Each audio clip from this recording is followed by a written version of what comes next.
kalau bisa nyanyi bersama. Oke, siap. Disapa. Oke, bisa disapa. Oke, baik ada ada dari Kemenko dari kedua dari Bapak untuk ditemani dan untuk dibuka. Oke, bisa. Berarti mungkin bisa mengisi juga gitu dengan organisasi Kami juga ada untuk video kan ya, Oke, pasti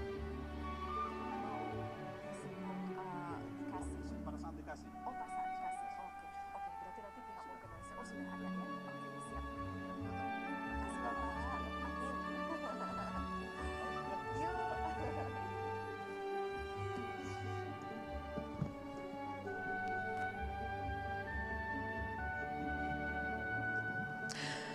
Distinguished guests, ladies and gentlemen, welcome to the second day of our event, the Road to G20, Beating Plastic Pollution from Source to Sea. For those of you still outside, we'd like to invite you to please enter the ballroom and please be seated. Bapak Ibu sekalian, selamat datang di hari kedua event kami hari ini. Dan karena acara akan segera dimulai, kami persilakan Anda yang masih berada di luar untuk memasuki ruangan ballroom dan menempati tempat duduk yang telah disediakan. Terima kasih.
Kalau pagi ini ada waste for change jam 3. Oke.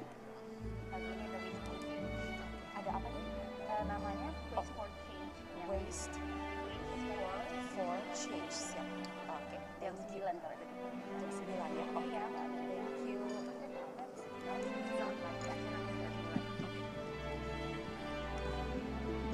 Distinguished guests, ladies and gentlemen, as our event will begin shortly, we'd like to invite everyone to please enter the ballroom and please be seated. Thank you. Bapak Ibu sekalian, karena acara akan segera dimulai, kami persilakan Bapak Ibu untuk memasuki ruangan ballroom dan menempati tempat duduk yang telah disediakan. Terima kasih.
Assalamualaikum warahmatullahi wabarakatuh. Om Swastiastu, Namo Buddhaya, Salam Kebajikan.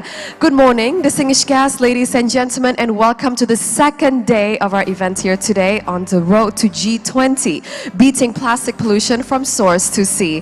So I'm your host again. My name is Amelia Yahya, and ladies and gentlemen, I'm so incredibly honored, so very happy to be here, to be a part of this great event as your host and also as your moderator leader for the last session of our day. And truly, on behalf of our dearest organizers and hosts, allow us to extend our profound gratitude and sincere thanks to everyone for your participation and for your attendance here today. So ladies and gentlemen, just as yesterday, today we're also going to be reinforcing collective commitment among national players as well as actors to together be strengthening our cooperations and strategies and enhancing collaborations for us to spur investment growth in the circular plastic economy. And ladies and gentlemen, so this event, under Indonesia's leadership, is being co-hosted by the Coordinating Ministry of Maritime Affairs and Investment of the Republic of Indonesia, as well as NPAP, or the National Plastic Action Partnership. And together, we hope that this can be a valuable and a great momentum for all of us to gather together, to network with the great company that is around us, to further enhance our collaborations and commitments, as well as to celebrate the progresses and the achievements that we've made, and to find for better solutions to tackle our obstacles and problems together. And together, let us achieve our target to beat plastic pollution. And Bapak Ibu sekalian yang kami cintai, semoga kabar baik semuanya. Mewakili organizers dan juga host kami, izinkan kami untuk mengucapkan terima kasih sebesar-besarnya atas kehadiran dan juga partisipasinya di acara yang sangat bermanfaat ini dan tentunya sangat ditunggu-tunggu ini ya. Bapak Ibu sekalian, tentu without your support, this event would not be possible. For that, let us give the biggest round of applause for everyone here. Thank you. And ladies and gentlemen, next, I'd like to direct your eyes and attention onto the screen. And together, let us listen to the opening remarks delivered by Bapak Agus Haryono, the Acting Deputy Chairman for the Facilitation of Research and Innovation.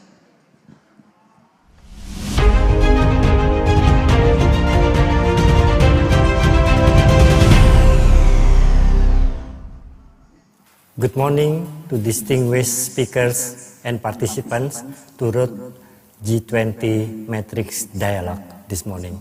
My name is Agus Haryono, Deputy Chairman for Research and Innovation Facilitation at the National Research and Innovation Agency of the Republic of Indonesia.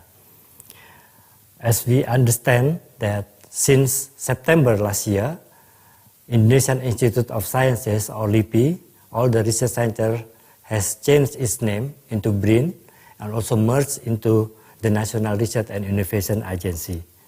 We contribute to develop research, innovation, and baseline data to help tackle marine debris pollution in Indonesia. And Ms. Dennis Hardesty from CSI Euro, Australia, and I, as the Matrix co-chairs, are pleased to have everyone here in the Road to G20 Matrix Dialogue this morning. I'd like to apologize because this morning I am not able to join in person as I have another agenda in Amsterdam, Netherlands. I'd like to welcome Pak Nofrihal Tahar, Director of Solid Waste Management, Ministry of Environment and Forestry, Mr. Tony Warbay, CEO of Planet Portfolio and Flourishing Ocean, Mindero Foundation, Professor Tony Wong from Monash University, Stephen Palman, the Ocean Cleanup Asia Director, Mr. Reza Cordoba, my colleague at BRIN, and also the member of TKN PSL, and all the distinguished participants. We have established critical coalition of organizations like yours who are ambitious target to reducing plastic waste. During last year, in 2021, Matrix Task Force has launched the roadmap that articulates opportunities of Matrix Task Force to consolidate government stranded waste data and operational data model into a set baseline. We also provide new data on plastic production or usage trends from private sectors. We also expand collection of operational data from kabupaten or kecamatan. We also collect and report on data from new collection and recycling sources and restart tackling a stranded waste and explore expanding collection using new methodologies.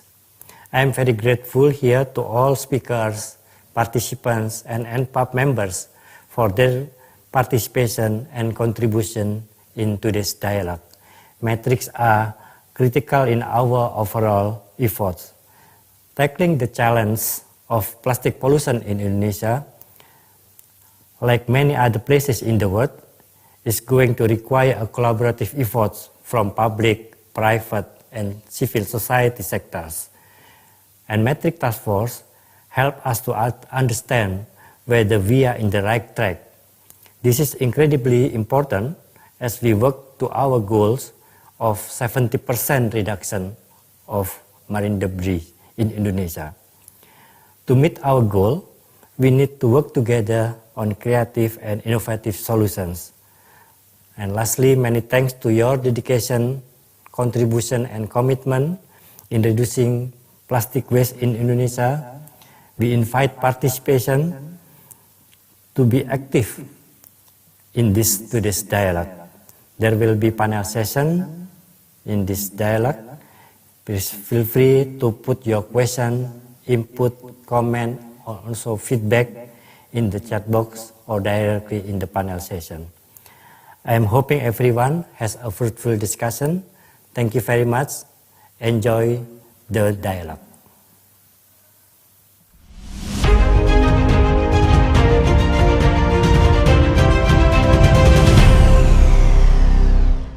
So ladies and gentlemen, that was the opening remarks delivered by Bapak Agus. And next, just as yesterday, we're going to have panel discussions, 2 in the morning and one last one later after lunch.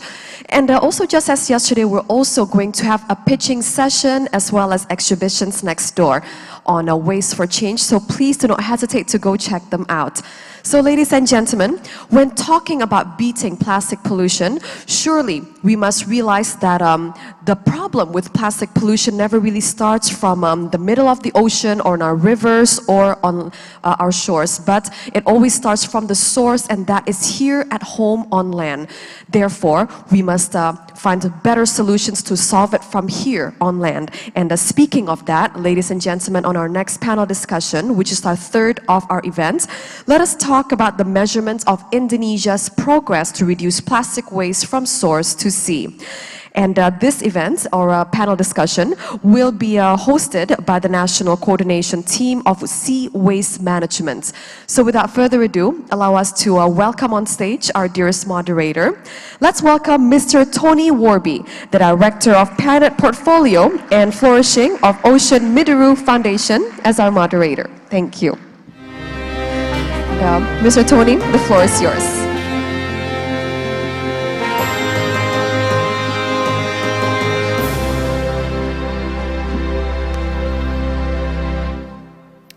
Good morning, everyone. Thank you so much for being here bright and early on a Friday morning. It's a pleasure to have you here and to share the important information that we're going to discuss in this session. To reach the Indonesian government's objective of reducing Indonesia's plastic waste into the ocean by 70% by 2025, it is essential that we have metrics. Quite simply, we cannot change what we don't measure. We must have baseline data, we must have good methodologies, we must be able to track the progress that we're making against the government's objectives.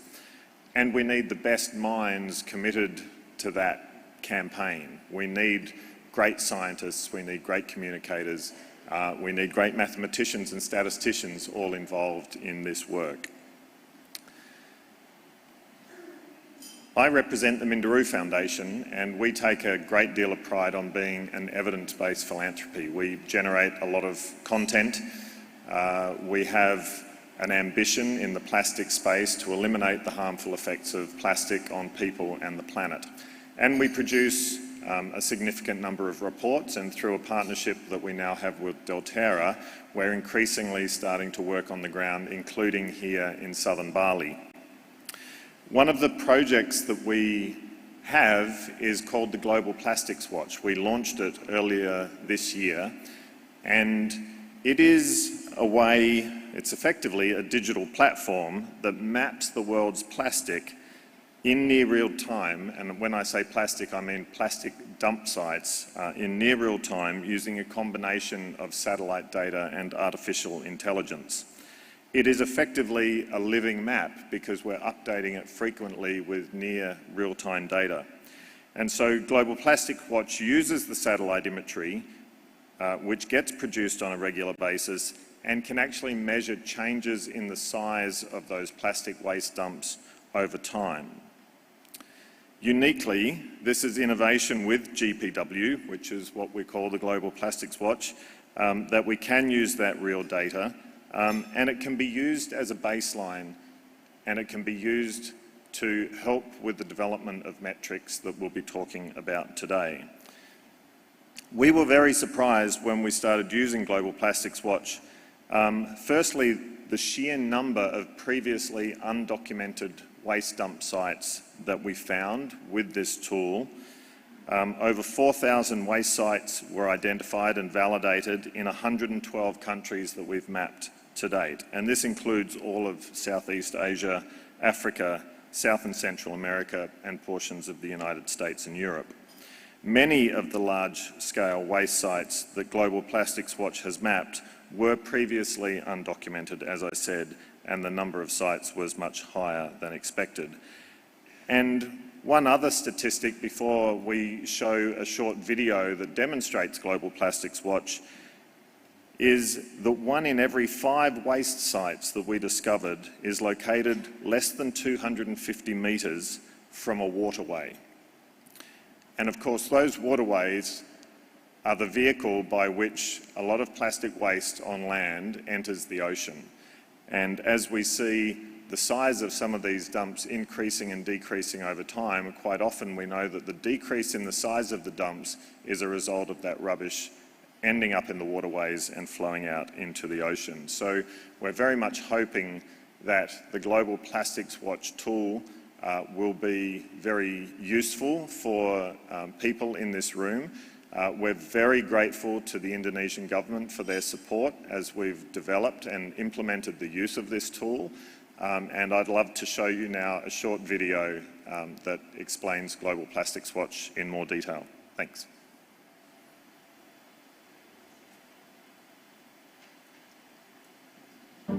Looking down on Earth, it's amazing what you can see from space. From the pyramids at Giza to the Grand Canyon.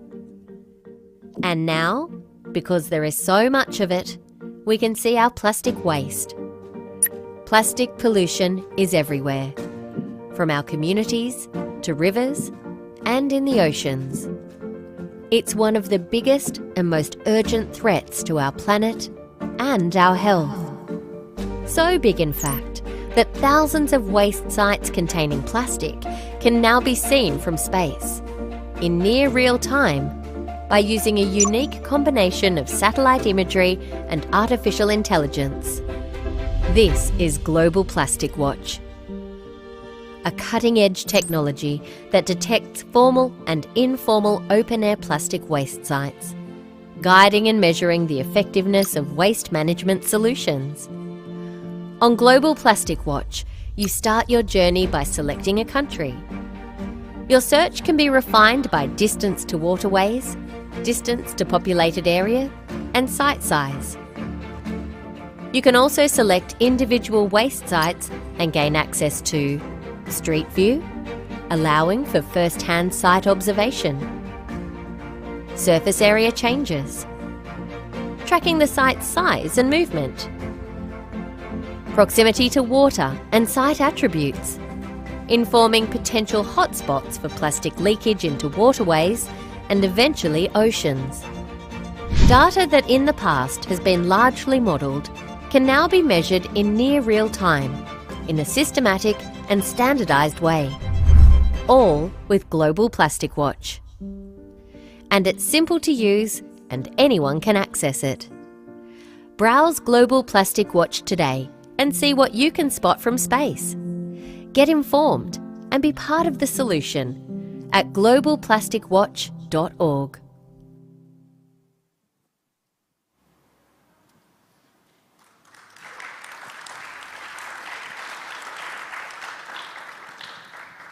Thank you. If I can now invite our speakers that are in the room to come to the stage, that would be fantastic. This is a slightly different format for our panel today. We're going to have 3 speakers here on stage, as well as 2 who will join online, and each of them will give a 7-minute presentation. So, Steve, others, please come up to the...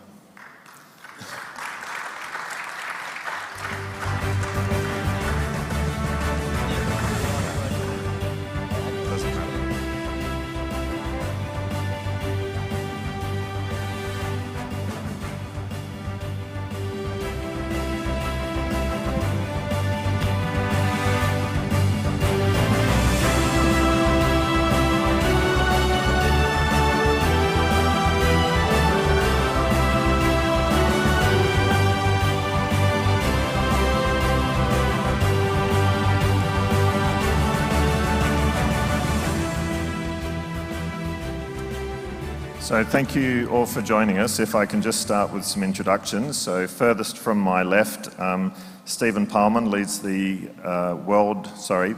Ocean Cleanup Project and leads the Asian office for the Ocean Cleanup. And in his role, together with the Netherlands-based team where Ocean Cleanup has its headquarters, he's responsible for I guess all of the business development, working with local partners and establishing projects and understanding the regional needs in this region. We also have Pak Novrizal Taha, so welcome. Novrizal holds a PhD and Masters in Political Science from the University of Indonesia and a bachelor's degree in Environmental Engineering from ITB. And under the General Directorate of Waste Management and Hazardous Toxic Materials, Pak Novrizal Taha, is the Director of Waste Management, especially in waste treatment in the Ministry of Environment and Forestry. So, welcome. Thank you, Tony. Yeah. Good morning, everybody. And Pak Riza Cordova, also welcome. Mr. Riza has the highest citation on marine debris in Indonesia, which is a great acclaim, and one of the experts that helped to calculate the design of marine debris reduction methodologies. His research is on marine pollution, particularly in the distribution, occurrence and toxicology of marine debris and microplastics in Indonesian seas. We also have... Thank you very much, Pak. Thank you, welcome. We also have Professor Tony Wong, who, can I just get a thumbs up that Tony is joining us. Welcome, Tony. Can you hear us? I can hear you. Terrific. Well, welcome. For the benefit of the audience, Professor Tony Wong is from Monash University in Australia, and he is an internationally recognised scientist for his research and practice in sustainable urban water management, particularly water-sensitive urban design. His expertise has been gained through national and international consulting, research and academia, and he's led a large number of award-winning urban design projects. In relation to today's presentation, Professor Wong incorporated the investigators team for the Citarium program, which is the longest running river in Java, as many of you would know, but is also heavily polluted and is one of the target areas for cleanup. So, welcome to our panellists. What I would also just advise is that Dr. Jenna Jambak from the University of Georgia will join the panel, but she will join us. Oh, I apologize. Jenna, you're with us. I was told that you would join a little bit later, but fantastic to have you here. So Jenna is the Georgia Athletic Association Distinguished Professor in Environmental Engineering at the University of Georgia. She conducts research and teaches environmental engineering with a focus on solid waste management, and her work often interweaves social context and sciences with technical aspects. So Dr. Jenna Jambeck, very warm welcome to you as well, and thanks for joining early in the panel.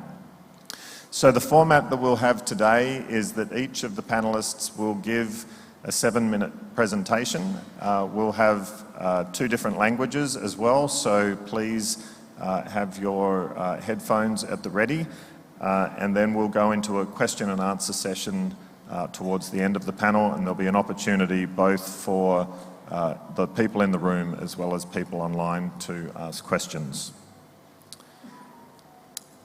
Professor Wong, you will be the first speaker.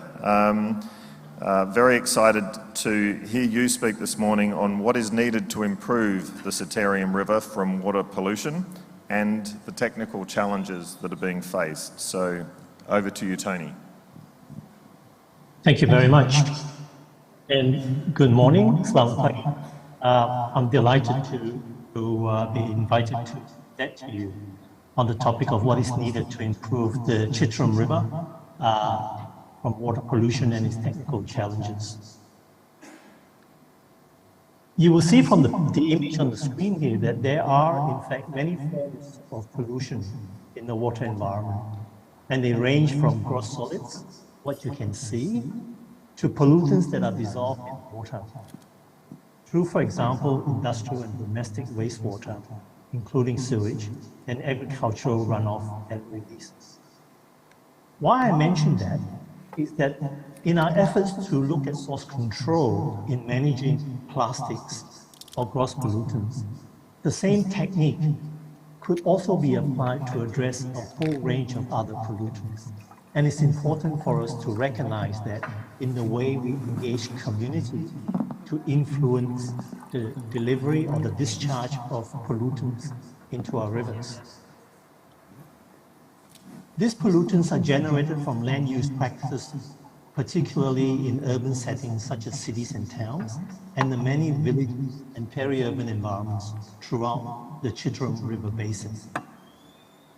In fact, more than 50% of the population, in fact, towards 70% of the population living in the Cetarium River Basin live in villages in peri-urban environments that are often not well serviced by waste infrastructure. Understanding the social dynamics in their interaction with the environment and the role of infrastructure in managing the sources of pollution from these communities is the focus of our study in the Cetarium River Basin.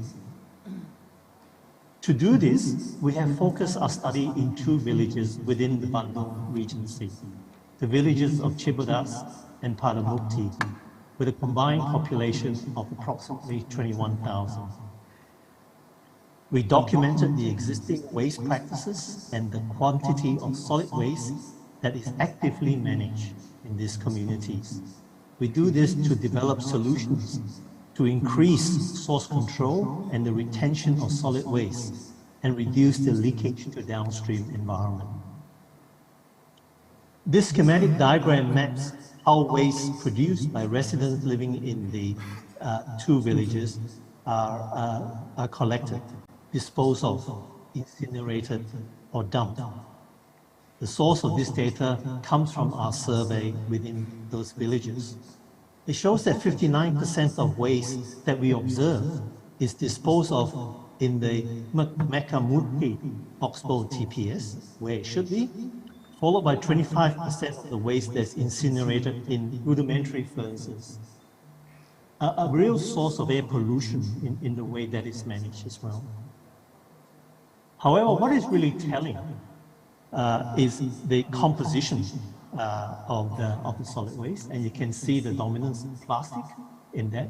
But there is also a whole host of other solid waste that are all mixed in because of the lack of separation.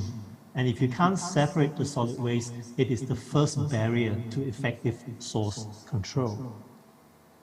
Another very telling information we got is that if you compare the solid waste generated that we observe to what is typical in an urban setting, we find that only 20% of the waste generated is accounted for in our work. And in fact, the remaining 80% may be solid waste that are leaked to the environment, that are either sold perhaps to waste sellers, we undertook a further survey of the landscape around the villages to try and map where those unaccounted waste might be. And we found that a significant amount of that, a density of around 2.5 times of the waste is actually deposited along waterways. It is therefore reasonable to assume that a significant majority of this 80% unaccounted for waste will eventually find its way into our waterways. It is therefore clear that our efforts to manage the sources of pollution in the Chitram River lie in our ability to change community behavior and provide the necessary infrastructure to encourage this. This is a social technical endeavor. Through understanding the dynamics of social interactions with the environment, the incentives to foster behavioral change, and the technological innovation that supports sustainable waste management. Government infrastructure and emerging technologies are key enablers, but on their own, they are insufficient to foster the required change. The concept of a circular economy is not new, but often implemented at a city scale, and we need to find a comparable solution approach for smaller villages and peri-urban communities. The key challenge thus is finding the enabling environment and economic incentives. Our experience working in the Chibodas and Padamukti villages provides some insight on how we can create that enabling environment. It has been proposed by the government that an ecotourism be established along a 2.3 kilometer corridor along the Chitra River, the Eco Visata, encompassing part of the two villages. We believe that this initiative can provide the enabling environment and catalyst for a local circular economy for reducing the solid waste in the waterways. We developed the Ecological Landscape Master Plan for the Eco Visata. The landscape master plan we developed is based on the concept of clean environment and healthy food, where we restore degraded environment and increase the biodiversity of the flora and fauna as an underpinning landscape. This is done through improved waterway riparian management, re-establishing the oxbow waterways, create habitat wetlands for wildlife, promote recreation in nature as a tourism theme, and demonstrate and promote education in sustainable lifestyle. Building on an ecotourism theme of education and demonstration of sustainable lifestyle, we can promote the capture, treatment, and reuse of domestic wastewater. We can promote the recycling of plastics and other inorganic material of value. We can convert organic waste into high nutrient resource to support sustainable agriculture and livestock farming and aquaculture practices, and the precinct as a focal point for local health cuisine. Therefore, in summary, the key challenges to water pollution in the Chitram is the fact that the sources of pollutants are highly diffused throughout the Chitram River Basin, in large cities and towns, and in small villages and peri-urban environments. Small villages often do not attract the investments of waste management and circular economy enterprises. Therefore, we need to create incentives for a local community-based circular economy. The causes of pollution are linked to polluting landscape, land use practices, inadequate infrastructure, and community behavior. These need to be addressed concurrently through an integrated social technical strategy. In relation to solid waste, of which plastic is a key component, creating the enabling environment for a local level circular economy holds the key. A circular economy with the value of plastic can be successfully harnessed, creating local markets for these recycled products to directly benefit the local communities. Thank you so much for your attention, and all back to you, Tony.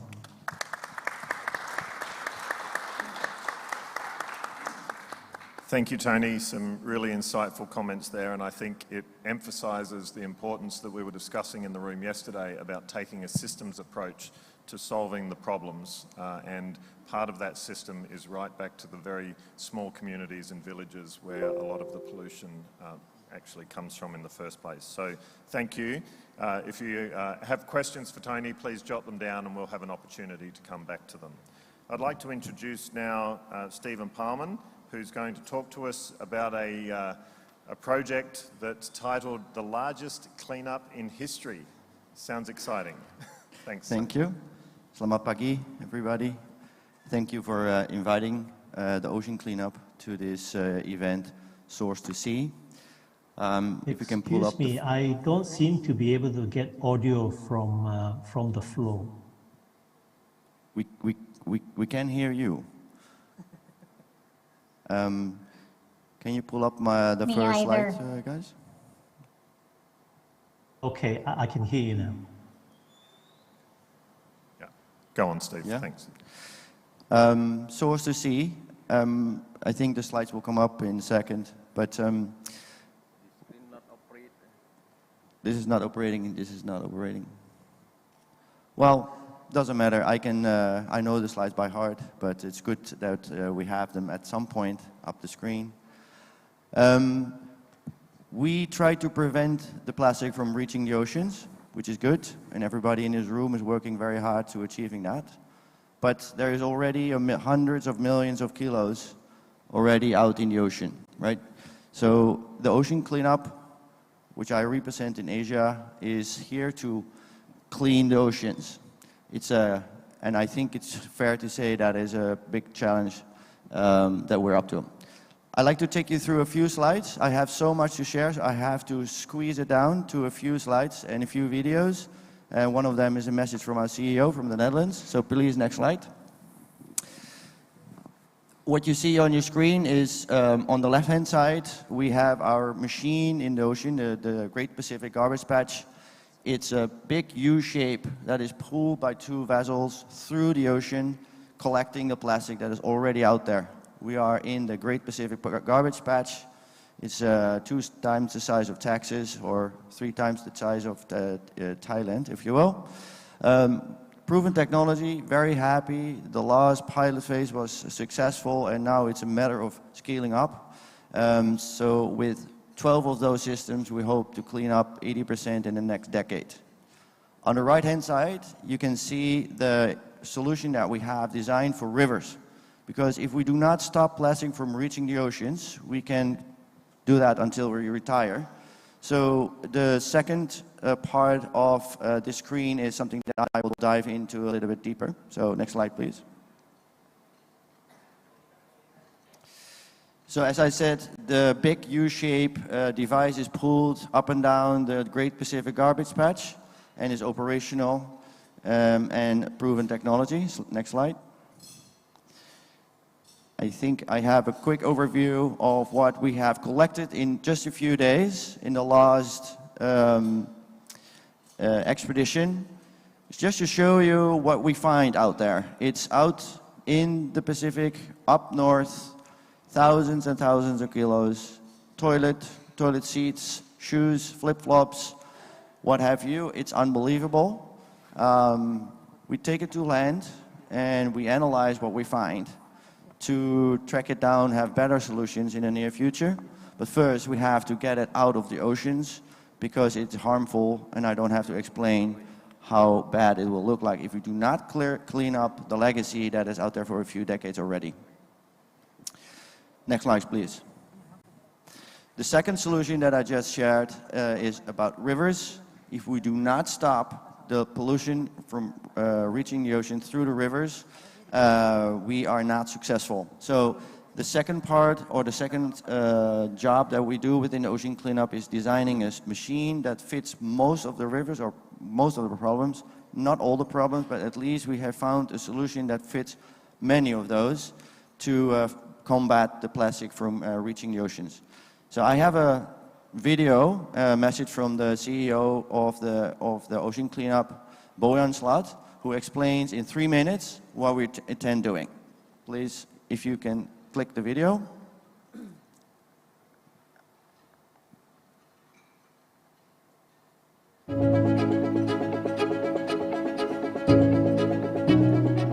At the Ocean Cleanup, our mission is to rid the world's oceans of plastic, and part of that is to prevent more plastic from reaching the oceans.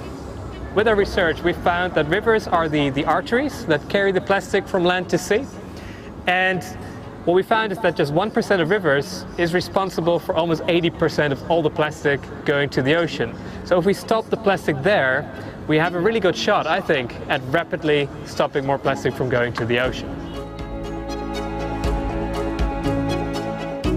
So with our interceptors, which we put into the mouth of the heaviest polluting rivers in the world, we hope to catch the plastic before it becomes ocean plastic.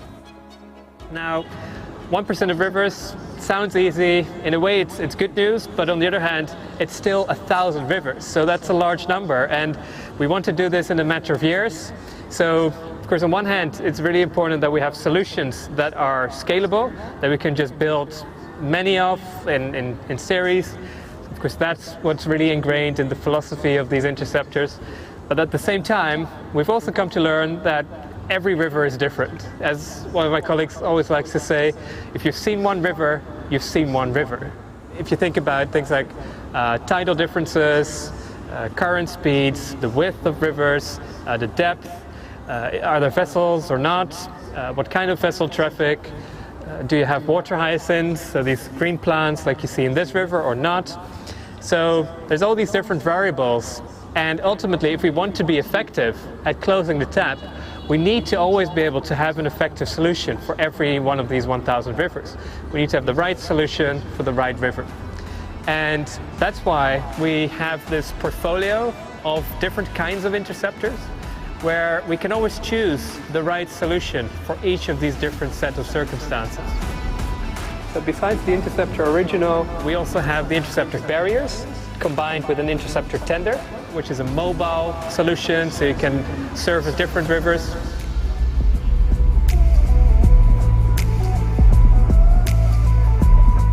For any river, for any country where we need to deploy, we need to set up consortia of partners to make this a success. So you need government relations in terms of permitting, etc. You need an operator to run these machines. You need a waste management partner to make sure that the waste collected is properly disposed of. So you can have this sort of network of partners around it. So helping to sort of create a buzz in the country, help to secure the right partners, I think that can tremendously accelerate that process to really deploy interceptors at a high rate.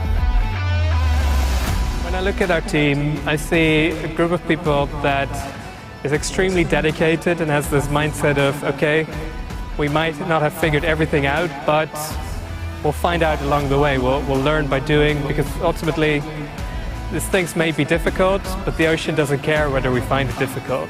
This needs to be done, and eventually we'll find a way.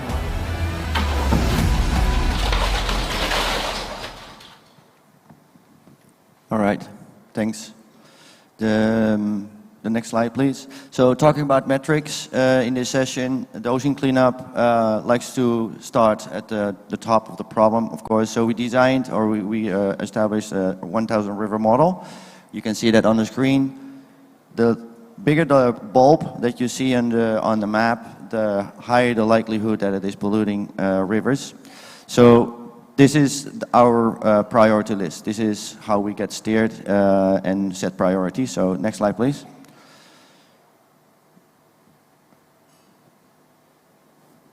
Yeah. We are on bridges, we have installed cameras, we have drone images, we have students, universities working together with us. Oh, that's handy. This is to flip slides, I guess. Because we want to solve the problem in such a way, data-driven, because it's a very expensive exercise and we don't want to make mistakes. Okay, yeah.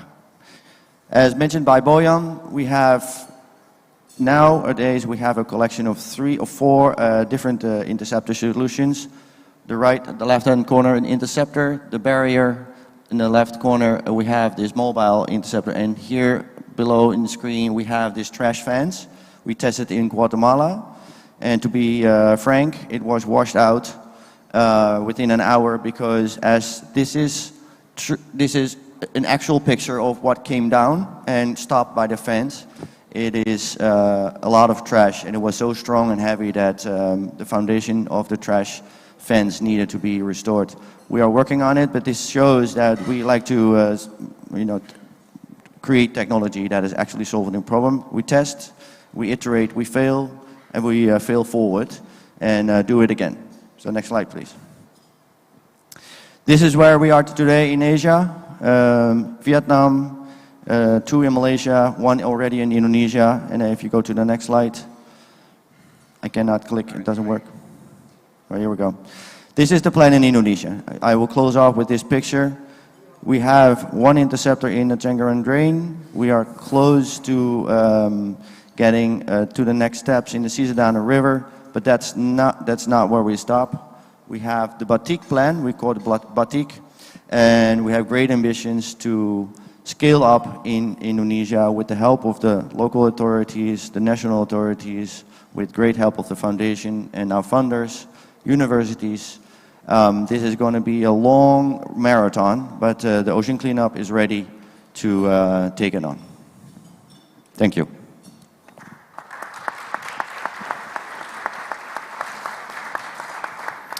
Thanks, Steve. I can't but feel that there's a collaboration here between Global Plastics Watch and Ocean Cleanup, so let's talk about that. It's my very great pleasure now to introduce Reza Cordova, who's going to talk to us about developing and conducting marine plastic litter monitoring in Indonesia, and I understand this will be in Bahasa. Baik. Baik, terima kasih. Thank you very much, Pak Tony. Speakers, and please let me deliver my speech in Bahasa Indonesia because most of them in here is Indonesian, and I believe the translator will do a good job. So, yang hari ini akan saya lakukan adalah paparan terkait dengan pengembangan dan implementasi apa yang sudah dilakukan terkait dengan monitoring. Jadi, the green one, ya. Oke. Sebelum kita berbicara terkait dengan monitoring, yang pertama ini sebenarnya sudah beberapa kali, tetapi ketika kita berbicara kaitannya tentang monitoring, apa yang perlu kita lakukan? Kita perlu bicara terkait dengan data dasar. Data dasar yang sudah kami himpun sebelumnya ada beberapa, mulai dari nanti ada paparan dari Jana Jambek, itu yang membuat Indonesia, pemerintah kita begitu tertarik untuk melaksanakan pengelolaan sampah karena Indonesia dianggap sebagai penghasil sampah plastik terbesar dunia kedua di laut. Kemudian ada dari Laurent Rebetong, kemudian ada dari berbagai penelitian, kemudian dari kajian World Bank pertama kali, kemudian ada dari NPEP, dan kemudian kami juga melakukan. Mungkin saya akan lebih banyak fokus ke arah yang ada di grafik sebelah kiri atas. Ini bisa dilihat dari range-nya untuk baseline. Kita bisa lihat range-nya itu memang lebar, mulai dari 200.000 sampai 1,2 juta ton plastik yang dihasilkan kegiatan masyarakat Indonesia ke lautan, yang ini merupakan satu hal yang kalau bisa dibilang itu mengagetkan, makanya kita butuh kerjasama berbagai pihak seperti itu. Mungkin saya akan lebih banyak fokus ke sini, karena ini yang dilakukan oleh internal yang ada di Indonesia, mulai dari NPEP, yang dipimpin oleh Bu Tuti, kemudian ada dari World Bank, kami juga melakukan, dan kemudian terakhir dari TKN PSL. Range-nya untuk berdasarkan dari data yang terakhir itu memang antara 200.000 sampai sekitar 600.000 tergantung dari model mana yang kita pergunakan. Seperti itu.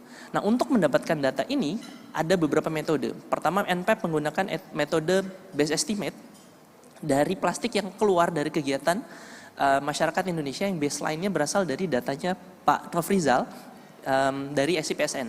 Kemudian yang kedua dari World Bank itu adalah data terkait dengan model hidrologi yang tentunya akan terkait dengan datanya NPAP.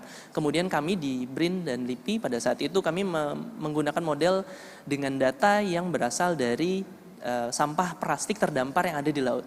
Kemudian yang terakhir adalah TKNPSL, kami di sana menggunakan metode gabungan antara beberapa metode tersebut, mulai dari metode yang dihasilkan sampah di darat sampai metode sampah yang ada di laut, dikurangi dengan penanganannya seperti apa. Nah, untuk itu kami merekomendasikan memang terkait dengan strategi yang dilakukan. Kalau dilihat di gambar berwarna, ini adalah warna dari hasilnya NPAP. Kita bisa dilihat dari plastic waste generation-nya, semakin berwarna merah semakin tinggi plastic generation-nya, semakin hijau semakin kecil. Nah, sedangkan di sisi lain terdapat titik-titik yang ada berwarna hitam itu yang dilakukan oleh kami dan World Bank yang kurang lebih di area yang sama. Kemudian warna merah itu adalah warna yang dilakukan pada di World Bank. Kemudian yang putih adalah yang kami lakukan yang belum tercover terutama di daerah timur. Ini adalah daerah kalau kita mau melakukan monitoring apakah Indonesia betul-betul mengurangi sampahnya sebesar 70% pada saat nanti tahun 2025 akan betul-betul dilaksanakan pada titik-titik ini. Nah, pengamatannya seperti apa? Pertama kita harus melihat pada saat pengamatan di darat, kemudian pengamatan di sungai, kemudian pengamatan di pantai, dan kemudian pengamatan di laut itu sendiri. Maka dari itu kita membutuhkan tidak hanya pengamatan langsung di lapangan, kita membutuhkan teknologi juga. Yang pertama mungkin dari nanti Mindoro Foundation yang menggunakan satelit, kemudian ada nanti dari Ocean King Club yang tadi sudah disinggung menggunakan drone dan sejenisnya, itu nanti kita akan bisa betul-betul memastikan monitoring. Kira-kira seperti apa? Nah, ini adalah pembagiannya. Terkait dari hal itu, kalau kita berbalik kepada pelaporan data yang sudah kita lakukan, yang kita memiliki, yang Indonesia miliki data pertama adalah dari data SIPSN. Data dari Prof. Jana Jambek menggunakan data dari Jakstranas atau yang sekarang sudah berubah menjadi SIPSN. Kemudian ada data yang memang mungkin itu adalah data dari kegiatan sampah yang ada di darat. Tetapi itu memiliki kekurangan. Walaupun Indonesia termasuk salah satu dari, kalau menurut kajiannya World Bank, Indonesia merupakan salah satu dari 26 negara yang memiliki data nasional level sampah yang di tingkat kota. Tetapi memang masih memiliki kekurangan. Kenapa? Karena ternyata kurang dari 50% kabupaten kota yang melaporkan data ke SIPSN. Bukan begitu Pak Nofrizal? Mungkin itu memang menjadi salah satu kekurangan. Tahun ini sudah ada peraturan Menteri LHK yang baru terkait dengan wali data pengamatan sampah dan lain-lain yang nanti mungkin akan dijabarkan oleh Pak Nofrizal. Tetapi memang kita butuh perhatian data yang ada dari sana. Kenapa seperti itu? Karena kita ketahui dari Pemda sebelum 1 tahun 2 tahun yang lalu itu memang datanya itu masih agak sedikit complicated. Kenapa? Antara data tonase dengan data volumetrik ini masih tertukar antara per masing-masing wilayah. Sehingga itu butuh validasi yang sangat besar yang dilakukan oleh teman-teman dari KLHK. Nah, kemudian ketika kita sudah melakukan pengamatan pemantauan yang dari darat, kita harus melihat juga kegiatan yang ada di laut. Kegiatan yang ada di laut kalau mau jujur di Indonesia sangat kurang sekali informasinya. Kenapa? Karena terkait dengan ILDFG misalnya, abundant loss, fishing gear, atau kita kenal dengan ghost fishing, itu datanya sama sekali belum tersedia. Nah, dari sana kita betul-betul harus mencari. Yang selama ini dilakukan kita dapatkan adalah pertama dari datanya Kementerian Perhubungan dan kemudian dari KKP. Nah, itu memang masih belum ada dan ini perlu kita lakukan untuk peningkatan yang lebih lanjut seperti itu. Nah, kami memang menyarankan dari beberapa tahun terakhir kita buat satu platform sendiri yang memang kalau dalam hal ini adalah dikelola oleh TKNPSL, memang ada dari sampahlaut.id yang itu merupakan website pelaporan untuk nasional, untuk dari kementerian dan lembaga. Tetapi bagaimana dengan data-data yang lain yang memang belum tercover masuk ke dalamnya? Misalnya contoh ketika Mindoro Foundation memberikan laporan, ini ada spot-spot sampah, itu bagaimana? Nah, sebenarnya kami memang memiliki, ada ini contoh saja, ini yang kami kembangkan bersama Diverse Clean Action dan juga Universitas Padjadjaran bersama BRIN. Di sini adalah untuk pelaporan terkait dengan citizen science. Jadi citizen science ini kita bisa memasukkan data yang ada, yang ada di luar dari kegiatan pemerintah yang memang mungkin belum 100% tercover bisa dimasukkan ke sini. Dan ini rencananya jika ini mau akan kita masukkan ke dalam other server yang nanti akan dimasukkan ke dalam satu server tambahan sehingga kita bisa mendapatkan data monitoring yang real time pada saat tersebut. Mungkin memang tidak akan real time per hari tetapi ini akan lebih update dan lebih mudah mendapatkan datanya sehingga kita bisa melihat daerah mana yang masih perlu ditangani, daerah mana yang memang agak perlu sedikit dialihkan seperti itu. Ini adalah yang terakhir mungkin challenge sekaligus take home message-nya. Yang pertama, terlepas dari data yang kita sudah punya, memang kita datanya sudah cukup baik Pak Nofrizal, tetapi memang masih kurang dan memang perlu ditingkatkan. Kemudian yang kedua adalah data institusional antar kementerian memang masih belum dihubungkan satu sama lain, sehingga memang ini butuh perhatian berlebih. Kemudian yang ketiga tentu ada kekurangan terkait dengan sea-based activity yang ini memang datanya juga masih minim. Sehingga kita ketika ada satu kajian, baik itu dari riset, kemudian dari arah reporting, misalnya contohnya dari berbagai NGO atau teman-teman lembaga yang ada di luar dari kementerian yang memang melakukan kajian terkait dengan sea-based activity yang akan menghasilkan sampah itu juga tentu diperlukan. Nah yang terakhir memang ini sekaligus adalah saya harus berkaca kepada diri saya sendiri sebagai peneliti, data-data peneliti yang ada di peneliti itu sendiri ataupun yang ada di akademisi kita agak susah untuk melaporkan kecuali itu sudah dipublikasikan. Nah untuk dari itu kita harus bisa merangkul bersama baik itu yang ada di kementerian, termasuk di akademisi, peneliti dan lain-lain supaya kita gabungkan datanya satu-satu sehingga mengakibatkan datanya ini lebih mantap sehingga kita lebih memastikan bahwa kegiatan pengelolaan sampah di wilayah tertentu itu akan sangat baik. Saya tadi terkesan sekali dengan satu paparan di video yang di Ocean Cleanup sampaikan, itu terkait one river, if you see one river, only one river. Satu wilayah akan berbeda karakternya dengan wilayah yang lain. Nah itu untuk pengelolaan sampah tentu membutuhkan pengelolaan sampah yang khusus juga. Baik, kalau dari kami sekian, kami kembalikan ke Pak Tony. Thank you very much Pak Tony. Thank you.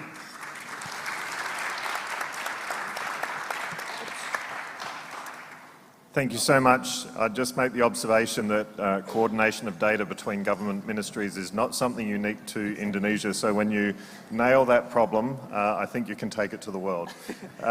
So that's why I have to critique Pak Nofrizal. If I can now please introduce Pak Nofrizal Tahar, who's going to talk to us about the National Waste Management Information System in Indonesia. Thank you. Thank you, Pak Tony. Very good morning, everybody. I will speak in Bahasa, so please use the equipment from Bahasa to English. Pertama, saya ingin sampaikan kepada Bapak dan Ibu semua bahwa persoalan sampah ini yang paling serius juga sebenarnya adalah persoalan data sebenarnya. Jadi sebagaimana kita ketahui, kewenangan pengelolaan sampah itu ada di kabupaten kota, ada di pemerintah daerah. Kita punya 514 kabupaten kota di seluruh Indonesia. Jadi ini penting persoalan akurasi data, cara menyajikan data, dan memang harus terintegrasi secara nasional memang. Sehingga memang dengan demikian penetrasi kebijakan, intervensi, dukungan itu akan lebih tepat guna dan lebih tepat sasaran. Oleh sebab itu kita membangun yang namanya platform Sistem Informasi Pengelolaan Sampah Nasional atau SIPSN atau National Waste Management Information System. Ini terintegrasi dengan 514 kabupaten kota di seluruh Indonesia. Kita berharap ini datanya memang real time dan juga spasial. Kita tahu juga nanti bisa memasuk ke dalamnya. Kalau misalnya masuk kota Depok, di mana TPS 3R dan sebagainya, koordinatnya juga ada. Sehingga memang kita harapkan baik itu government, dunia bisnis, atau apapun yang akan masuk itu bisa mengakses dan mereka bisa mendapatkan data yang valid dan real. Tapi ini nggak mudah ya, karena kita harus membangun standar dan sistem yang sama untuk 514 kabupaten kota. Ini sudah formal sekarang, tadi disampaikan oleh Pak Reza, ada Peraturan Menteri nomor 6 tahun 2022 tentang Sistem Informasi Pengelolaan Sampah Nasional. Saya pikir ini platform pengelolaan persampahan yang meliputi seluruh kabupaten kota yang ada di Indonesia saat ini. Jadi beberapa hal memang yang kita hadapi di lapangan, ada persoalan human resources, karena di situ wali datanya adalah setiap pemerintah daerah. Ini nggak mudah juga Bapak dan Ibu, karena memang Indonesia itu sangat luas, tidak seperti di Pulau Jawa semua, sehingga memang banyak hal yang perlu kita lakukan, termasuk mendampingi dan sebagainya. Jadi ada human resources, ada sistem, dan juga ada softwarenya yang perlu kita bangun.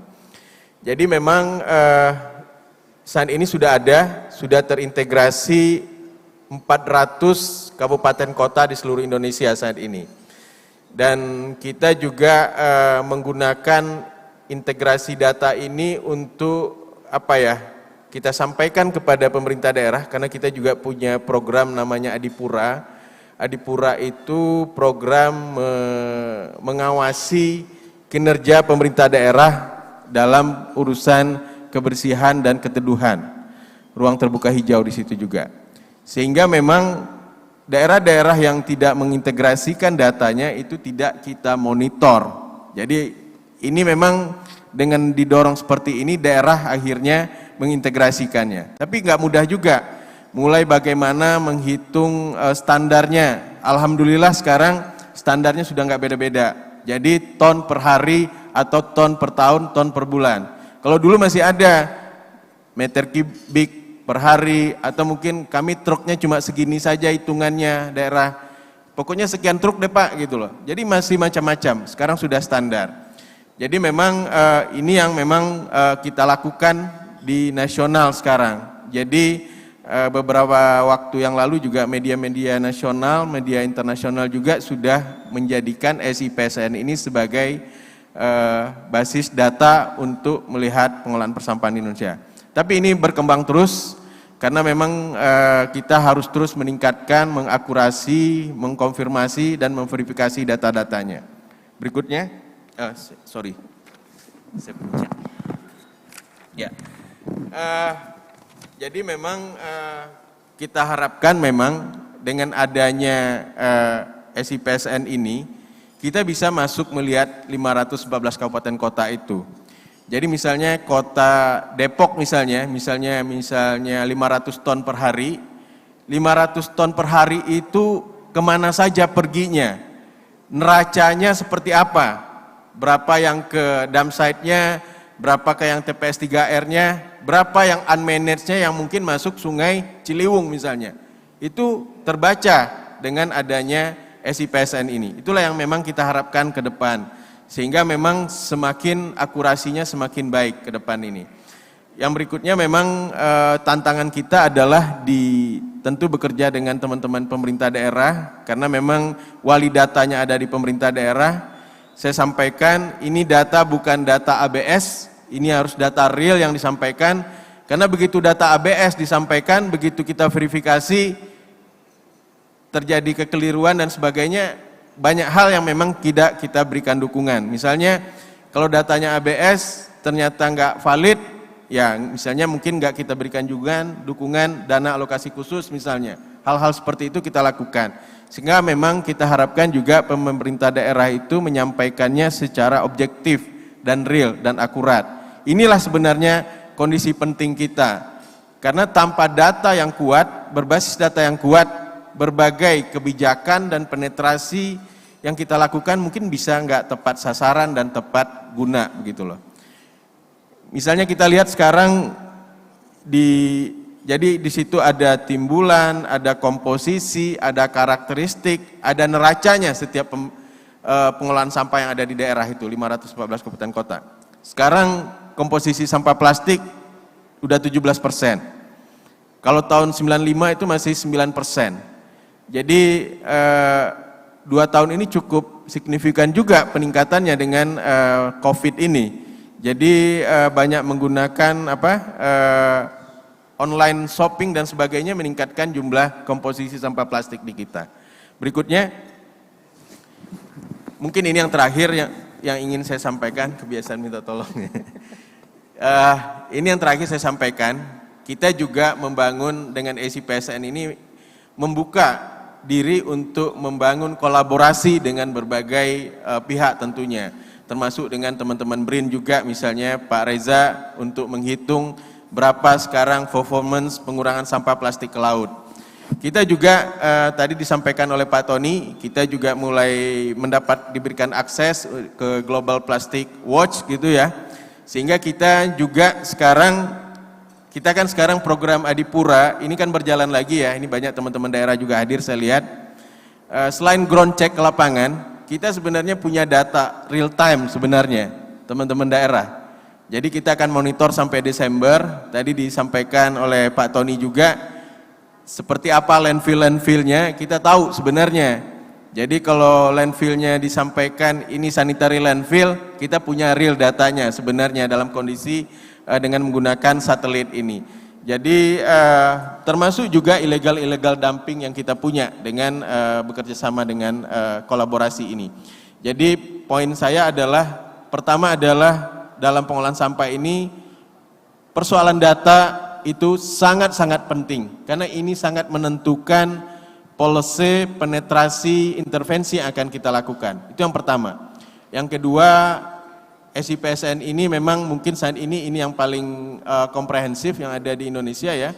Silahkan kita bisa berkolaborasi, kita kembangkan terus, dan harapan saya memang tahun 2022 ini 514 kabupaten kota sudah terintegrasi ke dalam SIPSN ini, sehingga kita punya kondisi real, akurat data pengolahan sampah di seluruh Indonesia. Saya pikir itu Pak Tony, terima kasih. Assalamualaikum warahmatullahi wabarakatuh.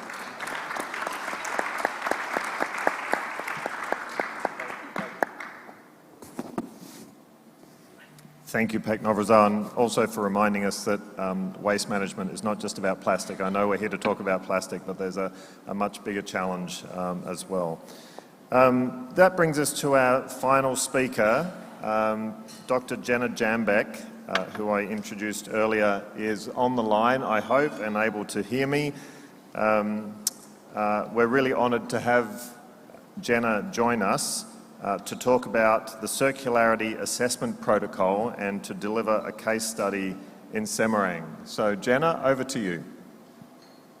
Great, thank you so much. And I have a video that starts off with our local implementation partner and the CRO from Semarang, Indonesia.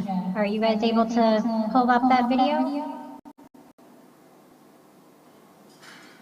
Yeah, we're just working on it, Jenna.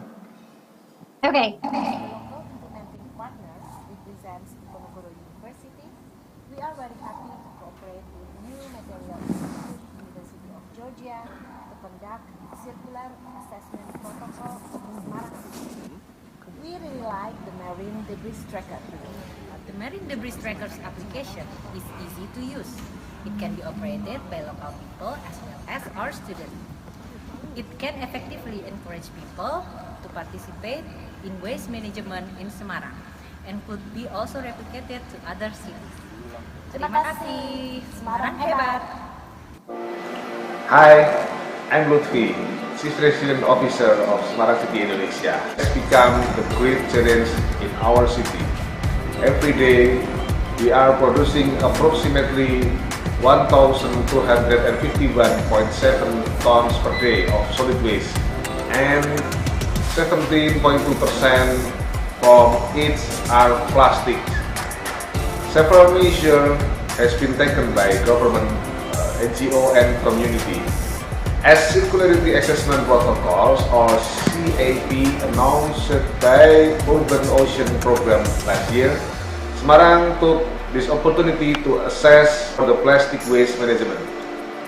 Together with New Material Institute and also Institute for Regional Development and Environmental Management Kemenko University, as local implementing partner, we conducted CAP. We learned that our major plastic problem was leakage from plastic packaging, and some plastic waste management regulations are not quite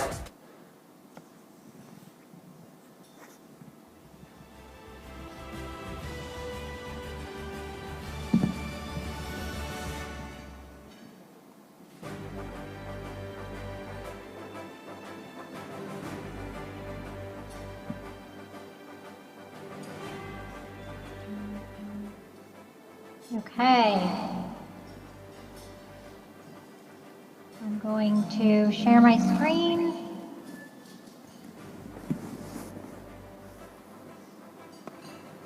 Oops. Hopefully everyone can see that. So, Jenna, I'm just going to interrupt a moment. Oh, yes. What's happening?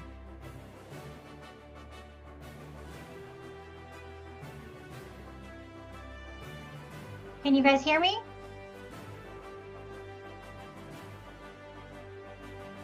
Oh, now I can't hear you. But if you give me a thumbs up that you can hear me, or that I can go ahead, or through the chat.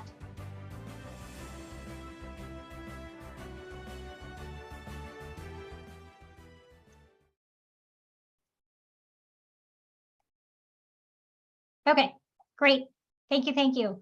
Sorry, I think what they do is mute it so that there's no echo. All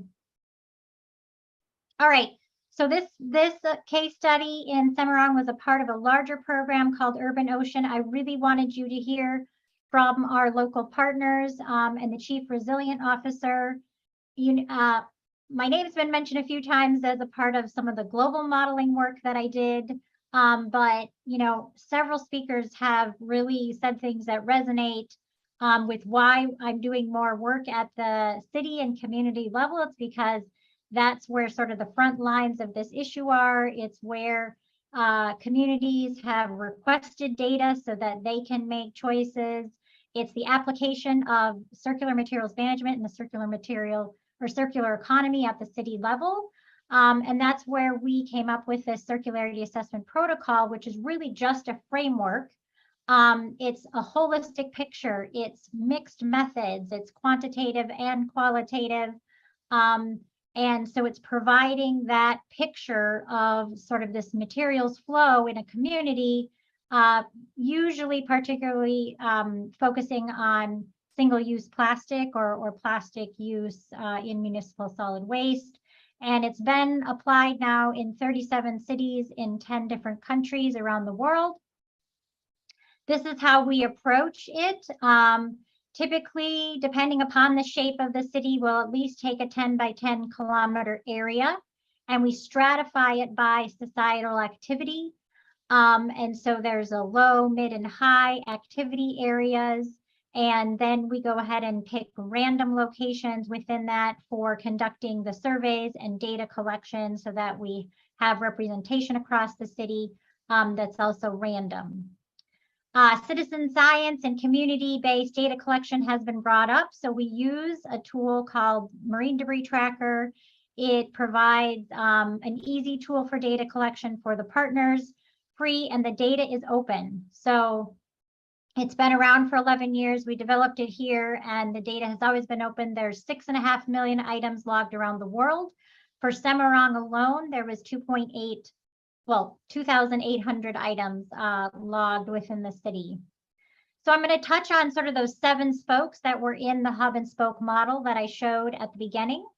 So these store surveys, some of the results, what we saw was that actually the majority of products that were in the stores within Semarang came from Southeast Asia manufacturers.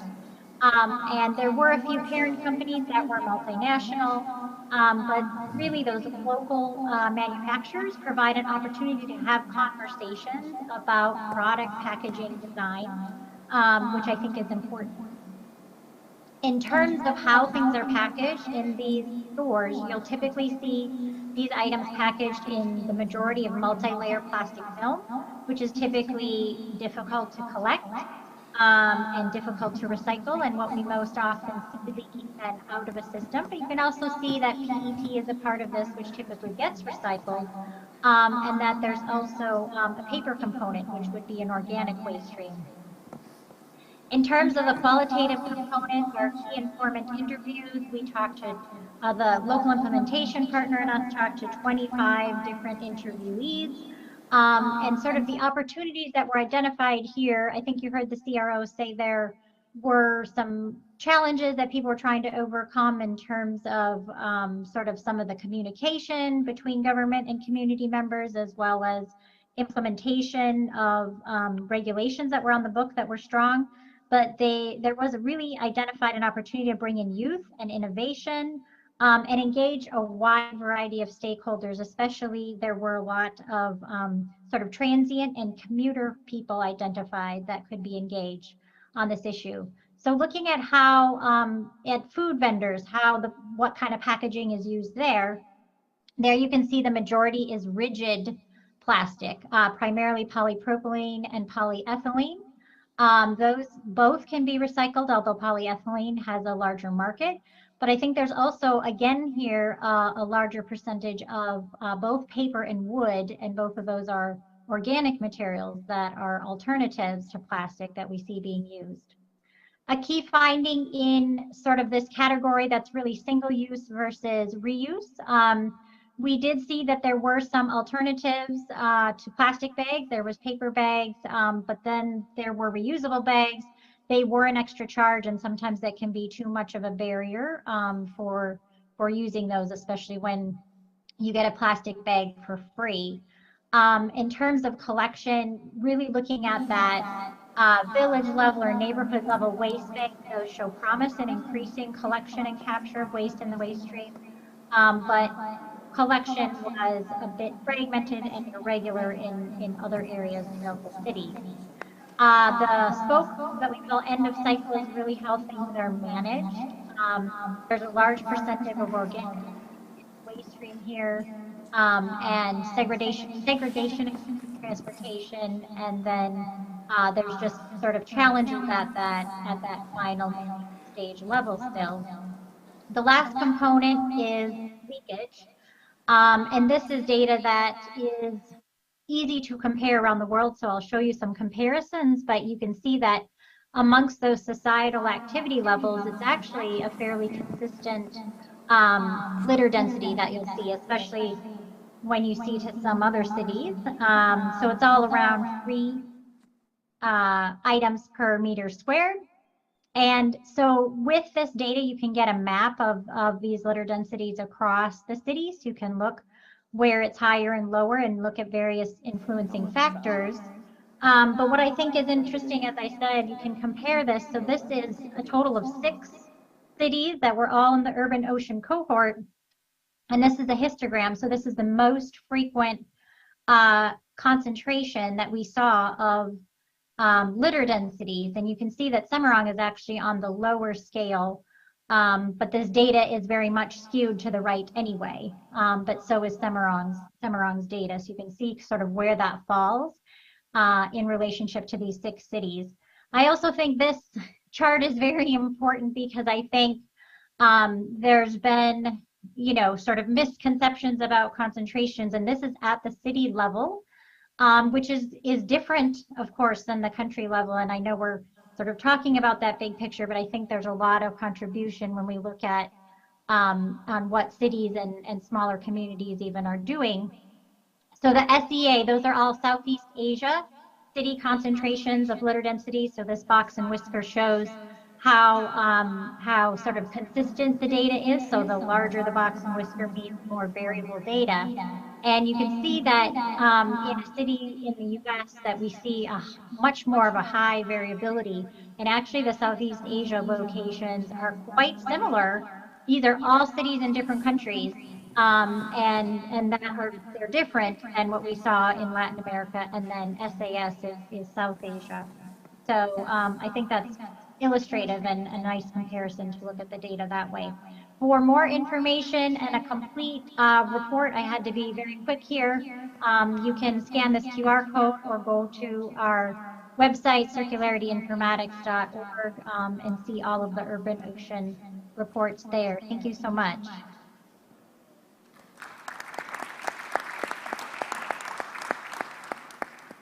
Thank you, Jenna. I'm very mindful that we're rapidly heading out of time for this session, so I might just stick with you, Jenna, and ask a question back to you, please. I think a lot of the research that you've done, clearly gives us some fantastic insights from a scientific perspective.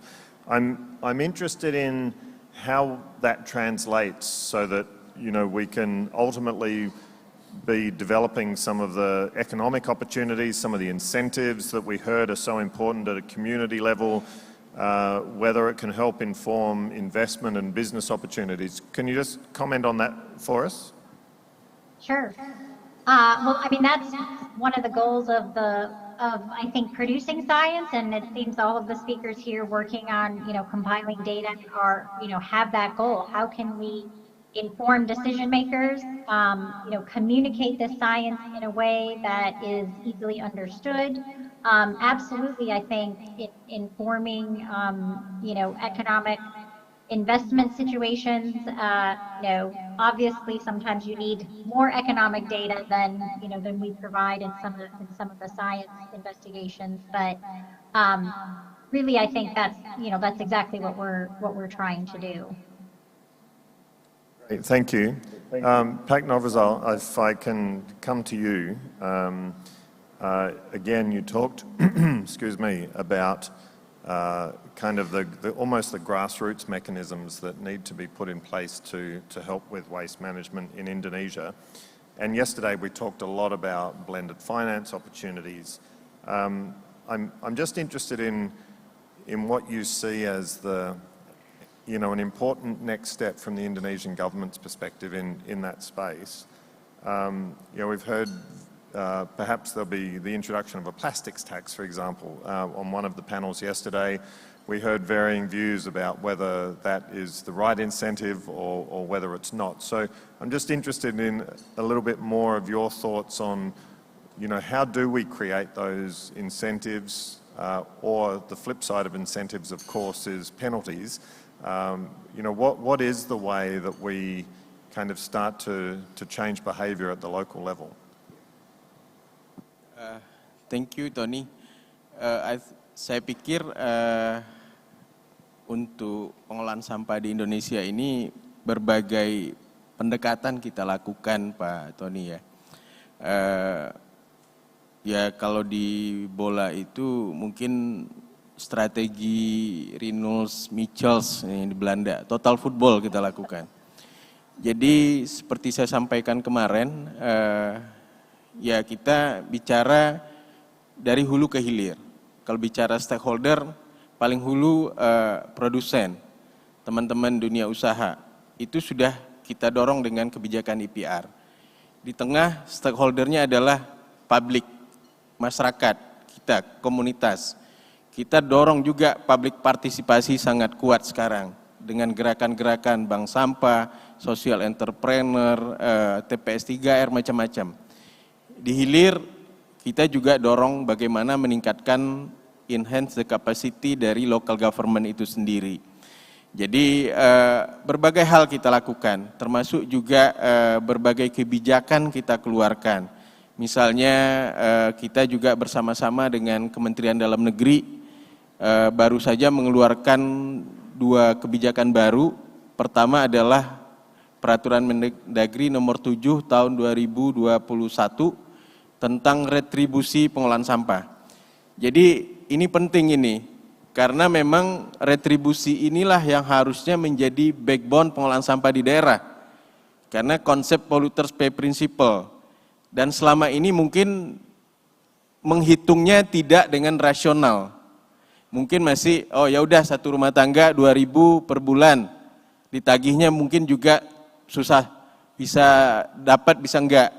Sekarang sudah ada acuan dibuatkan, menghitung retribusi itu variabelnya adalah biaya pengelolaan sampah itu sendiri. Jadi sangat rasional. Yang kedua juga ada kebijakan baru yang kita sama-sama dorong dari pemerintah pusat, bagaimana kelembagaan pengelolaan sampah di daerah itu dipisah antara regulator dengan operator. Jadi untuk operatornya kita dorong sekarang misalnya BLUD, sehingga pengelolaan sampah di daerah itu menjadi profesional dan modern dan lebih mudah, lebih lincah, lebih fleksibel, mungkin bisa mendapatkan revenue, bisa mendapatkan dukungan APBD, PAD, dan mungkin juga bisa collaborate dengan IPR, dengan berbagai hal. Jadi Pak Tony, bagaimana Indonesia melakukannya ini? Kita melakukannya berbagai kebijakan, berbagai pendekatan kita lakukan. Pertama untuk mencapai 100% tahun 2025 tersebut, atau mengurangi 70% sampah plastik ke laut tahun 2025 tersebut. Dan berikutnya kita juga mendorong semaksimal mungkin bagaimana juga kebijakan-kebijakan atau teknologi-teknologi ataupun sistem-sistem pengelolaan sampah yang memang menurunkan emisi gas rumah kaca sampai tahun 2030.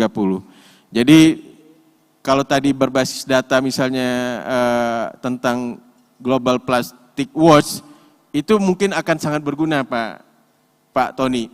Karena kita akan mentargetkan 2030 itu nggak ada lagi open dumping, supaya rilis metannya itu nggak ada lagi dari pengolahan sampah. Sehingga memang kita bisa menurunkan 40 juta ton yang ditargetkan dalam NDC tersebut.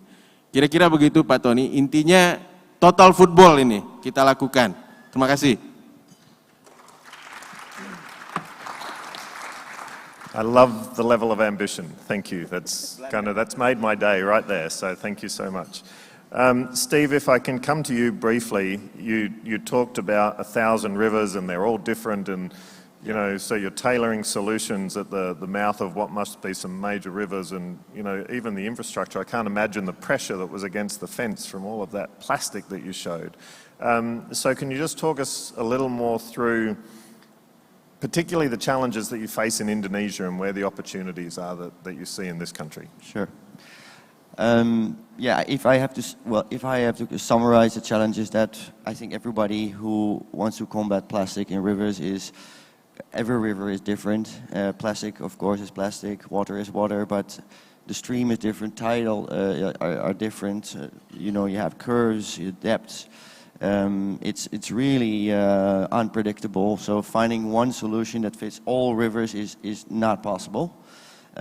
So we have found a solution for a group of rivers, and on top we continuously working on finding a solution that suits this particular river, where we also can replicate to other rivers. So combining the data, gathering the data from institutes like yours or others is very welcomed. We work with Waste for Change throughout the region. We work with universities to pile up as much as we can to find the right solutions in the right river. And it can very well be that we don't have a solution for this river yet. It happens. And with pain in our hearts, we have to let that river go and find another river where we can actually have impact. The other challenges, obviously, are the permitting processes. We have great support from local government and federal governments, but if besides the data gathering to focus on the right problem with the right solution, processes take long. They have to be due diligence and they have to be prudent. We all get that. So those challenges are my daily. Well, it steers my day to get to successful deployments. If I can just ask you one more question. One of the things we hear often about plastics recycling is that despite there being so much plastic in the world, feedstock into recycling plants is a challenge. Yeah. Mostly because it's dirty and contaminated and what have you. Can you just talk us through a little bit what you do with the plastic that you collect? Because it would seem like it potentially is feedstock into recycling facilities. It's a good question. We are from the ocean cleanup, so we clean oceans. But we also have the feeling there's a task for us before it reaches the ocean. So we moved into rivers. Now we take it out of the rivers as much as we can and we put it on shore. But we cannot leave it there because at the end we care for nature, we care for the ocean. So if it washes down back to the river, we can start over again. So we are also talking to recyclers, waste managers. Can you please help us here? Because if you can make a viable business out of what I take out of the river, then thank God, then we can close this loop. However, what we take out of the water is not only plastic, it's also a lot of organics, it's TVs, it's couches, it's animals, dead animals to be exact. that is not what you can recycle very easily. However, there are big players, small players who are willing to make that step. They say, okay, I might lose some money on this part of the operation, but I might gain some money because we have contributed to a larger problem, and that gives some uptick or some margin on the plastic that I recycled because of that. It's a huge endeavor, but I'm very hopeful actually. We found a few entrepreneurs and local and regional partners who are willing to step into this business, because if they have the incentive or financial incentive, this problem can actually be solved. Thank you. I feel like we could talk about this for hours, but I'll move on. Pat Grieser, you've spoken about the metrics and the science behind how we measure progress. I'm just wondering, do we have everything we need? Are we measuring all of the right things from the get-go? Do we have the right baselines? I'm just interested in whether there's an evolution in the data collection and in the metrics that we're collecting that needs to happen. Can I answer in bahasa Indonesia? It's fine, right? Okay. Terkait dengan data yang sudah ada, memang masih kurang sebenarnya, Pak. Pertama yang setelah kita perhatikan, data-data yang ada itu berasal dari kegiatan lokal. Reportingnya berasal dari kegiatan lokal yang tadi sudah disinggung oleh Pak Nofrizal, tetapi itu memang secara persentase hingga tahun 2021 kemarin itu laporan data pemerintah daerah ke SIPSN, ke websitenya dari KLHK, itu kurang dari 50%. Nah memang harus ditingkatkan, dengan adanya permen tadi diharapkan akan meningkatkan hal tersebut, itu yang pertama. Yang kedua adalah sebenarnya jika kita mau memperhatikan, karena perhitungan sampah ini tidak hanya berasal dari kegiatan yang ada di darat, tetapi berasal dari kegiatan yang ada di laut. Kita masih lack of data on sea-based activities such as the ALDFG or the ghost fishing.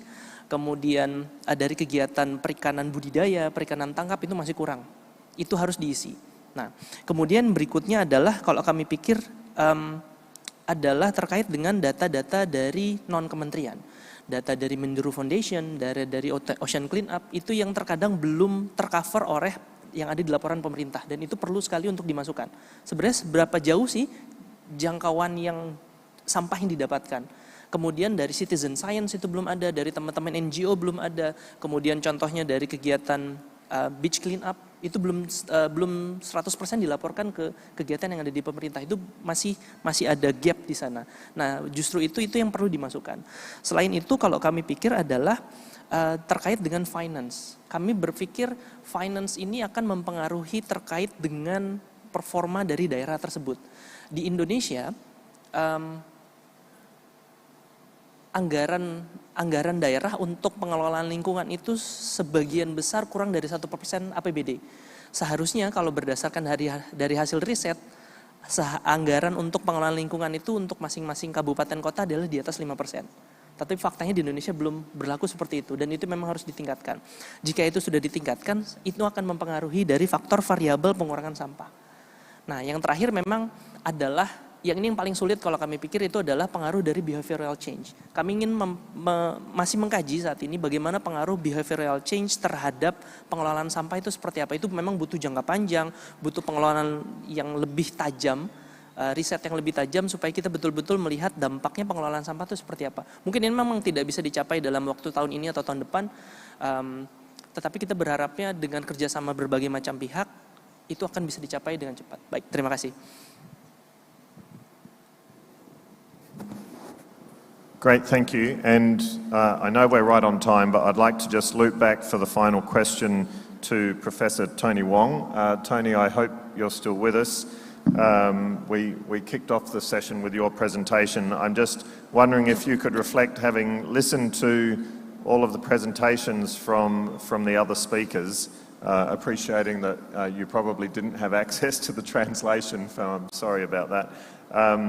But I'm just interested in, what are the next steps for the big project of work that you're doing on the Cetarium River, and any final thoughts that you'd like to leave the audience with on next steps? Thank you, Tony, for that. My reflection on the presentation that we've heard really is how expensive it can be if we are thinking about cleaning up oceans and rivers.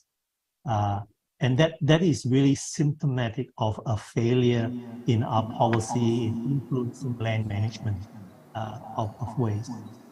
And in some sense, the cost of cleanup will be recurring for as long as we don't take positive actions on influencing behavior change, providing incentive for circular economy activity to reduce the amount of waste that's actually discharged into our river systems.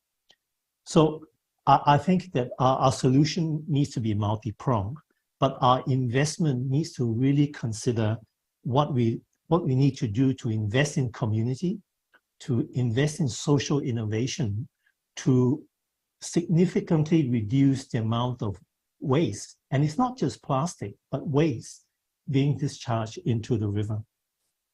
This is something that I'm really passionate about, in the sense that I believe that some of the investments will really need to go back to the community to influence behavior, to provide incentives, to make it viable for community-based enterprises to operate in reducing the waste discharge into the waterways.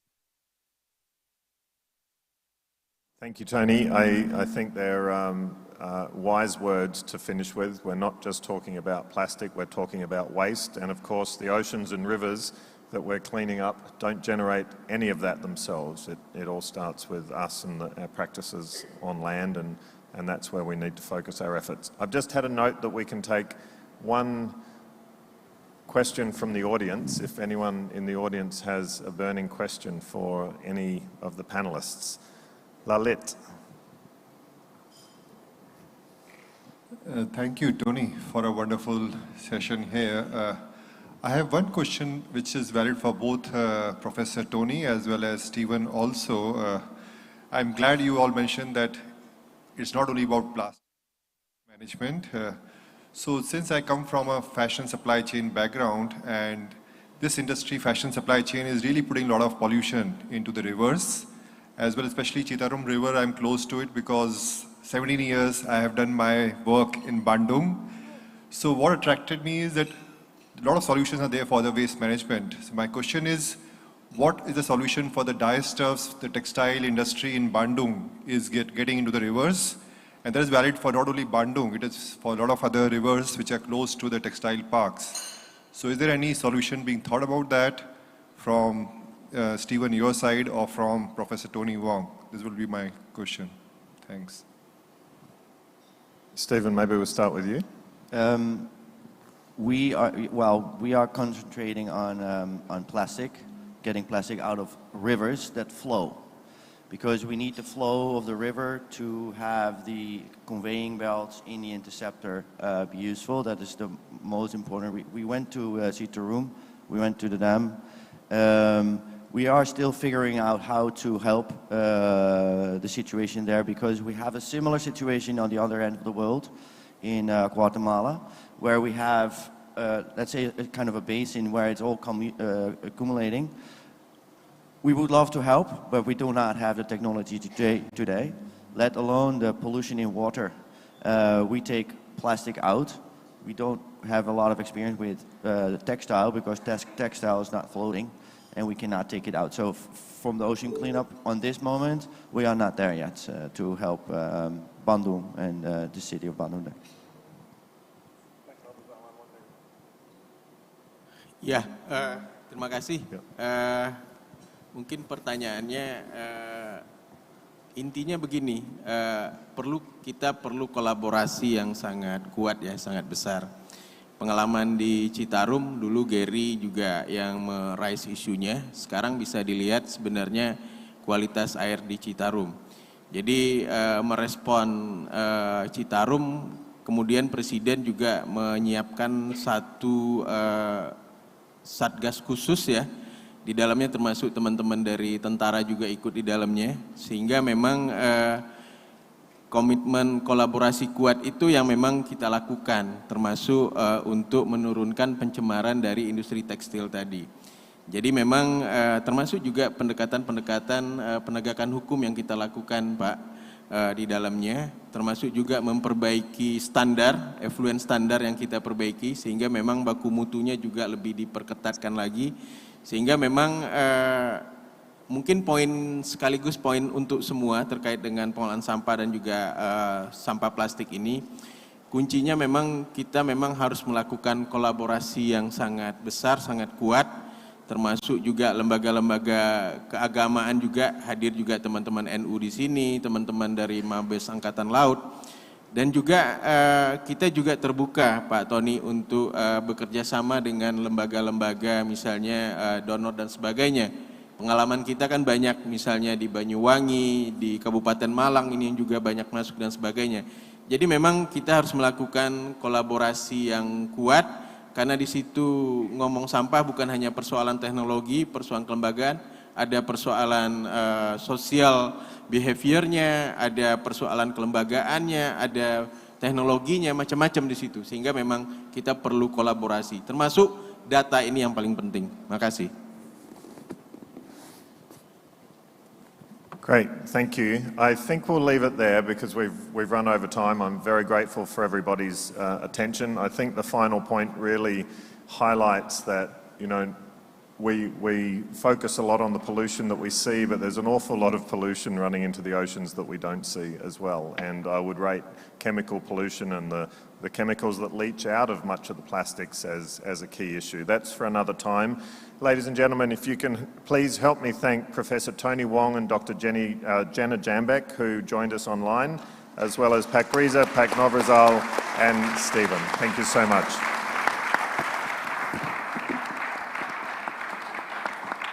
Thank you very much, Mr. Tony Warby, as well as all of our speakers for the great panel discussion. And we'd like to ask you to please remain on stage, because next we'll hand over tokens of appreciation to everyone. For that, allow me to invite on stage Mr. Rofi Al-Hanif, the Assistant Deputy of Waste Management. Please come up on stage to hand over the tokens of appreciation to our moderator and our speakers. Terima kasih banyak, Bapak Rofi.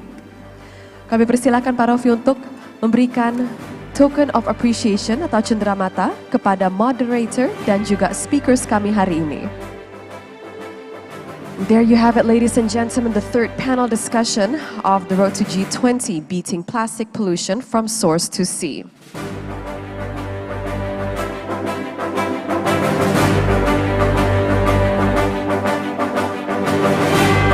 As you can see, all the merchandise that we're handing over are all very eco-friendly.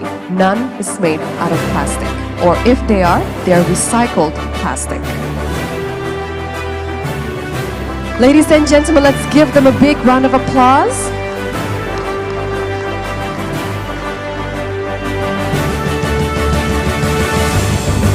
Terima kasih, dan selanjutnya adalah sesi foto bersama. We're gonna capture this great moment with the group photo session together. Kami persilakan kepada teman-teman fotografer untuk mengabadikan momen ini.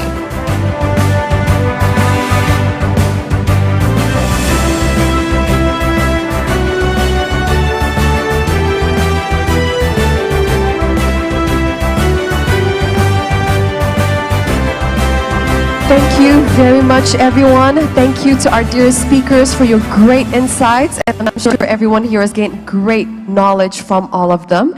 And thank you very much, Mr. Tony Warby, for excellently moderating this very interactive session.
So distinguished guests, ladies and gentlemen, let us continue our agenda with a fourth panel discussion.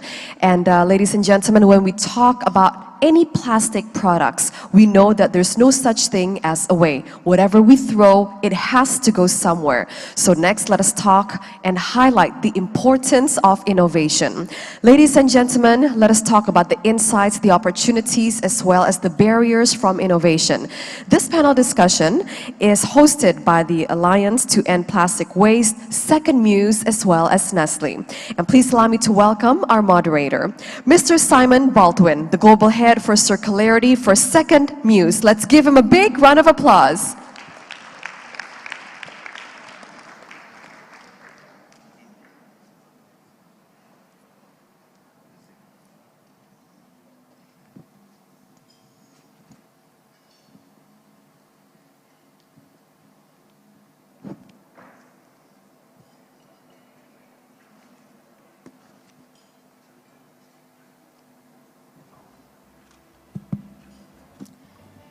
Good morning, everybody. Selamat pagi, ibu-ibu, bapak-bapak. So nice to look out and see so many familiar faces. Many of us have been on this journey now for many years in Indonesia, working on preventing plastic leaking into the environment. And it's so wonderful to see familiar faces, but probably more exciting to see new faces in the room as we continue to expand this network and community to achieve this challenging goal. So today I'm wearing two hats. The first hat as the co-chair of the NPAP Innovation Working Group, but also the second hat as the Global Head of Circularity for Second Muse. Second Muse is an innovation company. We focus on working with communities to build future, just and sustainable economies through supporting innovation. Today, I really want to focus on Second Muse's work in Indonesia. For 5 years now, we have been working to support innovators and communities to tackle the problem of plastic waste. And I just asked a couple of my colleagues who are in the room to stand up. There's Klaus, Duella, Ina, and Saruni. If you could stand up and give a wave, because it's these people who are the people who are really driving the community in Indonesia. And if you have questions about our work in Indonesia, please grab one of these people after the session. We work by bringing together communities of businesses, civil society organizations, people who are affected by plastic waste, as well as corporations and government. Because we believe that innovation alone isn't going to solve the problem of plastic waste. It's how we embed innovation in communities, into supply chains, and into systems that is going to make the difference. And that's why I'm so excited to have representatives of the industry here on this panel to be able to tackle this complex issue together. So without further ado, I'd like to invite my fellow panelists to introduce themselves. To my right is Nicholas Kolesh, the VP of Projects from the Alliance to End Plastic Waste. So Nick, if you can please introduce yourself and the Alliance as well. Thank you so much, Simon. It's a pleasure to be here. Thank you to the Coordinating Ministry of Maritime Affairs and Investment for having us here. Okay, I'll start again. Wonderful. Thanks, Simon. Wonderful to be here. I just wanted to say thank you, first of all, to the Coordinating Ministry of Maritime Affairs and Investment, a very strong partner with us on the projects that we're doing, and of course the MPAP for helping to organize this event, and also to Simon and my fellow panelists from Nestle. The Alliance to End Plastic Waste, I think you heard about yesterday from my colleague Alison, so she introduced, and I'm not going to spend more time on that, but I wanted today to focus maybe on what we're also doing here in Indonesia, and how that's, I think, fostering the innovation that's needed to support the transition to effective waste management and to beat plastic pollution as the theme of this conference. The Alliance has 7 projects running in Indonesia. We are committed to action on the ground, addressing the plastic waste challenge. We're looking to address up to 60,000 tons of plastic waste diverted from the environment by 2025. And with that, it's only going to happen if we engage with communities, as we heard in some of the previous discussions. It's so important to have that behavior change, that community engagement. And so in the projects that we're doing, we're looking to work with approximately 2.7 million people who who are going to be directly impacted by the work in our project and the work they need to do themselves to take on the challenge of waste management. And with that, we're bringing about $36 million of investment to our various projects in the country so far, and we're committed to continue our work here in Indonesia to expand proven models. The Alliance is in a unique position when it comes to innovation. We've been exposed to literally hundreds of solutions. Over the course of our short existence, we've received almost 1,000 project proposals, and that's put us in a position where we have such an exposure to what can work. And one of the things that's heartening in my job is to see how many solutions there actually are to this challenge and how they can be implemented. So from those proposals, we're now running 50 projects with our partners in 30 different countries around the world. And in our activities, we're very active in seeking out innovative solutions because we know that the challenge of plastic waste is indeed a multifaceted one, and it's not going to be solved by any silver bullet. There's going to be a multitude of different solutions coming through. So through our program activities, in addition to the infrastructure work that we're doing to build those waste management systems, we're also working with innovation platforms. So for example, with Plug and Play and the incubation network that Simon is running, we've actually been able to identify hundreds of startups in those programs, and we've been able to support them with funding, with expertise, with helping them to build their networks, and also to enable them to actually access funding from other parties in that work. One of the more recent efforts was here in Indonesia and also across Southeast Asia, working with the GPAP and the Uplink platform of the World Economic Forum, and together with Second Muse as the incubation network. And it was called the Plastic Waste to Value Southeast Asia Challenge, and we've identified 41 different applicants that came through that program. And the top 5 innovators were recently chosen, 2 of which came from Indonesia. So we're seeing a lot of startups, a lot of small businesses, a lot of solution providers that are coming forward through these different programs. And I'm just going to close on maybe just on the theme of innovation, because we are exposed to it quite a lot. And innovation is something that is not just about a technical solution. It can take many different forms. And one thing that's extremely important is that whatever solutions that are implemented are fitting with the local scenarios and local circumstances. So it's particularly important in this region that we can transfer things that are working elsewhere and get them on the ground here, but make sure we adapt them to local circumstances and make sure that they work. Areas of innovation can be well beyond technology. We've heard a lot in the previous discussions about behavior change.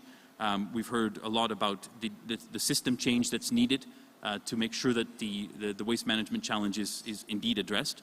And I think it's really important that those innovative solutions are also taking account of that behavior change component at the community level, getting households involved in the waste management systems. From the work that the Alliance has done, we've seen a lot of different challenges on the ground. But what we found in all the waste characterization studies that we've done, and we heard about some of that in the previous session, is that in fact plastic waste is roughly 10 to 20% of a typical household waste stream. So the challenge, of course, is plastic waste that accumulates in the environment, there's no question. But the challenge is also to put in place those effective waste management systems and those innovative solutions that are going to not only get the waste, or stop the waste from getting into the environment in the first place, but then have those effective recycling solutions, those effective valorization solutions that get plastics back into a circular economy. So again, as we move through our programs here in Indonesia, we want to drive innovative solutions across all those different areas. And I'm really looking forward to hearing from some of the startups, some of the companies today who are going to share their innovative solutions with us. Thank you. Thank you, Nick. And Ibu Esi, who is the Sustainability Director at PT Nestle Indonesia, if you could just also introduce yourself to the audience. Right. Thanks, Simon. Okay. Good morning, distinguished guests, panelists, and ladies and gentlemen. It was my pleasure to be here today with all of you here, seeing face to face, and after quite some time we are meeting online. The most important event on this year is very much an eye-opening for all of us. I think it was yesterday, we've seen a lot of good best practices, a lot of insights, and a lot of good solution in how handling plastic solution. Now, I'm from Nestle Indonesia.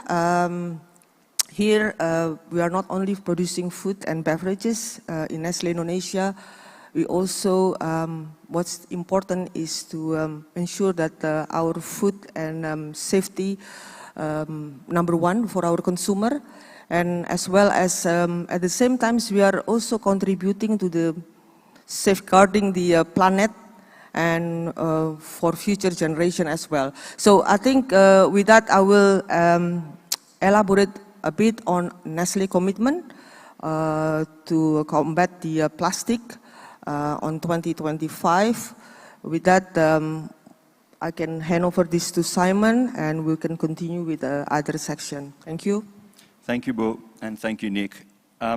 So today's session is really about celebrating innovation in Indonesia, and we're going to do that by having 3 mini sessions, and we've got a really exciting program set up for you. So the first mini session is going to focus on improving collection, the second on responsible consumption, and the third mini session will be on quadrupling recycling capacity. All of these sessions align with the goals of Indonesia's NPAP. I'm also really hopeful that this can be an engaging session with a lot of audience participation. So if you can move to the next slide, can everybody please pull out their phones? It's very rarely you get a moderator asking you to actually take out your phones. So take out your phone, and Ibu Tuti, if you could please close TikTok, stop playing with TikTok, Ibu Tuti, and scan the code here, which will take you to a question and answer, will take you to a question and answer forum that we will use to facilitate engagement with the audience after this presentation. Given that we're running a little bit behind time and we're up against Solat, so I want to be respectful of that and try to finish on time, I'm going to use a refereeing technique from the forthcoming World Cup, Soccer World Cup. So each of the speakers will have 3 minutes to speak. I'm going to give them a green card warning when they have 30 seconds to go. And then I'm going to give them a yellow card warning at the 3-minute mark. Now, if the speakers continue to keep speaking past that, they will get a red card, which will send them off the field and they won't have the opportunity to participate in any further questions.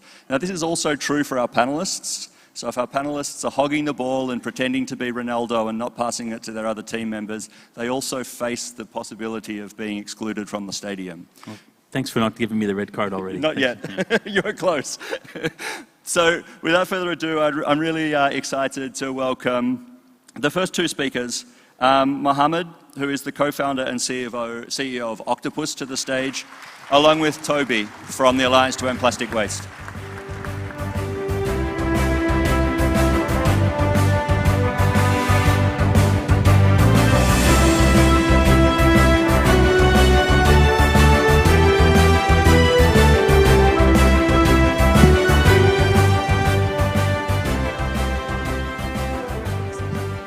So Mohammed's going to be speaking about how the informal sector can be integrated into end-to-end business models in Indonesia. So Mohammed, the floor is yours. Yeah, thank you, Simon.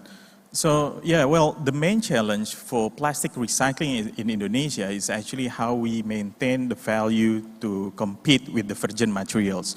So I can give you an example with the PET plastics. Currently we work with Danone Aqua, and we try to decrease the recyclable materials to below the virgin materials price. So basically, how to maintain the recyclable price is actually on the logistic cost itself. So we try to push the logistic cost by involving the existing informal sectors, which is the local waste collectors and also the local waste traders that actually also part of the government programs, which we call as Bank Sampah. And by using the circular economy, basically we try to save, we try to give incentives to these waste collectors and waste traders to involve the collection to decrease the logistic cost itself. So currently we're running not only in Makassar, but also just expanded to Bali, Bandung, and also Jakarta.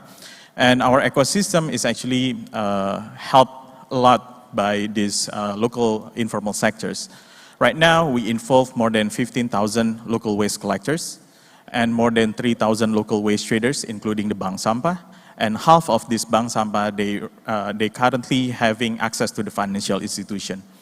So how do we scale up is actually just because we involve the stakeholders, the key stakeholders. The first one is the household consumers, which is the waste generator.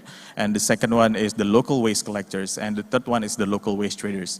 And yeah, by involving these three key stakeholders, we actually already decreasing the recyclable material price to below the virgin material by less than 3%. Well, at least we're making a good progress, because if we're talking about the price itself, is, as we all know, that the recyclable materials is usually higher than the virgin materials. So yeah, thank you, Simon. Thank you, Mohammed. Can we give him, Mohammed, a quick round of applause? We'll save questions until after Toby speaks. I was going to introduce Toby as having the best beard in the business, but I'm also looking across to see that he's got the best socks in the business as well. Toby, the floor is yours. Thanks very much, Simon. It's you know, we really enjoy coming to events like this, and it's always really, really good to be around friends and colleagues working on the same problem. And the question has been coming up over and over again about retribution fees in the last couple of days, and this is a good opportunity to discuss, you know, the importance of them and the best ways to try and collect them. And I think first of all, it's probably important to talk about, you know, the importance of retribution fees and why we require them. And when, I think we'll start with Bersih Indonesia, which is a project that Nick was touching on before. It's our biggest project or the Alliance's biggest project in Indonesia, and it is a very, very scaled total waste system. So it's a waste collection, sorting, and then trying to valorize the recyclates at the end of the system. So it's a total end-to-end system, and it's incredibly efficient. And with efficiency comes requirement of revenue and guaranteed revenue. And a retribution fee anywhere around the world is a required source of revenue for a waste system. Waste systems aren't profitable on their own. They are profitable. They require the subsidy of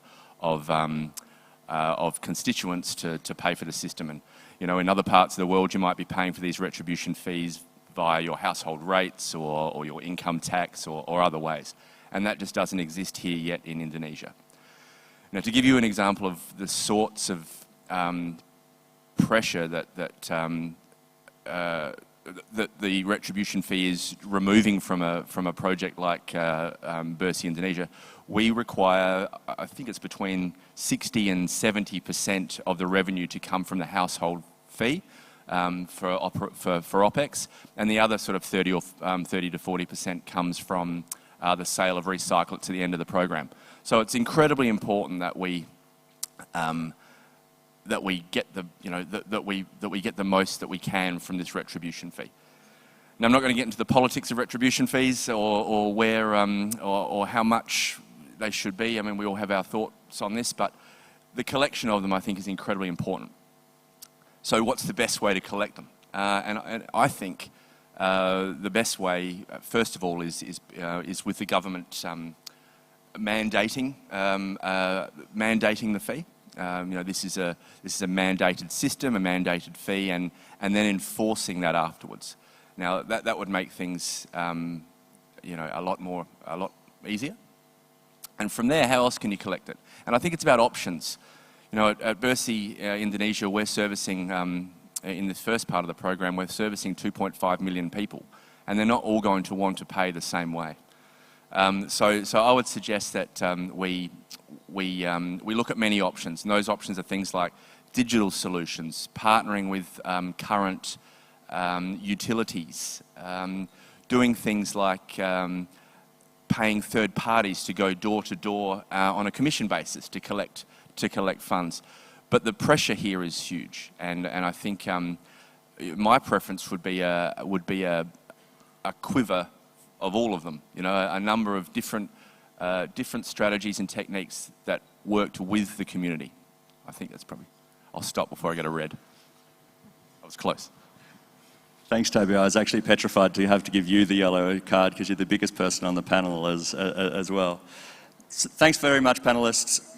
There's a couple of things that jump out at me from this. And I want to reflect on the importance of the informal sector in waste collection systems. So one, first an observation, and then second, perhaps a question that you can think about for me. One is that the fast-moving consumer goods companies have all made commitments to having recycled content in their packaging by 2025 and beyond. And so there is an increasing demand for this commodity. At the same time, the fast-moving consumer goods companies have also made commitments or have already made commitments to traceability into other feedstocks like cacao, sugar, coffee, rice. When do you see this happening to support socially responsibly sourced plastic? And how can your initiatives feed into that, is sort of the question and the observation. And also, Toby, I'm also really interested, the second part of the question is, how could waste collection fees also be used to benefit the informal sector? So maybe Mohammed, if you can take the first part, and then Toby, the second part of the question. Yeah, well, if we're talking about involving the informal sectors to, if we're talking about the circular economy of the plastic itself, of course, the big off-takers are the fast-moving consumer goods, right? So before fast-moving consumer goods, then before that, it will goes to the recycling industry, and before that, of course, the supply from the informal sectors itself. So by increasing the target, by using the recycled materials, it will definitely drive a lot of income for the informal sectors, especially by using our platforms, the one that involve the informal sectors. We actually help them to earn more by collecting these recyclable materials. And yeah, well, as I mentioned before, right now we have 3 mobile apps. The first one is for the household consumers, the second one is for the waste collectors, and the third one is for the waste traders. So during the collection process, we actually help the brands to trace every single packaging or every single post-consumer products that just consumed by the household users. So yeah, we trace them, and we also help them to increase the collection itself by involving the informal sectors. Wonderful, thanks. Toby, really quickly. I think waste collection fees work alongside the informal sector rather than help them directly. I think it's clear that the informal sector is always going to have or play a role in waste systems in most economies, and they tend to collect the easier to collect plastics and recyclables, cardboards and things, and they tend to not collect the harder to collect things. So rather than rather than enabling them, I think what a waste collection fee does is picks up the things that the informal sector doesn't. So that, to me, is where it's best used. Perfect. And Nick or Ibu, really keen for your reflections from the position that you set in this value chain to understand how innovations like these two can influence the work that you do, and Nick, and how you're supporting, obviously, a key supporter of Bersih Indonesia, but the plans for sort of operating at that infrastructure level, I think, are really interesting from a systems perspective. Yeah, indeed. I mean, that's the core of it. So without the infrastructure, we're obviously not going to get the system in place, but at the same time, without the involvement of the informal sector, who in many cases are the backbone of a waste management system that's existing in its current format, and we've seen that around the world in different places, and it's not going to work either. But again, that core of behavior change is what is ultimately going to drive the system's success. We like to say the infrastructure is easy, right? We can build transfer stations, we can build MRFs, we can buy trikes and trucks, but we need people to participate at the household level. In Bersih Indonesia, we're going to have 550,000 households that we want to service, 2.6 million people. So we need to make sure that each and every one of those households understands, first of all, why they need to pay a small fee, and also what they can do to be part of the system solution that is ultimately going to bring a Regency-wide solution in Malang to waste management. So I think those are really the critical factors that we're working on, and the behavior change campaign that's getting underway is going to be, I would say, the make or break of the program, as it were. And Ibu Esi, from the perspective of a fast-moving consumer goods company? Right, I think we have experience working with the government in the Karawang Regency and also in Pasuruan, East Java, that the retribution fee has always been a key issue for all of us, and the participation rate is very, very low.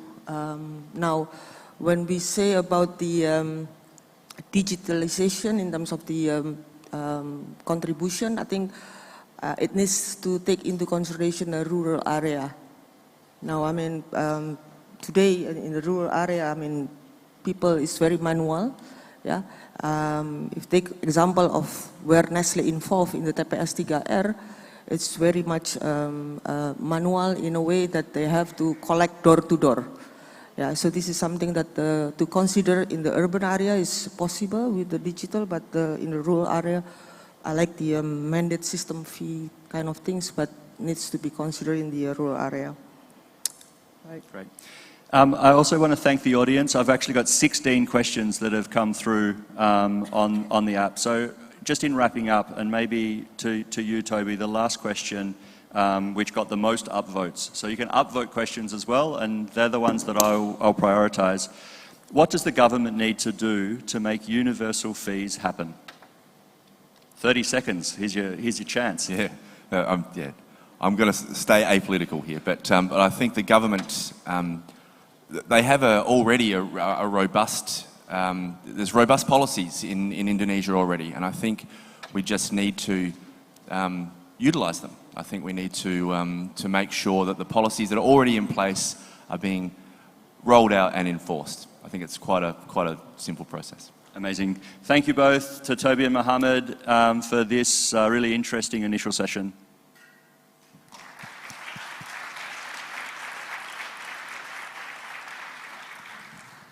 Our next session is going to be focused on responsible consumption, and we have two speakers. The first speaker is Bintang, the director and co-founder of CoinPack, and the second speaker is actually our fellow panelist, Ibu Esi, who will be speaking from the perspective of Nestle Indonesia. So, Pak Bintang, gimana?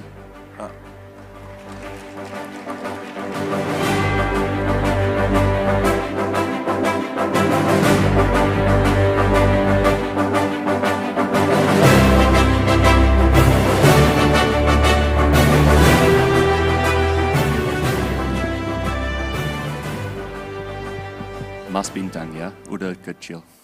Over to you. Check. Hi everyone, I'm Bintang from CoinPack. So I think the question is about the challenges of how to scale reuse and refill in Indonesia. So there are a couple of challenges. First is regarding logistics. I think reverse logistics is the most impacted when we are talking about reuse and refill system in any countries, especially regarding collecting, sorting, cleaning, packaging. And I think there are a couple of ways as well to address this issue. For example, like increasing density in a certain area when we are, doing the project of this refill and reuse. The other challenges about reuse and refill is also the higher emission. So we have to calculate we have to limit the transportation so we can control the carbon footprint from the logistic of the reusable and refillable packaging model. The second challenges is regarding the cost. So for reusable packaging, it is usually heavier. So in the first, we need investment to produce this packaging, but we have to treat this packaging as an asset. This packaging will have multiple journey in the process, so you will divide the cost along the way. Let's say it will be used at least 10 to even like 20 times. The other challenge with cost is regarding on the refill model. The first one is reusable model. On refillable packaging, we know that for consumer, it is usually, they can get like cheaper price. But it is question for the retailers whether they can still get attractive margin when they are applying this refillable packaging model. The third one, this is very important regarding hygiene and quality, especially for reusable packaging, is the cleaning process. We in Coinpack spent a year and a half to to find the procedure on how we can clean and sanitize the packaging so that we can use that in accordance to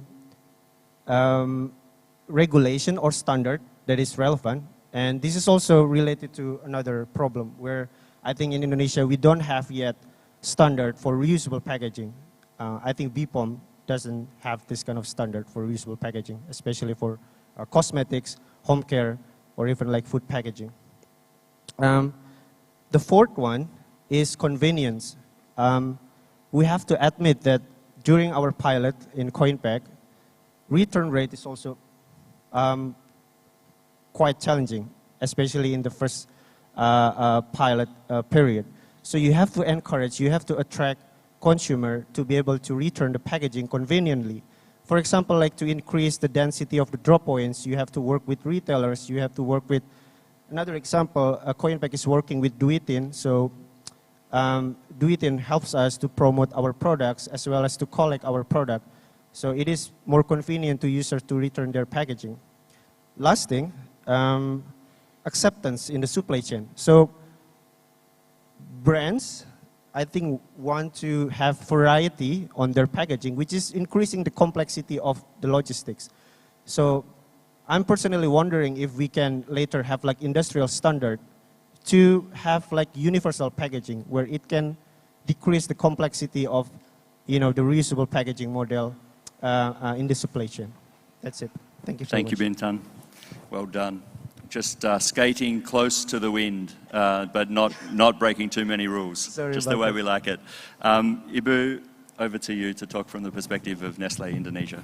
Yeah, it's very interesting. The refill system is now is an alternative way to reduce the usage of single-serve plastic.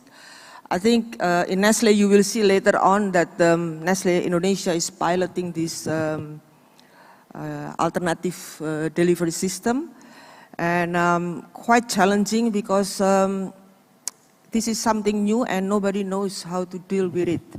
Yeah, it takes some time, but the message here is very clear. Now we have to do it today. I mean, you cannot have the result overnight, but unless you try, you will not get the learning and scaling up. So I will talk about that later on in my slides to give some inspiration to the rest of the industry. That's the most important. Great, thank you so much for sharing. I had a couple of questions then. Maybe first to you, Ibu. So I was a former marketing guy, right? And when you're in marketing, you're especially in the packaging business, you're looking to sell your products, of course. And one of the aspects of that is shelf appeal. So is it attractive to somebody in the supermarket, and are they going to pick it off the shelf? But with that comes challenges, right? You have multi-materials, you have colors, you have extraneous material, I think, that's used. And we've all been in a supermarket and we look at a package on the shelf and we maybe say, well, why would they use that material, or why do they use that much packaging? So there's always an opportunity to reduce or to think differently. So I wanted to know, how does Nestle balance that kind of shelf appeal aspect with a sustainable approach to the packaging that you're using? Yeah, I think we are down to the point where even when we launch a product, we have to consider the sustainability aspect. And it's not easy. Now, for example, one pack of Milo or Kemenko, it has 7, 8 colors. And how you deal with it in terms of the recyclability, yeah, because the more color you have, the difficulty in the recycling process later on. So I think with the help or with the support of our research and development in the center and also in the region, we are developing an idea of less color, but still in terms of the recyclability is very much, it's good. So I think this is the way that we want to go. Yeah, Nestle is exploring very hard on this one. So I think reducing colors, as long as reducing color is number one. A second one is, although we are reducing color, but the impact on the shelf, it has to be much more good. Now on the material, if you look at today, between multi-layer and also mono material, that basically in our portfolio is also an issue on the shelf life. Yeah, so this is something that we need to taking care. The technology and also the cost is very much key for us, and the Nestle in the center is also open the Nestle Institute Packaging. This is a way for us in the market to have a fast solution on how we tackle this problem, especially on the multi-layer and mono-material packaging. Great, thank you so much. Maybe one question that came from the audience. Would Nestle consider working with CoinPack, or are you working with other refill, reuse models? Yeah, we are considering working with other startup, CoinPack, Cyclus, kiosks and everybody. So I think at the moment, what is important for us, we try every alternative packaging solution. That is the most important. And we will start it now. We don't wait. Yeah, and we'll see later on how this business model evolve, because it's not easy. I am being challenged by all the business officer, yeah, because not good in their P&L. But see, I mean, in terms of the pioneering on this one, leading on this one, inspiring other, I think this is the most important things nowadays that we need. Great. Mas Bintan, Sekimuse has just finished a big regional project looking at innovations around single-use plastic, and refill and reuse was a model that came up a lot. However, one of the things that we were struggling with when we were supporting these innovations, and it's also a question from the audience, how do we think about some of the life cycle implications of a reuse and refill model? For example, the CO2 contribution that these types of business models like yours have. How do you measure that, and how potentially do you overcome the broader environmental impacts of a business model such as yours? Thank you, Simon. I think for reusable packaging, the most impactful on the life cycle process is during the logistic, during the service life. So on the production side, I think it will be almost the same between single-use packaging and reusable packaging. And during the service life, the reusable packaging will have more negative impact versus the single-use. That's why we need to make sure that the packaging is, like going into the loop again, return, and then reuse.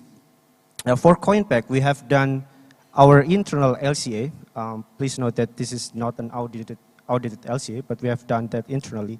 At least, for example, 500 ml packaging of CoinPack versus the single-use one, we have to use that at least 3.5 times, or like 4 times.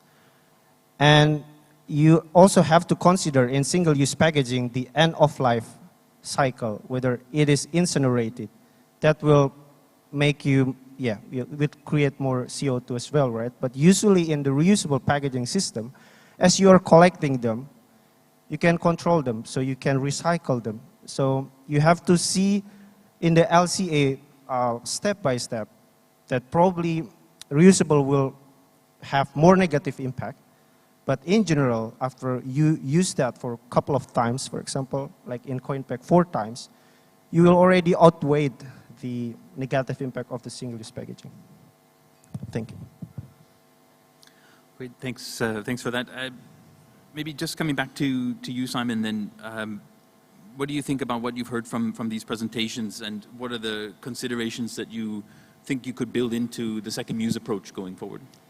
Yeah, so reflecting on, I think we've supported 80 different innovations around the region to address single-use plastic. And when it comes to the refill and reuse model, there were two key things that emerged as being something that we wanted to work on. One was centralized infrastructure. So was there a way of either building centralized infrastructure to help multiple companies to wash and sanitize, or to use redundant infrastructure? Could we use other hotels in a way that we're able to sort of share the costs across the business models? And policy was also another interesting area. How do we encourage and provide opportunities for these types of businesses to compete? I think those are really important points. The Alliance is supporting a few different reuse models. So we have a partner in Japan and a couple others in South America that are in this reuse and refill. And the one in Japan was quite interesting. They're working in Tokyo, and their model is to use the infrastructure of hotels that are not having their peak time. So they come in the mid-morning or in the mid-afternoon or in the evenings or the early evenings to do actually the washing of their reuse. So the hotels have signed up to this as a great symbiotic relationship to use their infrastructure. So these things are actually working in practice.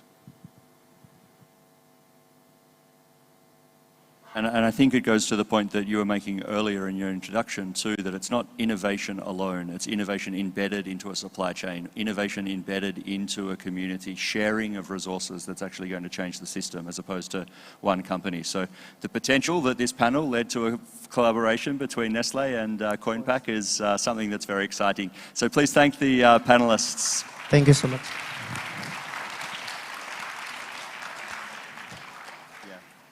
Can we please have the slides for Ibu Essie just to finish the presentation? I think it's one back. Thank you.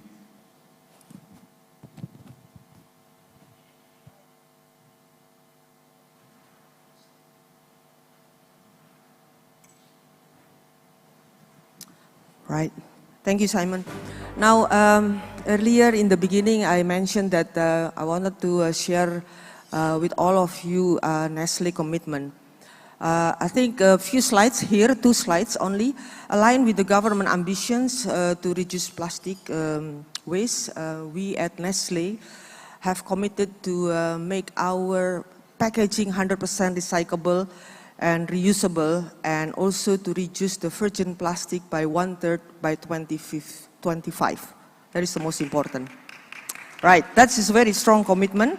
But we know that 100% recyclability is not enough. We have to see at the very holistic picture, right? From the design our packaging, ensuring the infrastructure, working with the government very close on the waste management, as well as on the behavior change. That's the most important. Now, to achieve our commitment, we have developed our roadmap. Basically, this roadmap is as a framework for us to guide us on to see how are we achieving so far with our milestones. That is very important to keep us in speed. Our approach to create more sustainable and circular system focus on 3 key areas. One is less plastic. Second one is better plastic. The third one is better system. Now, less plastic is mainly cover the reduction of the use of a virgin plastic, and also from time to time optimization of the packaging itself. Now, also the refill system that we just talked about, it's in the less area, is a way for us, an alternative packaging to basically reduce the single use of plastic. That is very important. Now, better plastic, this is where we explore alternative packaging. Yeah, we've done a lot of this. I will show you the next example of that. This is a must, important. For example, the monomaterial multi-layer is to increase the recyclability.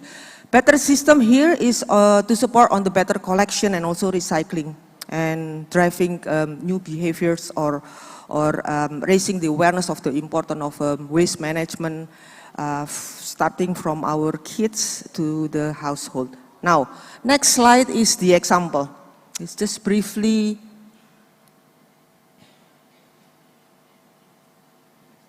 Yes, next slide. Next slide, please.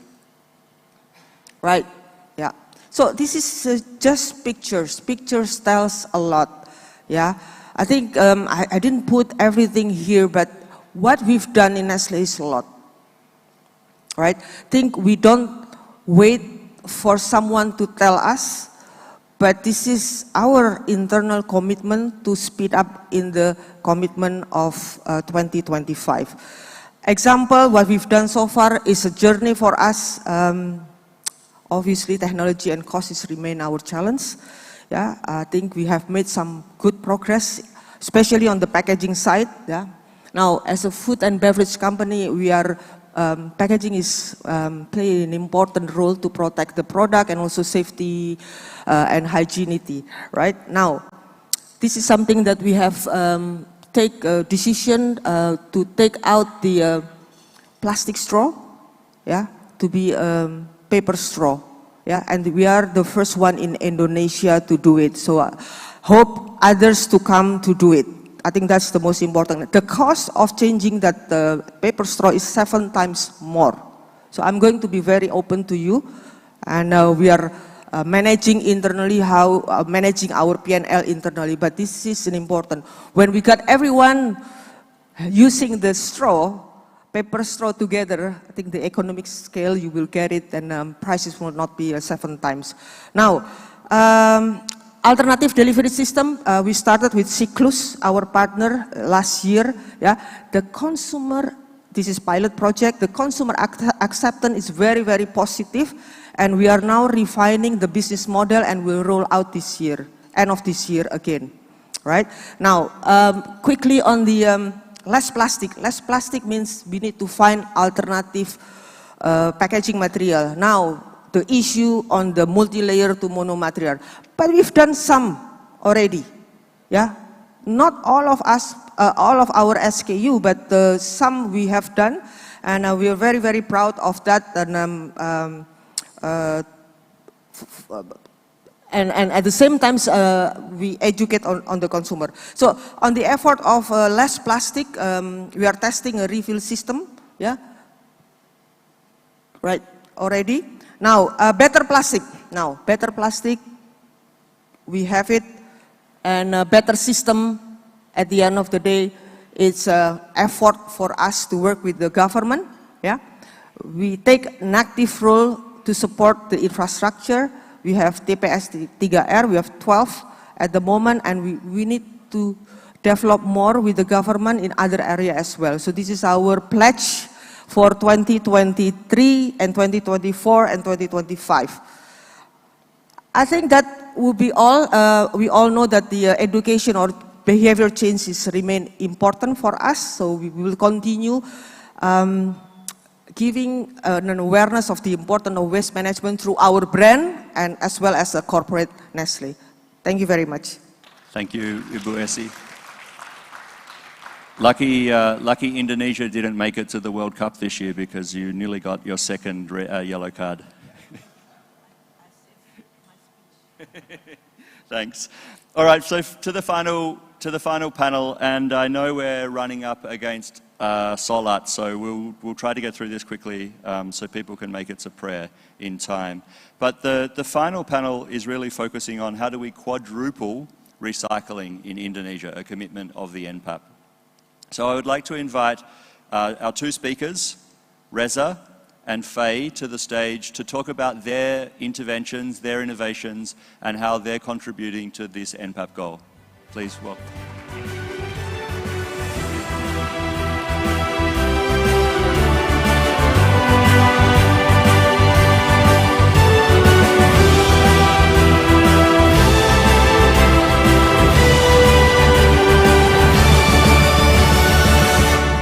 So our first speaker is going to be Reza from Plastic. Over to you, Reza.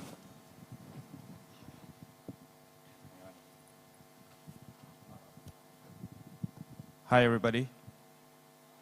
Let me just get this. Only have like Throughout this event, we heard a lot about collection from here, collection from there. But the next question, I guess, is what are you going to do with all those plastic waste?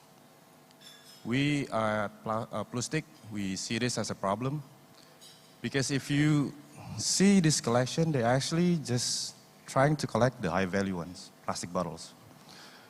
And we make joke internally like everybody is too busy solving the plastic bottle problem. But plastic bottle is not just the plastic waste. I mean, there's other plastic, low value, multi-layered, and hard recycled plastic. So this is actually what Plustic is based on, the material that we're working on. I'm going to show you this.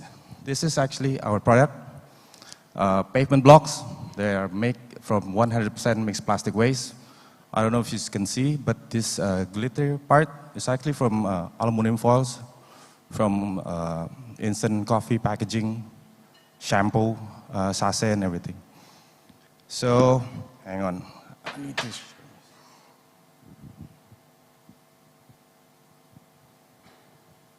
Almost forget. So, the way we work, we actually work directly at the landfill. We take up to 5 tons of mixed plastic waste daily, which roughly around 3 million of instant packaging. And then we convert them into this plastic waste. Currently, we are working in Bogor, in the landfill in Bogor, in Galuga, working with the government of Bogor. So, we cannot stop the waste, at least not yet. I mean, we know a lot of people, organization, and that are trying to work on reducing and even banning the plastic waste. But the fact of the matter is, plastic waste is coming in daily, and then we need to do something about that.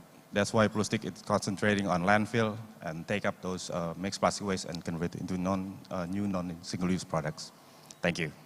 Thank you, Reza. Thanks very much. Mafei, over to you to talk about your initiative in Indonesia. Okay, thank you. Bank Sampah Bersinar was established in Bandung, but now we already operate in 5 cities in Indonesia, and we focus in educating society how to segregate their waste. After they segregate their waste, we create some community in the society, so people can bring their waste to the location that nearest to their location. And after that, we will pick up the waste from the collection center, the collection point, and we bring to our prime waste bank, and we will process all the material to be sourced to the recycling industry. We also create some innovation, so we can collect even like textile waste, and also the one of kind that waste that very much in the ocean is the used baby diapers. We can process used baby diapers into the product, and we're proud to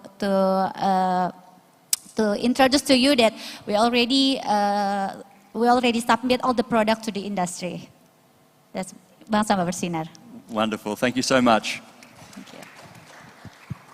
So I'm really excited about how businesses like yours are creating demand for hard-to-recycle plastic. Because at the moment, I think we've got a strong demand for PET, but where are we creating the demand for these harder-to-recycle plastics? And I know this is something that the Alliance has been working on really strongly. So Nick, maybe before we go to the audience questions back to the panelists, if you could talk to us about some of your initiatives and how they're driving demand for, to pull the plastic out of the environment and into supply chains. Oh, great. Thanks, Simon. I think the first thing to say is that every solution that gets waste out of the environment or stops it from getting there in the first place is a good solution. There's a conception that perfect can be the enemy of good, right? So good enough is where we need to start. And so there are a lot of good solutions that are coming through. And of course, people talk that chemical recycling can be a panacea for hard to recycle plastic waste. It is absolutely a great solution. What we've learned in the projects that we're doing is a lot of preparation is needed also of the feedstock that goes into a chemical recycling to ensure that it's going to be fit for purpose and you're going to get what you need out of it in terms of the next generation of products. But there's also other solutions. We've been working with a number of partners to bring plastic waste into building and construction applications. And we're not talking just the simple things of extruding beams and planks, although we have some companies that we're supporting that are doing that. There are other interesting technologies, for example, what we've seen with company CRDC, their Resonate product, which is able to effectively replace up to 15% of the sand in a typical concrete formulation with their Resonate product, which is not just ground up plastic, but it is a chemically transformed plastic solution that can help also address the challenge of overuse of sand in construction. So there are just so many of these solutions out there, and I think we're really keen to be supporting them. And it's certainly going to be an area we want to focus on here in Indonesia. As we build up our program, Bersih Indonesia in Malang to start with, there's going to be quite a lot of low-value plastics that are coming through, a lot of films and flexibles, the sachets and so on that need to be addressed. And we're looking to implement some of those solutions here with our partners to make sure we have solutions on the ground for all those different fractions of plastic waste. Great, thanks Nick.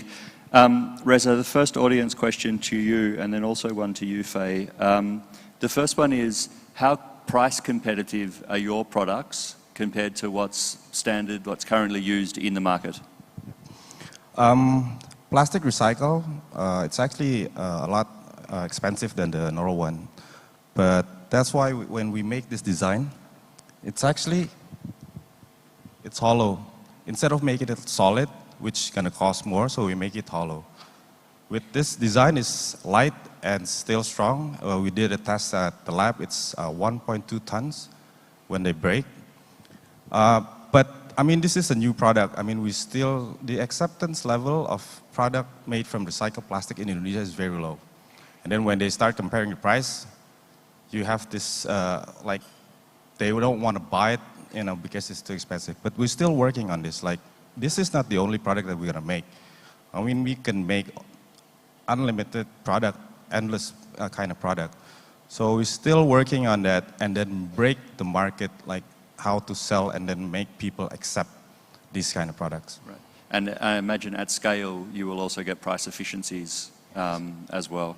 And Faye, there was a question from the audience asking about how you're able to work on household segregation. Is that something that you're doing, and how are you successful in encouraging more household segregation to help your business be more efficient? Yeah. Until now, we already educate about more than 100,000 people in the society, and we have more than 25,000 registered in our waste bank. It's not easy to educate people about the segregation. It's really hard. Even the regulation cannot push people to segregate their waste. But we believe with the system that we already create, with the module, we have the module, the standard module to education. We have 12 module, and we also accompany the society in minimum 6 months until 2 years, and we every month we create the education system, the training, and also we create some campaign to raise their waste, to increase the awareness, like example by the main needs using the trash like that, and also we give them the benefit. We give them the benefits. So when people bring their trash, they saving the trash to the waste bank. Then it's same with they come to the conventional bank. We bring our money and we get the deposit in our account, right? So people can bring to our waste bank and directly they get their deposit in their account. Great, thank you. Ibu Essie, has Nestle thought about, or how has Nestle thought, I should say, about design for recycling? And how is that used to be able to, can you give us an example of how you've used that in one of your products to increase the recyclability of that product? I mentioned earlier better material, yeah, and you've seen the example that we've done it. I think this is not an easy exercise. It costs a lot of money for us, but we've done it. Now, what's important way forward for us is that today in Nestle Indonesia, 80% of our packaging is recycle ready. So going to the 2025, we have 20% to go. Yeah, and this means a lot of materials like multi-layer. Yeah, that is really a challenge for us today. Now we are continue with our commitment to ensure this 20% is on time delivery on the 2025, and also it comes to the design for recycling already plan, and we have the roadmap. As I mentioned earlier, we have the roadmap in place. So I think we are, inshallah, pretty much confident that we will reach 2025 on the better packaging material. Yeah, in this case, design for recycling. Now, just to mention on that one, we still have the homework 20%, but we don't stop there. At the moment today, by end of the year, we'll try to collect our plastic as we produce plastic. We collect as much as we produce by end of the year. So this is the first time for Nestle Indonesia. By end of the year, this is our aim. Now, the design for recycling is still long way to go, but at least we remove plastic from the market. That's our aim. Thank you. Yeah, I think those solutions are fantastic, and we are actually seeing a lot of opportunities in the design for recycling and design for circularity space. Maybe just a reflection from my side, I mean, it's fantastic to see the innovations that we're seeing here locally in Indonesia, and things coming from the bottom up, from startups and small companies. A few weeks ago, I was in Germany at the K Fair, and which is the biggest plastics fair in the world, and you have all the resin producers. And what was really amazing, though, was the transformation that's underway in the industry. And you can see so many recycled content products being displayed. There's such a huge move in the industry towards this. And some of our member companies in the space of recycling technology, for example, Tomra and Arema, their order books are absolutely full. So recycling is absolutely working. The key is collection. If you've got to get those materials in, as you've said, and once they're in, those technologies are there to effectively recycle. And the Alliance has recently just announced a new program that we're working on, ValueFlex, which is going to be piloted in Europe with the industry to really transform that waste management of and recycling of flexibles and films from a household waste stream. So those are the most challenging areas. And we've put together a project where we're effectively having all those different technologies come together in one plant that's going to enable effective recycling and again, piloting those things and getting them deployed across the world to bring this challenge under control. Great, thanks, Nick. When you first told me that you were going to K Fair, I didn't know that you were interested in. I thought you were interested in Korean pop music, and but now it's all clear. Thank you. Faye, there's one more question just about the diapers, and how do you encourage people to bring their dirty diapers to you? Like, what's the incentive, and how do you just manage that that waste stream? Okay, education is the key. If we already educate people, they have willingness to bring their segregated waste to us.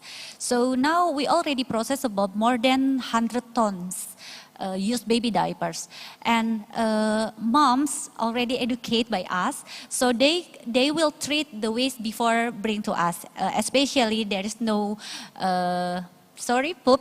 Yeah, it's only the urine. We can accept that, and we process without touch with the human. So everything was run automatically, and we can make sure that all the product is free from the bacteria and anything. So the key is the education. Even we didn't give them any benefit, any reward for them, but sometimes we have a program with our sponsor. We have collaboration with Kimberly-Clark Softex, and we can give them free new baby diapers, but they have to collect some point. Not only the used baby diapers that collect to us, but they have to also bring the other segregated waste, non-organic segregated waste like that. But the key is the education. Wonderful. Please join me in thanking our fellow speakers on the final session.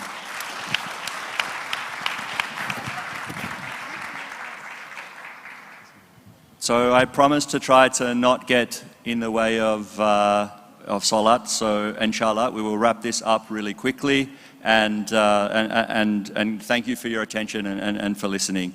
So the last session is just an opportunity for us to reflect as panelists on the 3 sessions that we've had and share back some of our thoughts about the innovation ecosystem in Indonesia.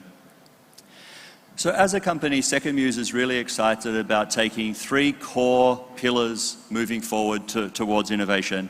And we heard from Nestlé about how brands are driving towards wanting to responsibly source content to make and meet the commitments that they have to their recycled content in their packaging.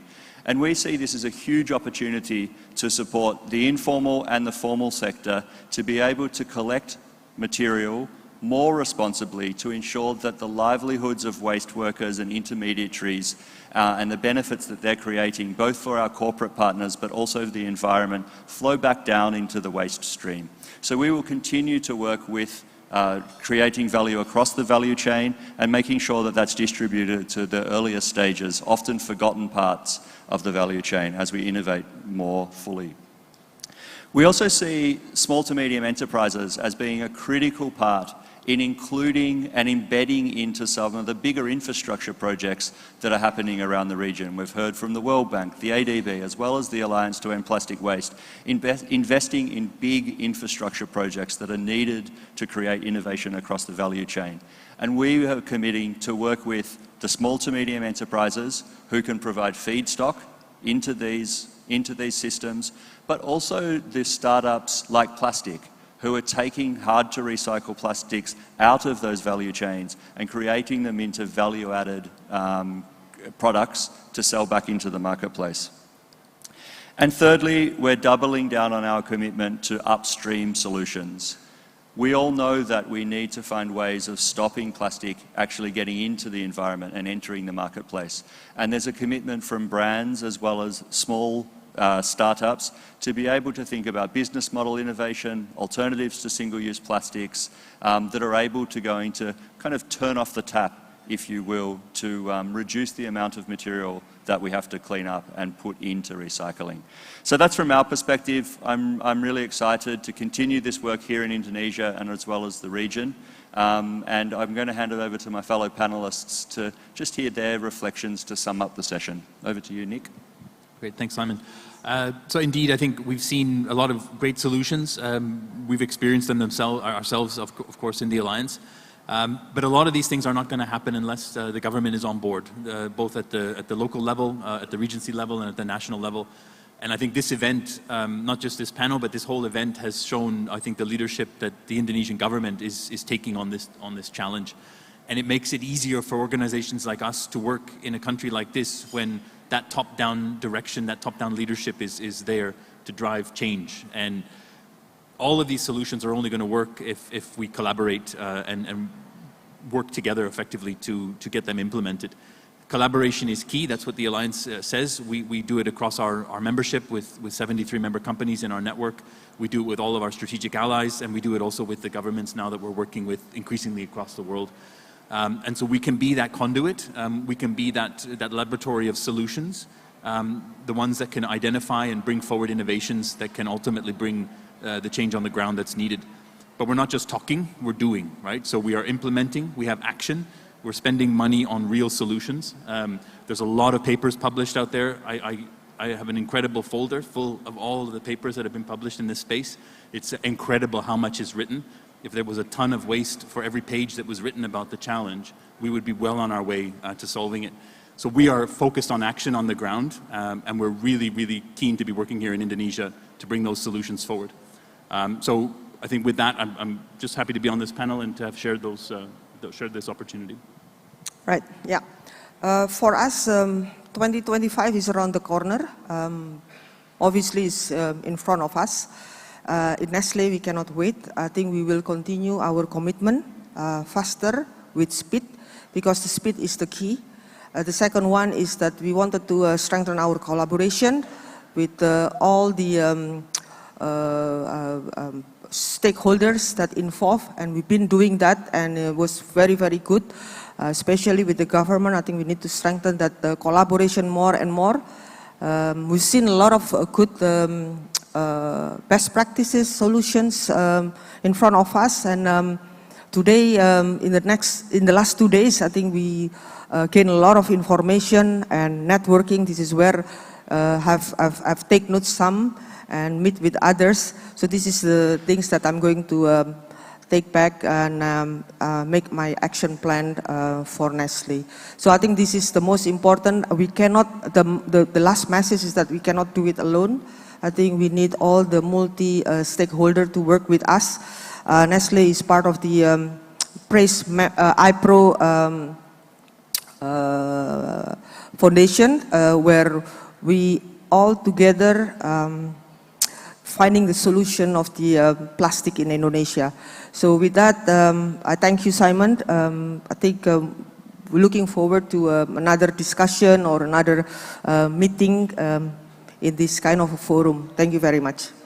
Great, thanks, Ibu. And before we give applause to the panelists, I'd like you to give applause to yourselves. I actually got more than 40 questions from the audience, so thank you very much for your participation.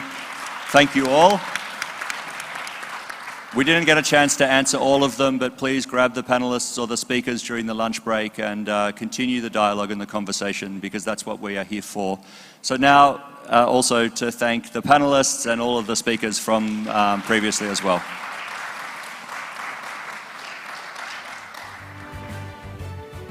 Thank you very much, Mr. Simon Baldwin, and all of our speakers. And we'd like to ask you to please remain on stage. And next, allow me to invite to the stage Ibu Nani Hendiarti, the Deputy Minister for Environment and Forestry Management of the Coordinating Ministry for Maritime Affairs and Investments of Indonesia. Ibu Nani Hendiarti, we'd like to ask you to please come up on stage to hand out the tokens of appreciation to our moderator and to our speakers. Let's give a big round of applause for Ibu Nani.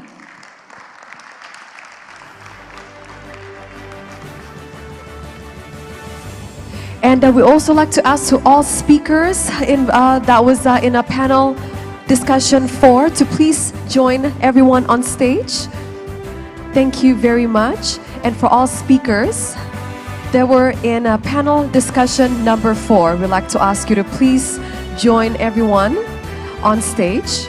And here it is, ladies and gentlemen, Ibu Nani Hendiarti, the Deputy Minister for Environment and Forestry Management of the Coordinating Ministry of Marine Affairs and Investments of the Republic of Indonesia.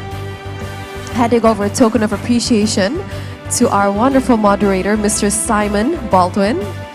We truly loved your idea, that red, green, yellow card. Many of us moderators are also going to steal that idea from you from now on. And ladies and gentlemen, let us capture this great moment with a group photo session together. Kami persilakan kepada teman-teman fotografer untuk mengabadikan momen ini. And ladies and gentlemen, let us give them a big round of applause.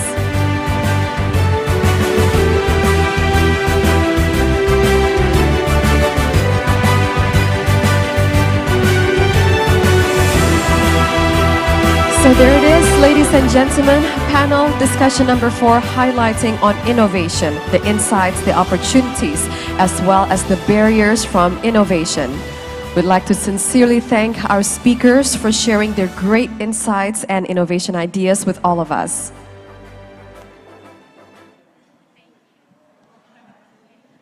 And distinguished guests, ladies and gentlemen, we've now come to our lunch break. Selanjutnya kami persilakan Bapak Ibu untuk menikmati makan siang atau hidangan yang telah disediakan. Ladies and gentlemen, just as yesterday, we welcome you to please enjoy lunch at the ballroom just next door. Dan untuk bagi Bapak Ibu sekalian yang ingin melaksanakan sholat Jumat, akan ada shuttle yang akan mengantar Bapak Ibu ke masjid yang berada di luar parkiran atau di luar lobby. Dan ladies and gentlemen, we expect you to please come back, return to the ballroom at 12:45 p.m. Terima kasih. Thank you.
Kita bersama-sama menjaga syukur kehadirat Tuhan Yang Maha Kuasa Allah SWT karena atas limpahan rahmat dan karunia-Nya, sehingga pada pagi yang cerah ini kita dapat bersama-sama hadir di Kolinamil dalam rangka gerakan nasional laut bersih, tentunya kita dalam keadaan sehat walafiat.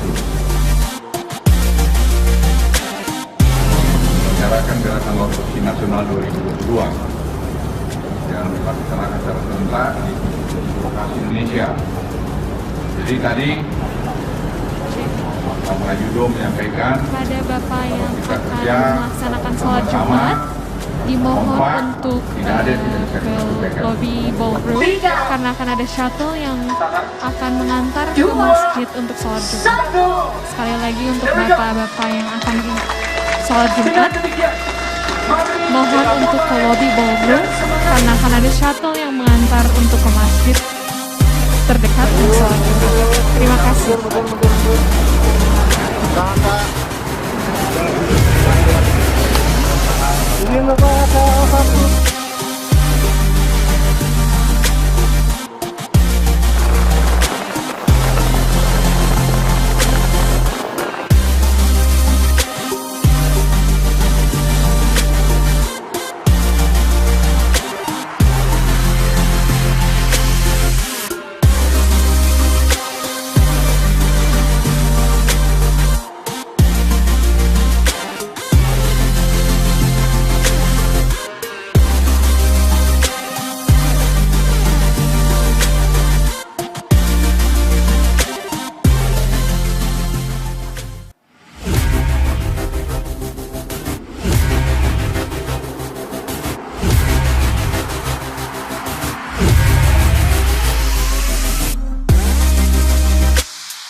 Kita bersama-sama menjaga syukur kehadirat Tuhan Yang Maha Kuasa Allah SWT karena atas limpahan rahmat dan karunia-Nya, sehingga pada pagi yang cerah ini kita dapat bersama-sama hadir di Kolinamil dalam rangka gerakan nasional laut bersih, tentunya kita dalam keadaan sehat walafiat.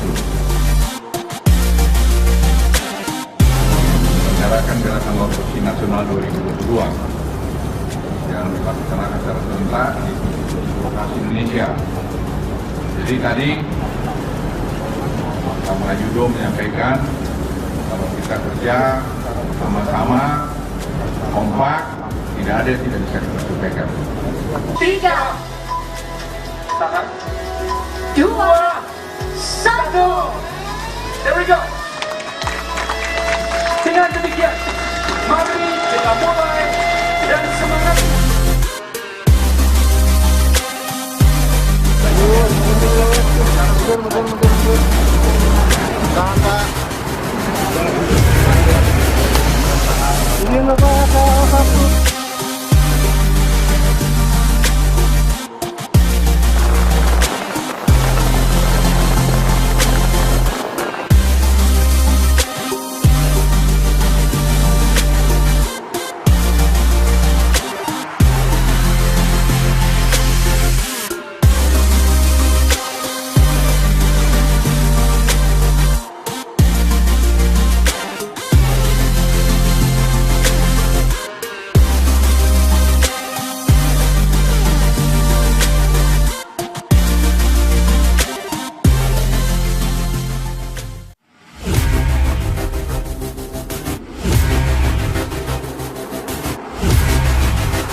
2022.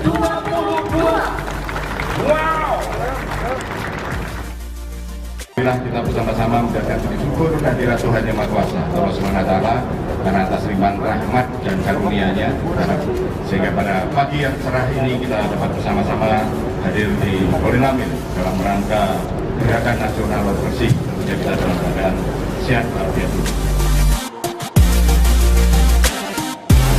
Menjalankan gerakan laut bersih nasional 2022 yang dilaksanakan secara serentak di lokasi Indonesia. Jadi tadi Pak Yudo menyampaikan kalau kita kerja sama-sama kompak, tidak ada yang tidak bisa diselesaikan. 3, 2, 1. There we go. Dengan demikian, mari kita mulai dan semangat.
Tahun 2022. Wow. Kita bersama-sama menjaga syukur kehadirat Tuhan Yang Maha Kuasa Allah SWT karena atas limpahan rahmat dan karunia-Nya, sehingga pada pagi yang cerah ini kita dapat bersama-sama hadir di Kolinamil dalam rangka gerakan nasional laut bersih. Tentunya kita dalam keadaan sehat walafiat.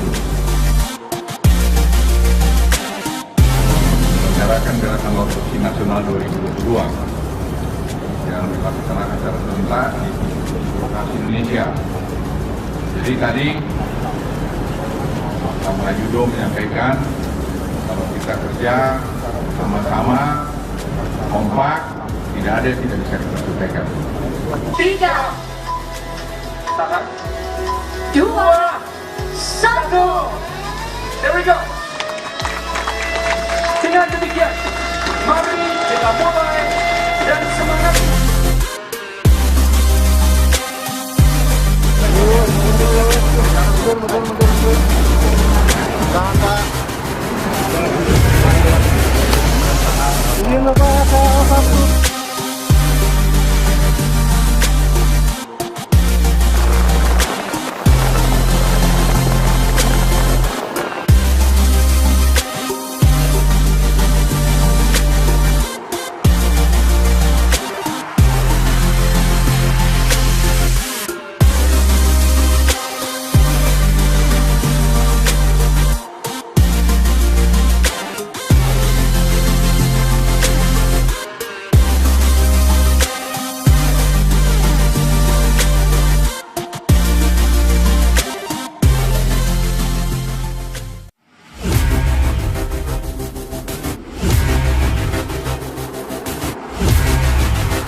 Marilah kita bersama-sama menjaga puji syukur kehadirat Tuhan Yang Maha Kuasa Allah SWT karena atas limpahan rahmat dan karunia-Nya, sehingga pada pagi yang cerah ini kita dapat bersama-sama hadir di Koordinamil dalam rangka gerakan nasional bersih, tentunya kita dalam keadaan sehat walafiat.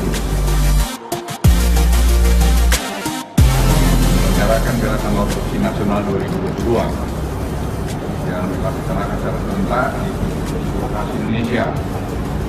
Jadi tadi Pak Yudo menyampaikan kalau kita kerja sama-sama kompak, tidak ada yang tidak bisa kita selesaikan. 3, 2, 1. There we go. Dengan demikian, mari kita mulai dan semangat.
Tahun 2022. Wow. Marilah kita bersama-sama menjaga puji syukur kehadirat Tuhan Yang Maha Kuasa Allah SWT karena atas limpahan rahmat dan karunia-Nya, sehingga pada pagi yang cerah ini kita dapat bersama-sama hadir di Koordinamil dalam rangka gerakan nasional bersih, tentunya kita dalam keadaan sehat walafiat. Menyelenggarakan gerakan laut bersih nasional 2022 yang dilaksanakan secara serentak di lokasi Indonesia. Jadi tadi Pak Yudo menyampaikan kalau kita kerja sama-sama kompak, tidak ada yang tidak bisa kita selesaikan. 3, 2, 1. There we go. Dengan demikian, mari kita mulai dan semangat.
2022. Wow. Marilah kita bersama-sama mengucapkan puji syukur kehadirat Tuhan Yang Maha Kuasa, Allah SWT, karena atas limpahan rahmat dan karunia-Nya, sehingga pada pagi yang cerah ini kita dapat bersama-sama hadir di Koordinamil dalam rangka gerakan nasional laut bersih, tentunya kita dalam keadaan sehat walafiat. Menyelenggarakan gerakan laut bersih nasional 2022 yang dilaksanakan secara serentak di lokasi Indonesia. Jadi tadi Pak Yudo menyampaikan kalau kita kerja sama-sama kompak, tidak ada yang tidak bisa diselesaikan. 3, 2, 1. There we go. Dengan demikian, mari kita mulai dan semangat.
Tahun 2022. Wow. Marilah kita bersama-sama mengucapkan puji syukur kehadirat Tuhan Yang Maha Kuasa, Allah SWT, karena atas limpahan rahmat dan karunia-Nya, sehingga pada pagi yang cerah ini kita dapat bersama-sama hadir di Koordinamil dalam rangka gerakan nasional laut bersih, tentunya kita dalam keadaan sehat walafiat. Menyelenggarakan gerakan laut bersih nasional 2022 yang dilaksanakan secara serentak di lokasi Indonesia. Jadi tadi Pak Yudo menyampaikan kalau kita kerja sama-sama kompak, tidak ada yang tidak bisa diselesaikan. 3, 2, 1. There we go. Dengan demikian, mari kita mulai dan semangat.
Marilah kita bersama-sama menjaga puji syukur kehadirat Tuhan Yang Maha Kuasa, Allah Subhanahu wa Ta'ala, karena atas limpahan rahmat dan karunia-Nya, sehingga pada pagi yang cerah ini kita dapat bersama-sama hadir di Koordinamil dalam rangka gerakan nasional laut bersih, tentunya kita dalam keadaan sehat walafiat. Menyelenggarakan gerakan laut bersih nasional 2022 yang dilaksanakan secara serentak di lokasi Indonesia. Jadi tadi Pak Yudo menyampaikan kalau kita kerja sama-sama kompak, tidak ada yang tidak bisa diselesaikan. 3, 2, 1, there we go. Dengan demikian, mari kita mulai dan semangat.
Tahun 2022. Wow. Marilah kita bersama-sama menjaga puji syukur kehadirat Tuhan Yang Maha Kuasa, Allah Subhanahu wa Ta'ala, karena atas limpahan rahmat dan karunia-Nya, sehingga pada pagi yang cerah ini kita dapat bersama-sama hadir di Koordinamil dalam rangka gerakan nasional laut bersih, tentunya kita dalam keadaan sehat walafiat. Menyelenggarakan gerakan laut bersih nasional 2022 yang dilaksanakan secara serentak di lokasi Indonesia. Jadi tadi Pak Yudo menyampaikan kalau kita kerja sama-sama kompak, tidak ada yang tidak bisa diselesaikan. 3, 2, 1, there we go. Dengan demikian, mari kita mulai dan semangat.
Kita bersama-sama menjaga syukur kehadirat Tuhan Yang Maha Kuasa, Allah Subhanahu wa Ta'ala, karena atas limpahan rahmat dan karunia-Nya, sehingga pada pagi yang cerah ini kita dapat bersama-sama hadir di Kolinamil dalam rangka gerakan nasional bersih, tentunya kita dalam keadaan sehat walafiat. Menyelenggarakan gerakan laut bersih nasional 2022 yang dilaksanakan secara serentak di lokasi Indonesia. Jadi tadi Pak Yudo menyampaikan kalau kita kerja sama-sama kompak, tidak ada yang tidak bisa diselesaikan. 3, 2, 1. There we go. Dengan demikian, mari kita mulai dan semangat.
Tahun 2022. Wow. Kita bersama-sama menjaga syukur kehadirat Tuhan Yang Maha Kuasa, Allah Subhanahu wa Ta'ala, karena atas limpahan rahmat dan karunia-Nya, sehingga pada pagi yang cerah ini kita dapat bersama-sama hadir di Kolinamil dalam rangka gerakan nasional bersih, tentunya kita dalam keadaan sehat walafiat. Menyelenggarakan gerakan laut bersih nasional 2022 yang dilaksanakan secara serentak di lokasi Indonesia. Jadi tadi Pak Yudo menyampaikan kalau kita kerja sama-sama kompak, tidak ada yang tidak bisa diselesaikan. 3, 2, 1. There we go. Dengan demikian, mari kita mulai dan semangat.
Kita bersama-sama mengucapkan syukur kehadirat Tuhan Yang Maha Kuasa Allah SWT karena atas limpahan rahmat dan karunia-Nya, sehingga pada pagi yang cerah ini kita dapat bersama-sama hadir di Kolinamil dalam rangka gerakan nasional laut bersih, tentunya kita dalam keadaan sehat walafiat.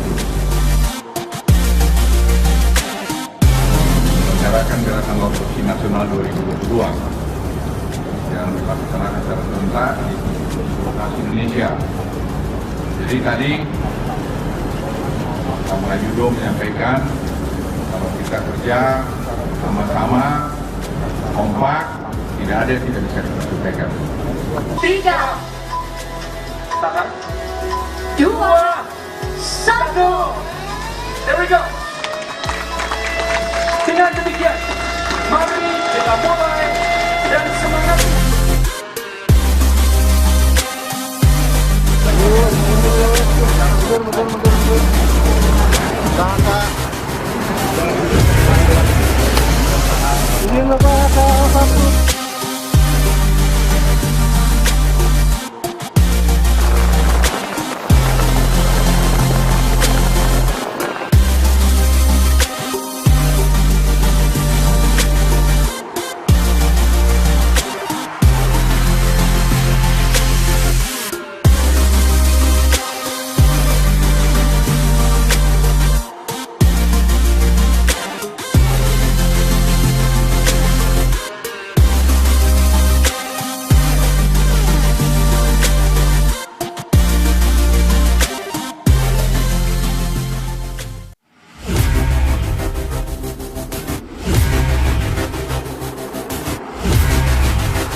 Tahun 2022.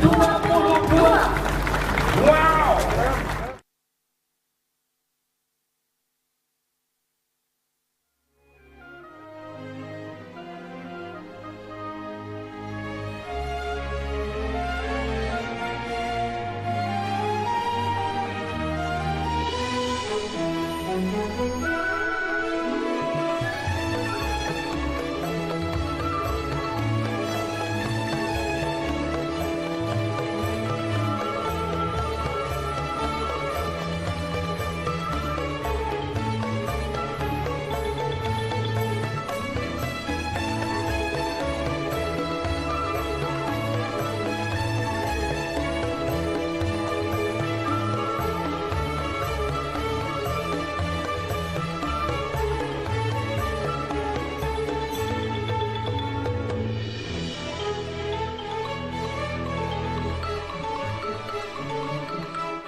Selamat siang, Mas. Izin dari Kemenkomarves, apa suara dan gambar terlihat dengan jelas?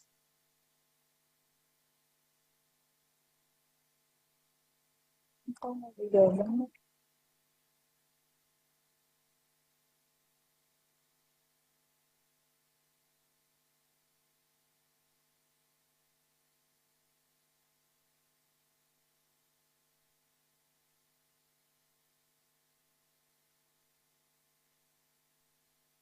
Halo, Mas. Selamat siang. Siang. Dari Kemenkomarves nih, Bu. Iya, betul. Apakah audio dan video sudah aman, Mas? Izin? Izin untuk audio sudah clear. Ya. Tampilannya mungkin mohon ditunggu sebentar.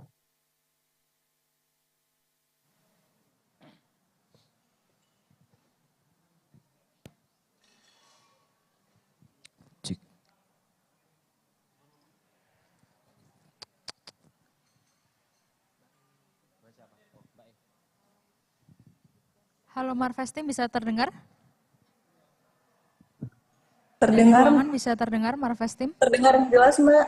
Baik, kita lagi akan coba untuk share screen atau share venue video ya. Ya, baik, siap. Ada yang bisa di-share video atau paparan atau video apapun? Bebas. Kita nggak akan ada kamera. Live cam ada? Marves Team, kita akan coba live cam nyala ya. Baik, Mbak.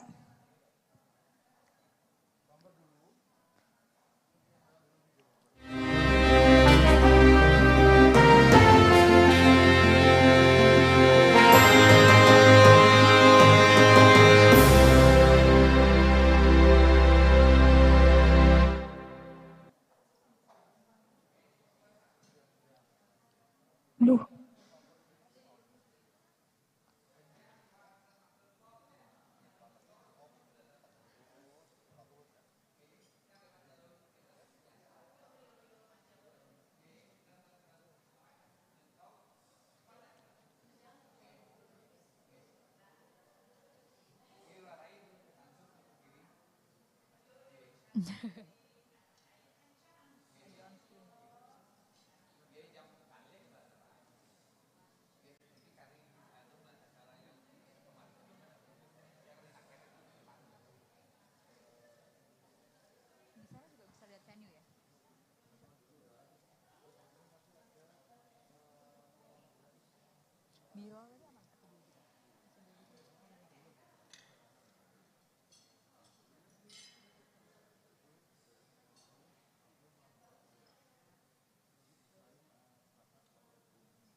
Tadi udah jadi share bumper? Screen-nya udah bisa? Udah malah beliau nerima telepon terus dimatiin kameranya. I see. Tidak menjawab lagi. Baiklah. Kalau gitu berarti kita mau nyoba screen yang di kanan kiri itu nggak? Box videonya play yang Tadi udah barusan. Bukannya di tengah tadi dia? Enggak, di kanan kiri. Di kanan kiri udah. Cuman kan ini tadi menghilang. Ini nih. Nah, kayak gini ya, sorry. Oke. Satunya video tengah. Iya, satunya video tengah. Oke, sip. Oke sih. I think it's okay ya.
dong, cepetan dong gitu ya. Laporan sama Allahnya bentar dulu ya, boleh nggak? Soalnya HS-nya belum kelihatan. Iya, HS-nya belum kelihatan. Masih OTW. Nggak apa-apa, salat dulu aja. Ini yang melukis itu ada yang tahu nama dan asalnya dari mana nggak? Iya, kita butuh deskripsi itu.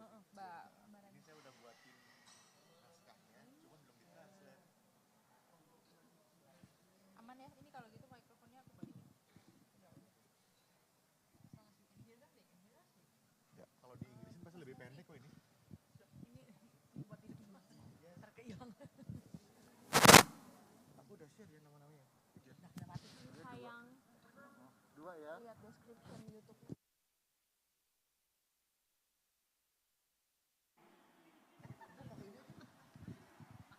Oke.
Kita bersama-sama menjaga syukur dan dirasa Tuhan Yang Maha Kuasa Allah Subhanahu wa Ta'ala karena atas limpahan rahmat dan karunia-Nya, sehingga pada pagi yang cerah ini kita dapat bersama-sama hadir di Koordinamil dalam rangka gerakan nasional bersih, tentunya kita dalam keadaan sehat walafiat.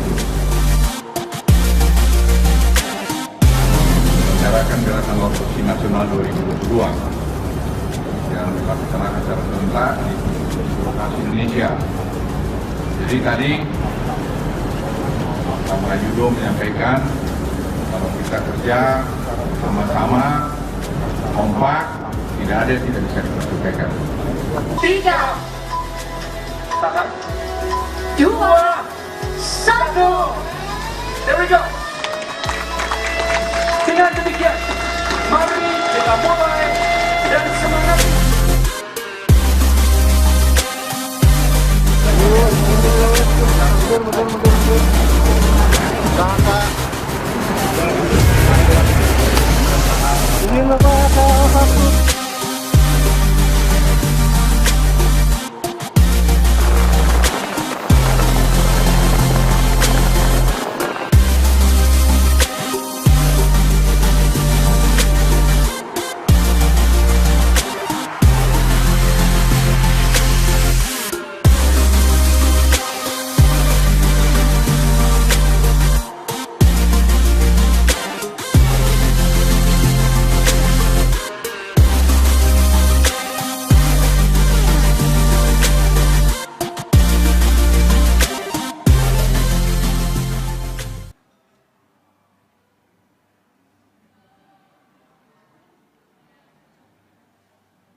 Well, distinguished guests, ladies and gentlemen, we hope that you had a very good lunch and network well. So now let us get back to business and start our last panel discussion of the day. And that is the 5th panel discussion.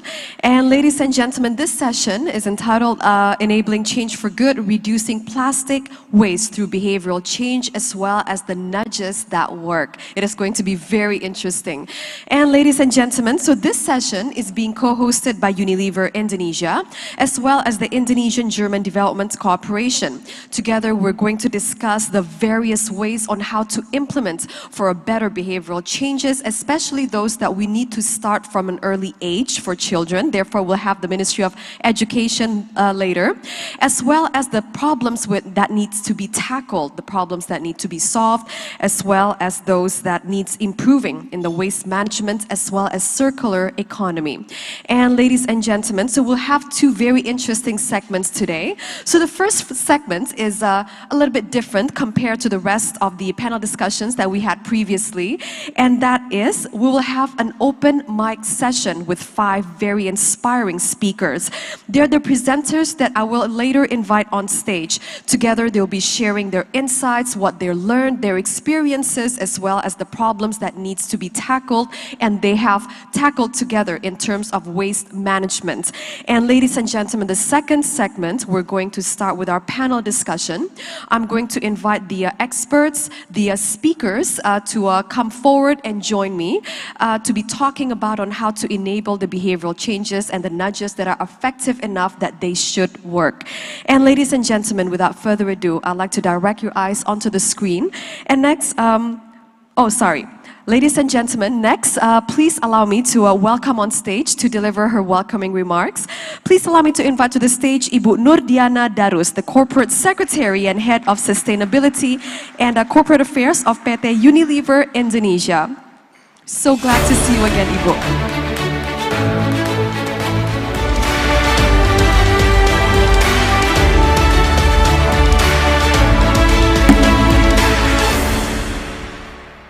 Thank you, Mbak Amelia.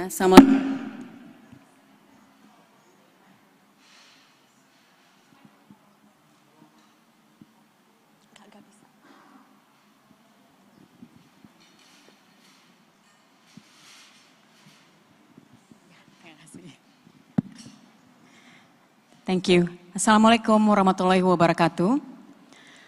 Good afternoon. May prosperity be upon us all. Om Swastiastu, Namo Buddhaya. Greetings of virtue. Welcome to the 5th session of the Road to G20, Beating Plastic Pollution from Source to Sea, on the theme, Enabling Change for Good, Reducing Plastic Waste through Behavioral Change and Nudges That Work. Firstly, I would like to extend my greetings to His Excellency Coordinating Minister of Maritime and Investment Affairs, Bapak Luhut Binsar Panjaitan, Yang terhormat Ibu Nani Hendiarti, Deputi Bidang Koordinasi Pengelolaan Lingkungan dan Kehutanan, Her Excellency Ms. Ina Lepel, Ambassador of Germany to Indonesia, Ibu Tuti Hadi Putranto, Chairman of NPEP, Dr. Muhammad Hasbi, Director of Primary Education, Ministry of Education, Culture, Research and Technology, Mr. Muhammad Ali Yusuf, Board Member of LPBI NU, Mr. Rocky Pairunan, a National Advisor at GIZ, and all partner speakers and distinguished guests, welcome. Plastic pollution is indeed endangering the lives of our generation, and most especially the generations after us. As a mother of 2, I am fully in line with what Ibu Yeni Wahid said yesterday, that our generation is liable for providing our children and grandchildren a green ecosystem and nurturing environment for them to thrive in advancing our society. We owe this to our future generations. We realize that until today, plastic remains as a crucial packaging material for the safe and efficient distribution of our various daily essential goods. But unfortunately, its footprint is leaking into our environment as well as our oceans. Now, shifting the habits that have developed around plastic consumption requires careful consideration. Behavior change studies since the 1980s have considered how age, gender, economic, cultural background, attitude, motivations are all correlated with social consciousness and environmental concern. Creating a sustainable future will therefore require fundamental changes in attitude and behavior across the society. Now, collectively, various stakeholders need to consider all programs and policy options regarding how packaged products are designed, consumed, managed throughout its life cycle, along with the required education for various age groups, starting from the early age. Consumers' attitudes, behaviors, and purchasing habits are continuously evolving. As part of the FMCG industry, we realize that we are in a very strong position to influence their behavior on a wider scale. As an example, our personal care Lifebuoy has started to introduce hygiene education programs over decades ago and changed the habit of hand washing of almost 50 million people in Indonesia alone. The transformation of hand washing with soap habit could help over 600,000 children reach their 5th birthday every year and proven once again in curbing the spread of COVID-19. The keys to the success of this program lies, of course, in its campaign, consistency, convenience, availability of infrastructure that supports hand washing activities, and the tangible benefits felt by the consumers. At Unilever, we believe in the importance of involving society and our consumers to be more active in restoring the ecosystems on both land and oceans. We are striving to carry out real actions that create sustainable environmental ecosystems. We embrace all stakeholders to ensure a future that is waste-free and that an enabling ecosystem from upstream to downstream is created. Starting from strengthening the regulatory and infrastructure aspects, supportive product innovation and design, to community education. Through our Waste Bank program that we have started since 2008, we have increased the waste collection from our consumers by 600% in the last 3 years. Now, we are making plastic sustainability credentials also of our products clearer to our consumers to help them to decide in purchasing and consuming goods that are eco-friendly.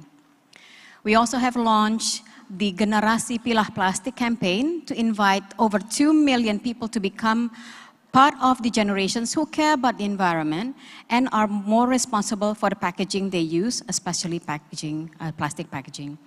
In today's session, we hope that we could exchange valuable thoughts on ways to drive enabling environment and systematic behavioral change to spur workable actions in our quest to collaboratively prevent leakage to the environment. Together, we can create a circular future and a cleaner future. Thank you. Wassalamualaikum warahmatullahi wabarakatuh.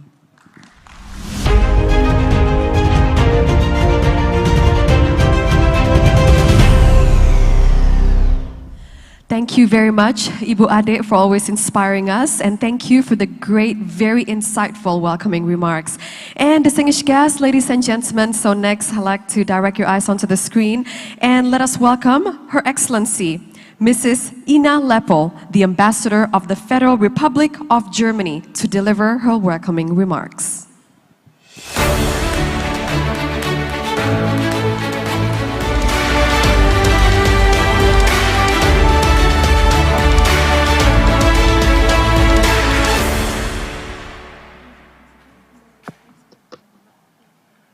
Your Excellency, Coordinating Minister for Maritime Affairs and Investment, Bapak Luhut P. Panjaitan, Your Excellency, Deputy Minister Nani Hendiarti, Deputy Coordinating Minister for Environment and Forestry in the Coordinating Ministry for Maritime Affairs and Investment,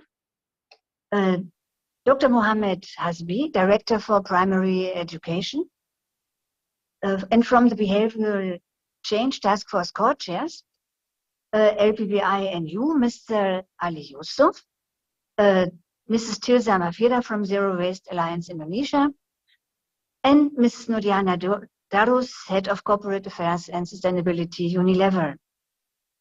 Distinguished guests, ladies and gentlemen, Selamat Siang.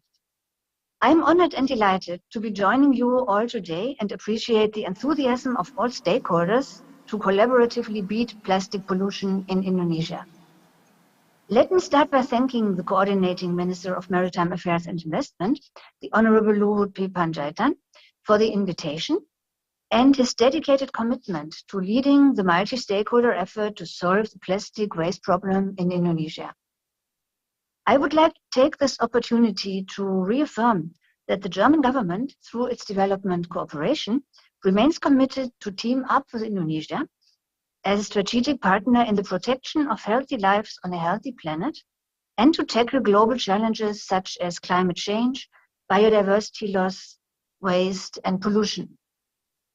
As Indonesia has been advocating collaboration and multilateralism in solving global challenges, we strongly agree and support this effort. During the G7 presidency, Germany has therefore pushed for the continuation of the dialogue on resource efficiency, as well as agreed on the G7 Ocean Deal to tackle maritime litter and plastic waste in the ocean. At the beginning of the year, the UN Assembly in Nairobi launched negotiations for a legally binding agreement to combat plastic pollution. This is a major success for which Germany has been campaigning for many years, and which shows that global solutions for the waste problem are possible. We believe in the need for a modern circular economy.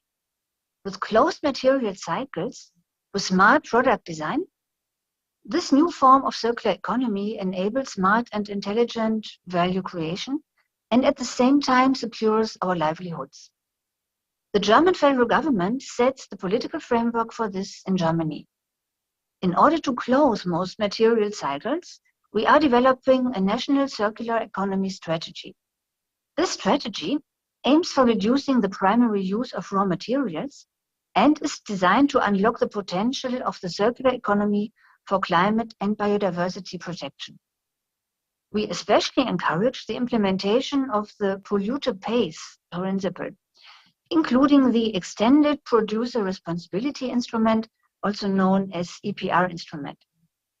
EPR policies have proven to be very effective tools to transition towards a circular economy in many countries, including in Germany.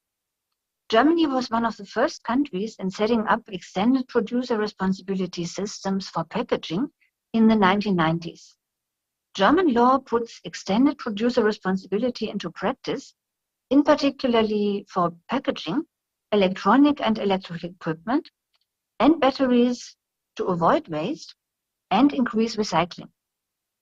Until now, through many efforts of the federal and local governments, as well as the private sector, and of course private consumers, we have substantially improved waste management in Germany. For instance, a depository fund system for drinking bottles was introduced countrywide with the aim to reduce the number of single-use bottles in the market, as they were a major source of plastic waste. Now, 98% of all bottles are returned into the cycle. Ladies and gentlemen, circular economy is a crucial area of our cooperation with Indonesia as well.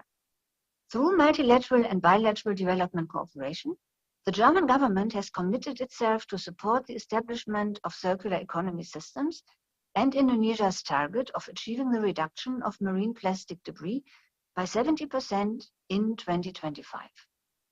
It is well known that less than 10% of all plastic waste globally produced since 1950 has been recycled. The highest contributions to plastic production are coming from the packaging, construction, and textile sectors, which are set to quadruple in volume by 2050.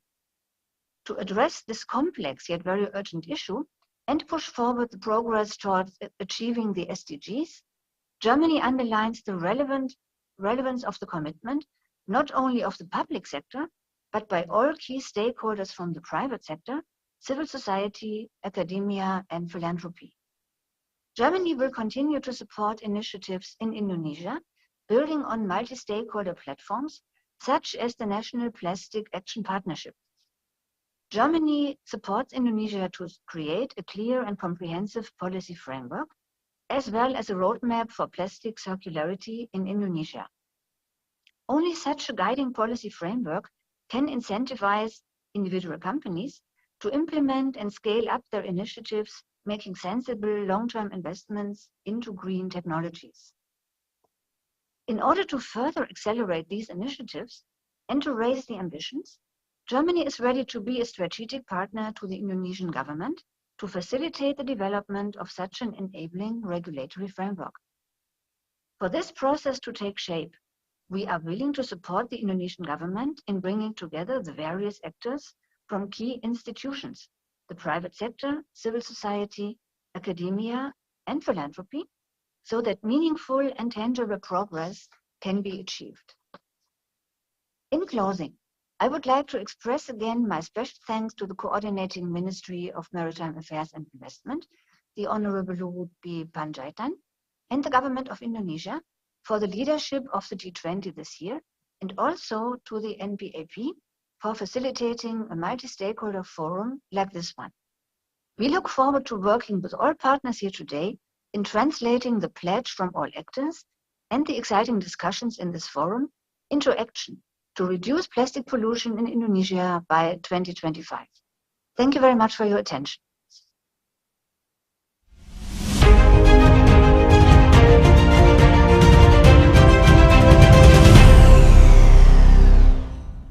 Well, distinguished guests, ladies and gentlemen, let us start the first segment of this session, and that is an open mic session.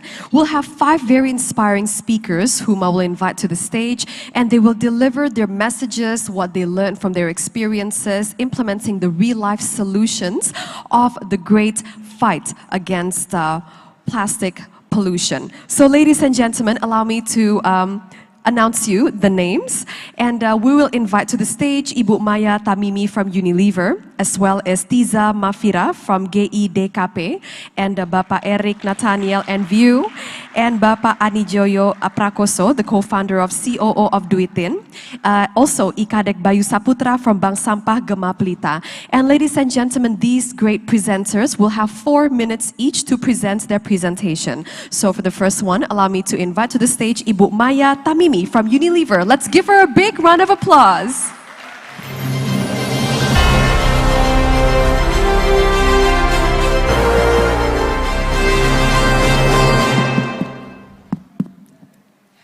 Okay, good afternoon, ladies and gentlemen. My name is Maya Tamimi from Unilever Indonesia. Before I start my talk, I would like to ask you the questions. Do you know these characters?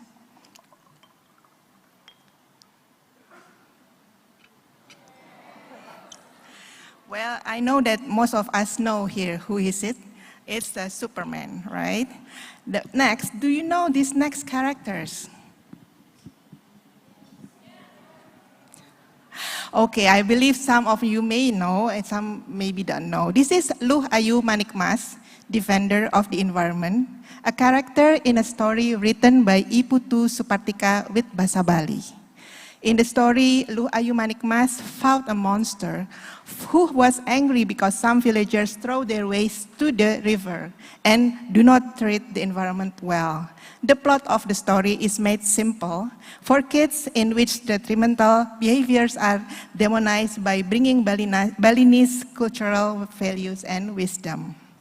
In 2021, we partnered with Bahasa Bali to spread the story of Luh Ayu Manikmas, defender of the environment, to many students in Bali to acquaint them with our Generasi Pilah Plastik campaign, where we invite people from all generations to be more conscious of their consumption and to take part in managing their own waste.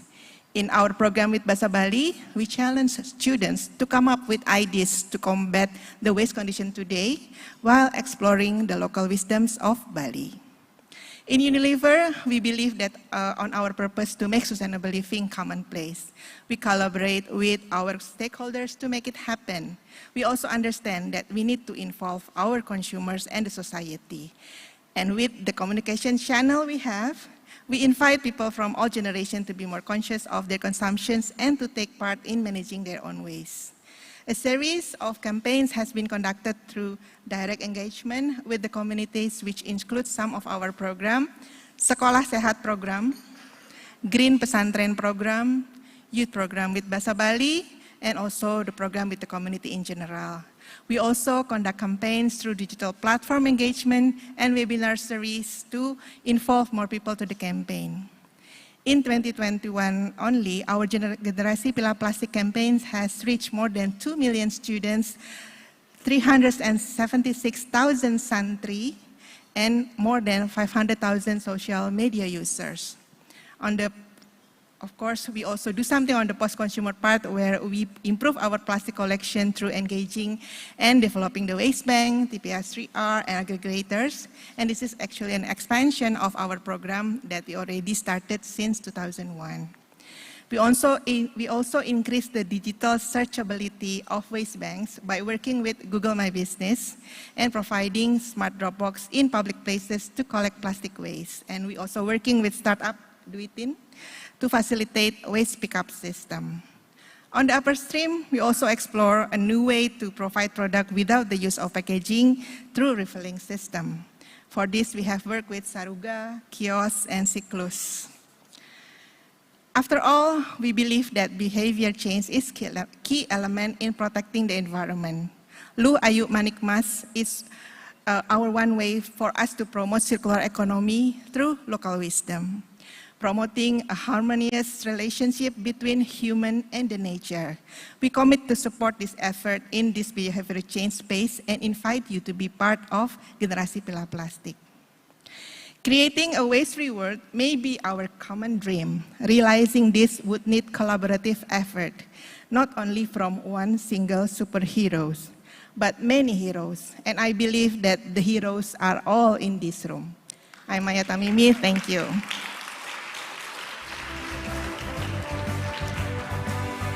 How very inspiring. Thank you very much, Ibu Maya, for the great presentation. Ladies and gentlemen, indeed, to make it more approachable and effective, we'll have to make it more entertaining and fun for kids as well. And ladies and gentlemen, next, allow me to invite to the stage Ibu Tiza Mafira from GIDKP and Bapak Eric Nathaniel from NView to come up on stage to present their presentation.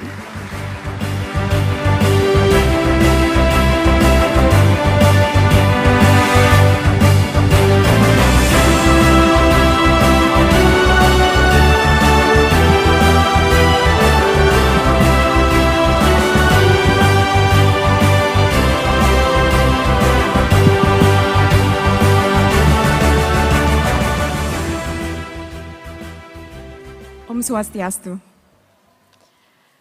Plastic diet movement, where I'm from and where I work for, has worked with cities across Indonesia to ban single-use plastics and push for reuse solutions, replace single-use plastics with reuse solutions.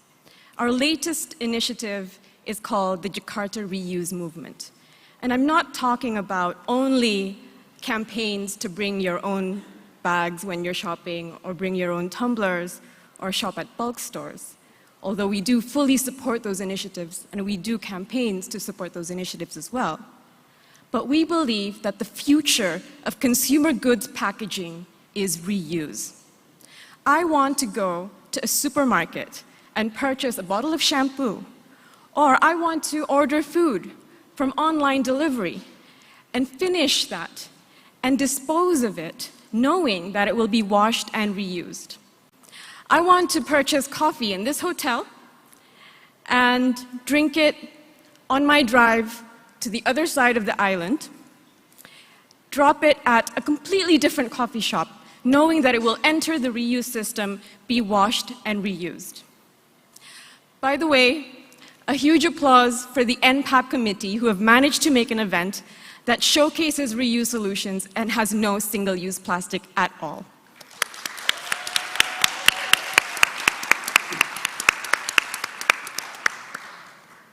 So with the Jakarta Reuse Movement, we want to scale these kinds of solutions, and we want to do this through a number of ways.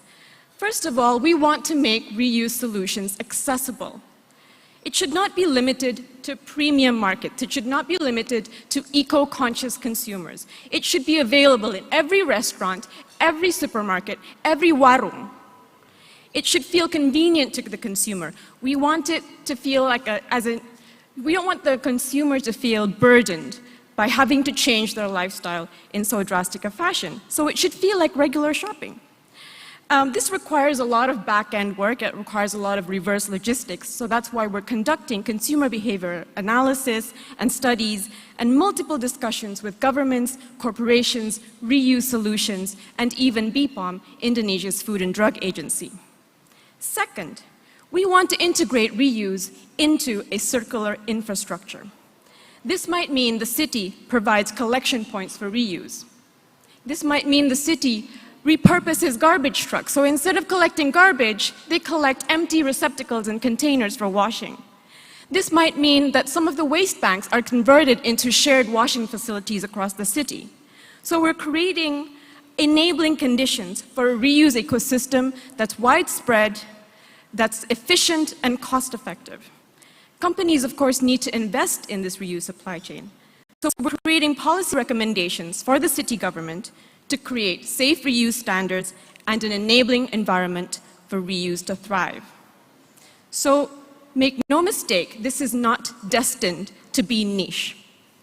This is reuse that is interconnected, interoperable, and plugged into the entire supply chain. Ultimately, this means less making new containers, less chemical shape-shifting, less waste piling up in landfills. We are creating a system that no longer relies on extracting virgin materials, no longer relies on heavy industrial processing and disposal. A life cycle analysis shows that reuse solutions create 50 to 80% less emissions, even taking into account the transportation and reverse logistics of it. So, we would be solving the plastic crisis without worsening the climate crisis. So it might sound like a tall order, but the good news is that the reuse revolution has already begun. And my good friend Eric will show you. Thank you.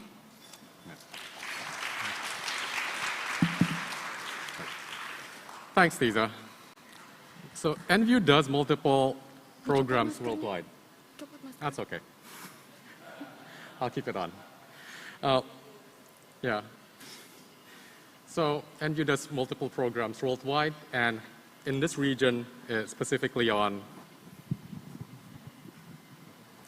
Southeast Asia, particularly Indonesia and Malaysia, NVU works on reduction of plastic waste. And the key word here being the word reduction. So since yesterday, we've all heard about the challenges and the difficulties working on collections, sorting, feedstocks, recycling, and everything. And if you actually look at reduction, it's just that much more difficult. It's much more challenging. So yesterday, I sat next to Tommy of Good Hope. He said, "Oh, you're one of the crazy ones. We need you." Thank you. That's a badge of honor. Proudly wear that. So it is indeed much more difficult to do reduction. It's much more challenging because we are much more prone. We are very, very dependent on consumer behavior. So you see here, NVU, besides just running the programs, working together with TISA and the Plastic Diet Movement, we actually have practical ventures providing products and services to the end consumers, to businesses as well. So I definitely don't have enough time to explain too many of them, but if you've had coffee next door from Green Mermaid Coffee Company, scan a barcode, QR code, get a cup, get your coffee, return it. So you had an example of a reuse on a very practical manner in a very short space, just a few hours away from pick up and return. And all this happens thanks to the support of CAPC project from GIZ.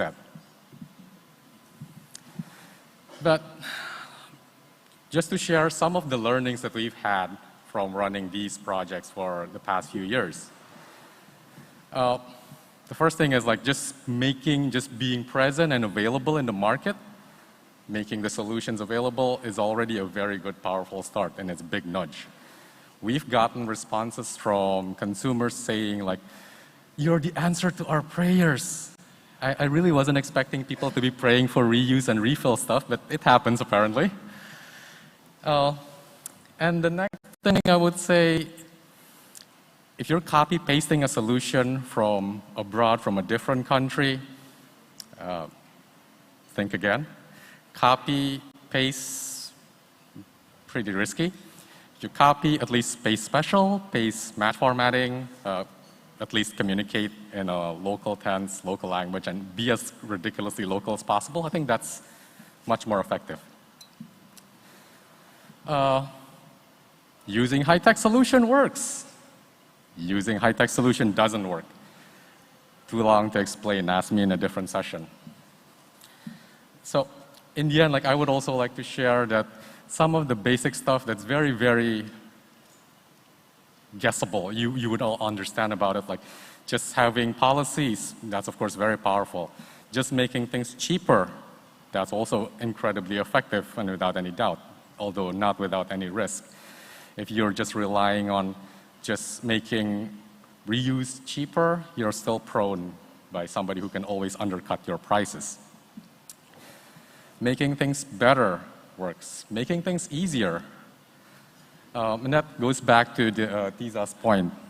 If we actually all work together, we here in a big, members of this big room, a group of society with working together as collaborators, as partners, as friends, we can all work together making the infrastructure a system that works and makes it easier for everyone and for the end consumers.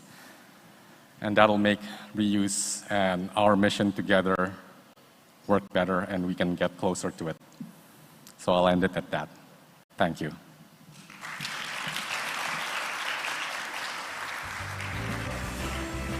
Thank you very much, Mbak Tiza Mafira from GIDKP, as well as Mas Eric Nathaniel from NVU. What a very inspiring real-life solutions for real problems.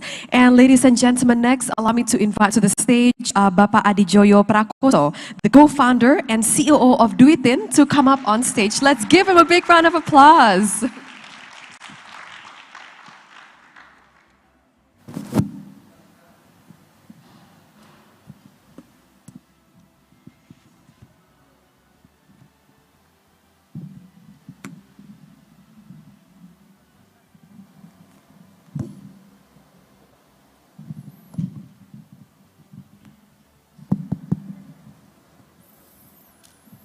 Hello everyone. So in the summer of 2015, I went on a holiday to Inverness. I found something very interesting, but no, I didn't meet the Loch Ness Monster, no. But you know when you rent a house, when you rent an Airbnb and there's the do's and don'ts, and at this particular house, they have this very long list of the things you do to sort your waste. And long story short, for about a few days, we managed to sort our waste without looking at the list or even peeking out on the list. So after the trip, we went back to Jakarta, and that behavior changed us. But it didn't change us it changed us for a while. Because it changes for a while, but then it came back. I mean, we don't do sorting anymore at the time. But by staying in Inverness for around 2 weeks plus, it changed our behavior for a start. The reason why I at the time didn't sort our waste, because it's hard for me, after I sort my waste, to send it to a place to be recycled. Meaning, unlike in other countries, in Indonesia, the access to recycle is very limited, especially back in 2015. Fast forward in 2020, me and two of my buddies, we created an app called Duitin. Actually, it stands for Daur Ulang Itu Ini, or in English, recycle this and that. And we not only trying to encourage people to start to recycle, but we give access for everyone to start recycling easily from the comfort of their home. People now want fast and easy for everything. It's like whenever I get hungry at night, I just tap on my phone, order a Gojek, and the food will come. So why not give an access for everyone to start recycling from the touch of their phone? So that's what we do. Knowing that waste sorting is not a common thing in Indonesia, that's why we want to make the process, the education, as easy as possible for everyone. We have 8 categories right now, and we're trying to make the sorting process at home very, very easy. With a minimum of 3 kgs, everyone can order a pickup and earn rewards based on the categories of the waste that they have at home and the amount of recyclable waste that they have at home as well. Currently, we cater over 100,000 users, household users in Jakarta, South Tangerang, Yogyakarta, including Ciamis. And we now know that, turns out our users are divided into two. A lot of people want to start recycling, sorting and recycling their waste because they can earn rewards by doing so. But turns out for the past 6 to 8 months, we learned that the number of people that start to sort their waste is rising because, one of the reasons they sort their waste is because now they have access to start recycling. So people who are conscious are rising right now. That's one thing that we know. And one of the key things that we found to create behavior change is to collaborate. We all have to work together, especially everyone in this room. Together we can create change for social, economic, of course, environment, for Indonesia 2025. Thank you so much. Thank you very much. Thank you very much, Mas Adi Joyo Prakoso, the co-founder and COO of Duitin. Love the name, very catchy. And ladies and gentlemen, last but not least, allow me to invite to the stage Ikadek Bayu Saputra dari Bank Sampah Gema Pelita.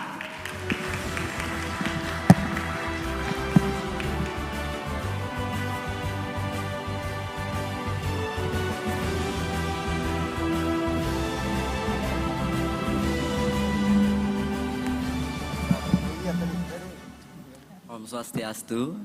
Good afternoon, ladies and gentlemen. So today I tell you about my stories. So before that, let me introduce myself. My name is Kadek Bayu Saputra. I'm from Bali and I'm from Bank Sampah Gema Pelita. So now I'm 16 years old. Oke, baik, saya akan izinkan saya membacakannya dengan bahasa Indonesia. Sejak saya duduk di sekolah dasar, saya mulai prihatin dengan kondisi lingkungan di sekitar saya, yang dimana kebetulan saya tinggal di dekat TPA terbesar di Bali, yakni bernama TPA Suwung. Dan kebetulan juga sekolah dasar saya membuka program bank sampah yang bernama Gema Pelita atau Gerakan Peduli Bersama Peduli Lingkungan Tercinta. Dan semenjak itu saya mulai aktif untuk mengurangi sampah dan memilahnya lalu menabungnya di bank sampah tersebut. Yang dimana awalnya hanya sedikit siswa-siswa yang ingin bergabung pada program ini. Dengan telaten saya mau berbagi dan menjelaskan manfaat yang bisa diperoleh jika kita mengikuti bank sampah ini. Dan akhirnya saya dan teman-teman mampu mengajak sekitar 650 orang siswa untuk bergabung pada program ini. Kami bergerak untuk mengurangi sampah plastik, terutama sampah plastik. Kami memilah sampah dari sumbernya lalu ditabung di bank sampah yang ada di sekolah kami. Anak-anak juga mampu memberitahu keluarganya dan mengajak mereka untuk ikut bergabung bersama bank sampah untuk mengurangi sampah-sampah yang ada di Pulau Bali terkhususnya. Tentunya disambut baik dengan keluarga mereka. Setelah itu, kami juga bisa mengurangi sampah plastik yang ada di Bali dan kami bisa mendapatkan hasil dari saldo yang kami peroleh setelah kami menabung di bank sampah tersebut. Seperti itu. Kami mempercayai bahwa adanya hukum karma pala yang dimana jika kita melakukan hal yang baik terhadap bumi kita, maka bumi kita juga akan melakukan hal yang serupa kepada kami. Begitu juga jika kita melakukan hal yang buruk, tentunya bumi kita juga akan memberikan hal yang buruk kepada kami. Baik, sekian dari saya akhiri dengan sebuah pantun. pergi ke pasar bersama Rita membeli lauk dan juga buah. Jika ingin lingkungan yang bersih dan asri, jika ingin membuang sampah, jangan lupa dipilah dulu ya. Om Santi Santi Om. Terima kasih.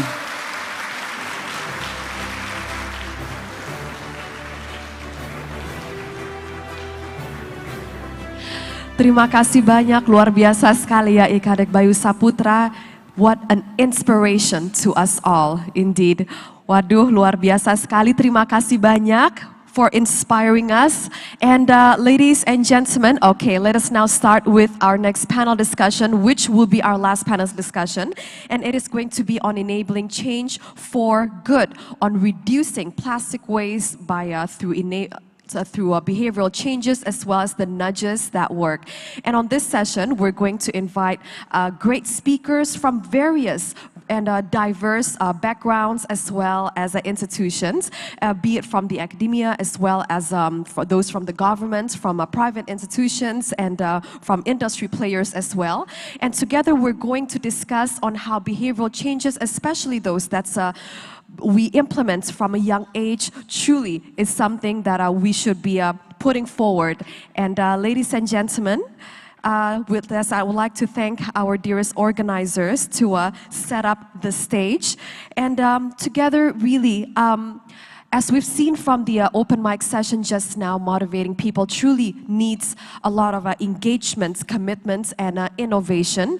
And I'd like to once again thank our speakers from the open mic session from telling us their great lessons learned as well as their journey to implement in the fight against the waste management as well as plastic pollution. And now, ladies and gentlemen, let us officially start our fifth panel discussion, our last one of our event, on enabling change for good, on reducing plastic waste and through behavioral changes as well as nudges that are effective enough to work. Please allow me to welcome to the stage Dr. Muhammad Hasbi, the Director of Primary Education of the Ministry of Education, Culture, Research and Technology of Indonesia.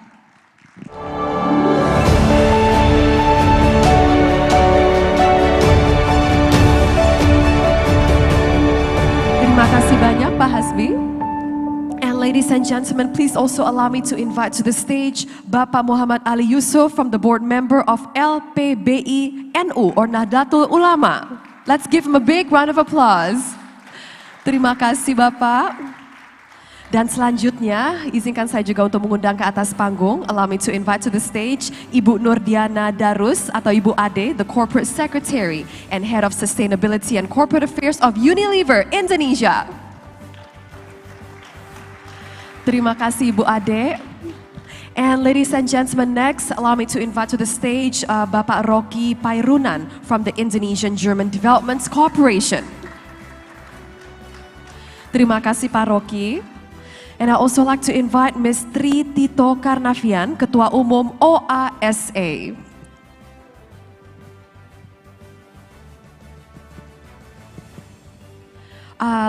Ladies and gentlemen, allow me to invite Ms. Tri Tito Karnavian, Ketua Umum OASA.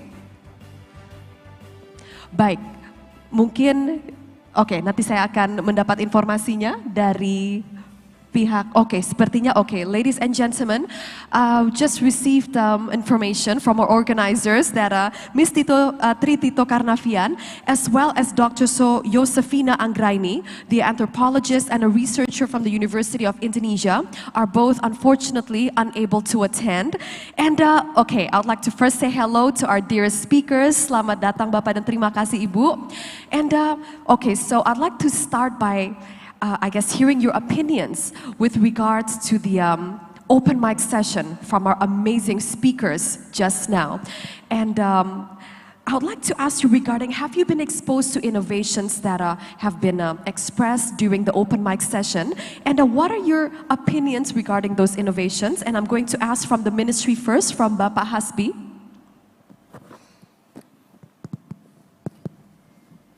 First of all, allow me to speak in Bahasa.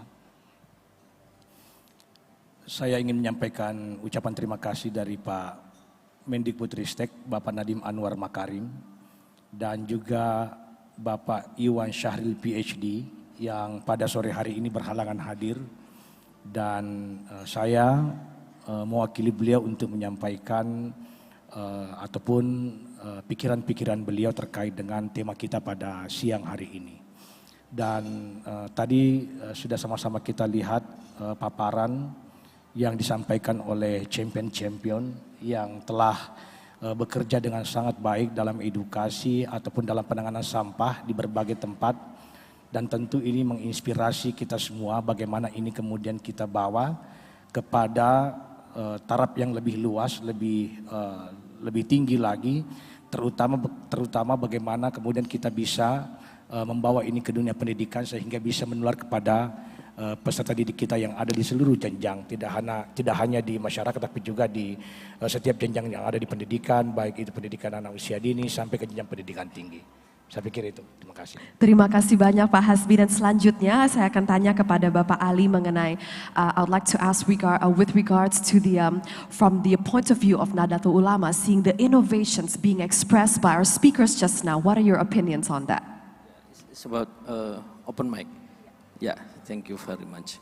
Yes, I think the open mic, it was very inspired for us, yeah, and the change behavior is very important for us, and to change behavior, we have to collaborate all sectors, all actors from government and from GSO and also from private sector. Thank you. Terima kasih. And selanjutnya Ibu Ade, what are your opinions on the amazing open mic session? That was exceptionally inspiring, and kudos to Ikadek for coming up here. I think it was his first time being on stage in front of so many people.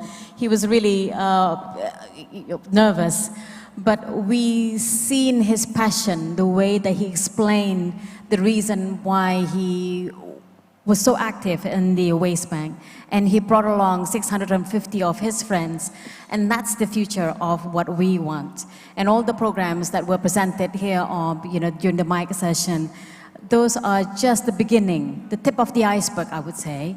And I think we can hope from this room in the near future to see a lot more innovations, to really get people to change their behavior from the very early age to us, the older ones also need to change our behavior as well. And so we're very excited, we're very hopeful, and we look forward to see some more. Thank you. Thank you very much, Ibu Ade. Well, Ikadek Bayu Saputra, you truly you're an inspiration to us all. And at 16, you're making the rest of us look bad, you know? And now, Bapak Rocky, what do you think of the innovations that were expressed during the open mic session? Okay, thank you on behalf of the Indonesia-German Cooperation Development Cooperation, sorry. I think one of the perks of this joining the NPAP community is we are able to be exposed to these innovations, is one of those. So if the question is whether we have been exposed, yes. And in fact, one of the innovation actually have been work with one of the implemented initiative implemented by GIZ, to be precise. From our perspective, that issue on marine plastic litter or plastic waste management is a tipping point. So if anyone ever read the Malcolm Gladwell Tipping Point book, so it is caused by small actions that actually leads to a bigger impact. So in order to reverse the situation, then we need different tipping point. So the innovations is a action, regardless the small or big, that will lead eventually to something that hopefully will reverse the situation that we face at the moment. Thank you. Terima kasih banyak. Thank you so much, Bapak Rocky and Bapak Hasbi, representing the Ministry of Education. Such an inspiring moment to see someone like Ikadek Bayu Saputra to be on stage at 16 years old and having done so much great work. And coming from the Ministry of Education, it sure is such a fundamental fundamentally important to see kids learning these things from such a young age. So in your opinion, how important it is for children to be able to start to understand their footprints, as well as how waste management works, how every time they see, they throw away a bottle of water that is made of plastic, they should know that this bottle of water was not going to just disappear, but if it's plastic, it's definitely going to go somewhere. Meaning waste management, it's such an important issue for kids to learn at such a young age. So according to you, how important it is for children to be able to look at this problem with excitement, as well to really understand its importance? Ya, saya pikir tidak diragukan lagi bahwa isu manajemen sampah ini adalah merupakan isu yang sangat strategik. Isu ini telah menjadi pembicaraan global di negara manapun di dunia ini.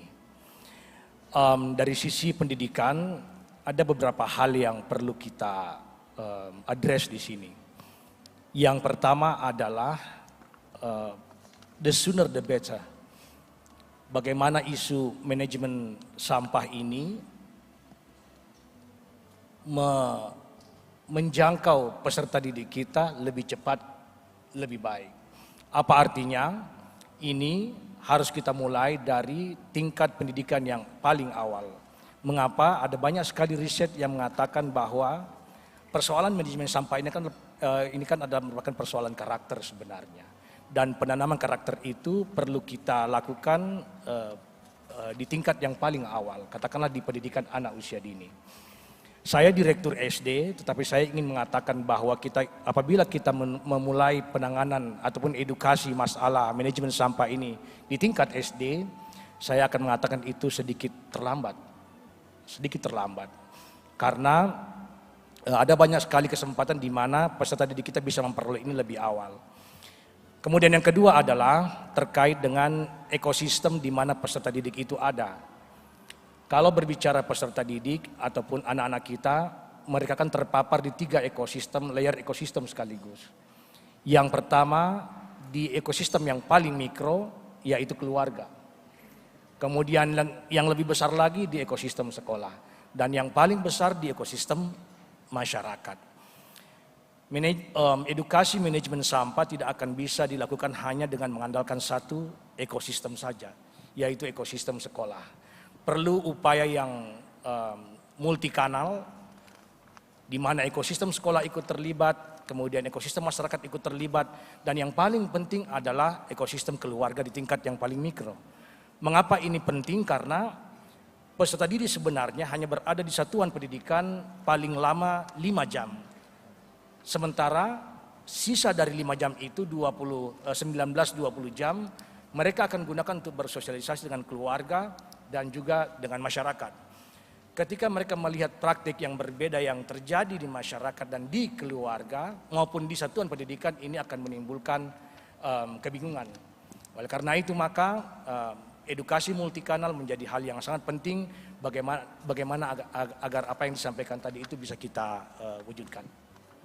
Terima kasih banyak Bapak Hasbi dan Ibu Ade sebelumnya on the previous presentations, as well as for the statements delivered by Ibu Yeni Wahid yesterday, as well as Ibu Tuti and Ibu Nani, including Ibu Ade yourself.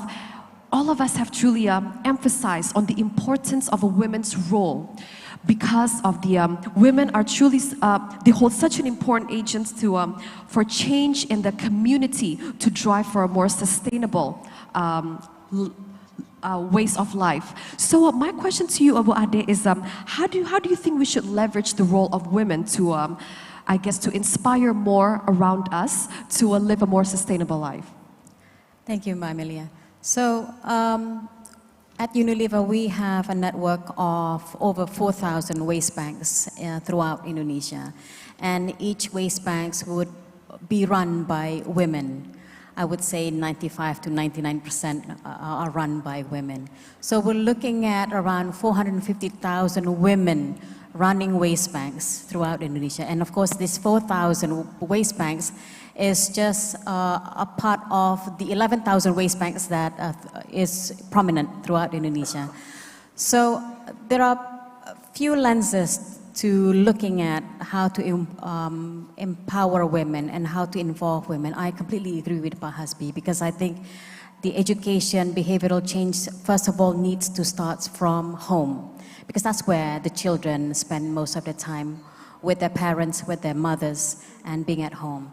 So the role of woman is not just important in the community, in the masyarakat, but also very important at home too. So when we involve women in waste banks, we teach them why, first of all, it's important for them to understand the importance of segregating waste and the impact on the environment has with the future health of their children. So not just to themselves, but also for the health of their children. And that really gets them to change, because they, as all mothers, I think we all don't really think about ourselves. We also think a lot about our children, our family, our immediate families. So when you take the issue and then you present to them how, changing their behavior could really have a positive impact on their children and their families, usually women will then act accordingly. They would act according to what is best in the best interest of the children and the future generations. So I completely utterly believe that women has a humongous role in the environmental sector, in the sustainability sector. We as a woman, and I see maybe 50% of the participants here in the room are also women, we are in the driving seat of changing the behavior of ourselves, but also of our families and our children and the future generations. Terima kasih banyak Ibu Ade for inspiring us to push for the message on how important a woman's role is in driving community for a better change. And now I'd like to ask from the religious point of view from Bapak Ali.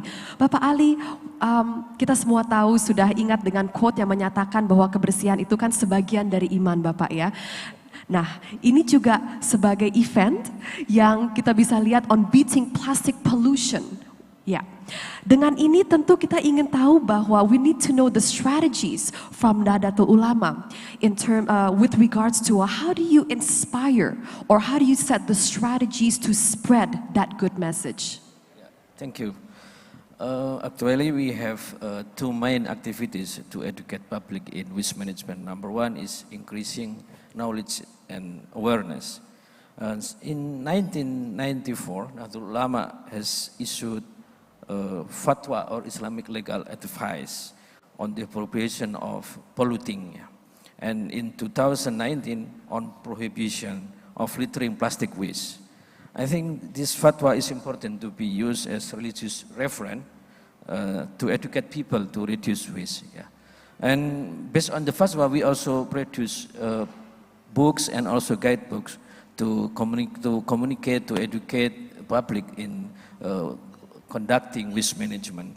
And the second one is encouraging and supporting community to conduct concrete action in waste management, including reduce, reuse, collect, and recycle. We have some programs in waste management because we also established Bank Sampah Nusantara, Waste Bank Nusantara, and conducting community-based waste management.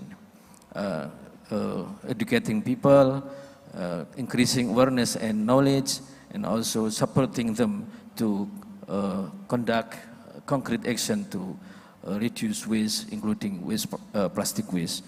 We also have been implementing and supporting Gerakan Sedekah Sampah Indonesia, and initiated by Indonesian Majelis Ulama Indonesia, Indonesian Ulama Council, and also TKN PSL, Pak Raffi. And we now focus on mosque, and then we will expand to our movement to schools and also pesantren and also madrasah. Thank you. Terima kasih banyak. Thank you so much Pak Ali and Bapak Rocky. And now after hearing the statements from Her Excellency, and I would also like to ask regarding how would you replicate or even support to scale up for a better movement in beating plastic pollution with on the plastic circularity framework through NPAP as a multitasker platform in Indonesia in triggering for a better behavioral change and the nudges that work to implement for a better way to beat and to fight for plastic pollution?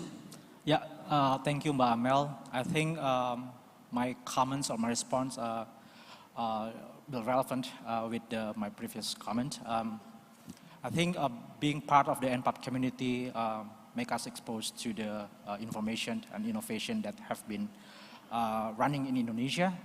And as part of the Indonesia-German Development Cooperation, especially the initiatives that are implemented by GIZ, we found that in Indonesia there are numbers of innovation that's already running, a lot of community movements that already run the campaign as well. So we might not have to start from zero, so because everything is already there. True, what we can do is upscaling, strengthening, and let's say explore the potential for co-creation of the solution. So that's why most of the projects or activities that we are conducting is actually either co-design or aim to strengthen or reinforce the existing initiatives.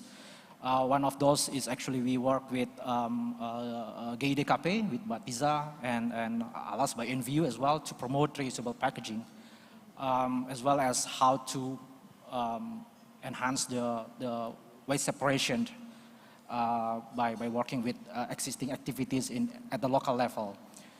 But on top of that, what we also observe that these all initiatives can only sustain if there is a clear regulatory framework that ensure that actually this can run sustainably, regardless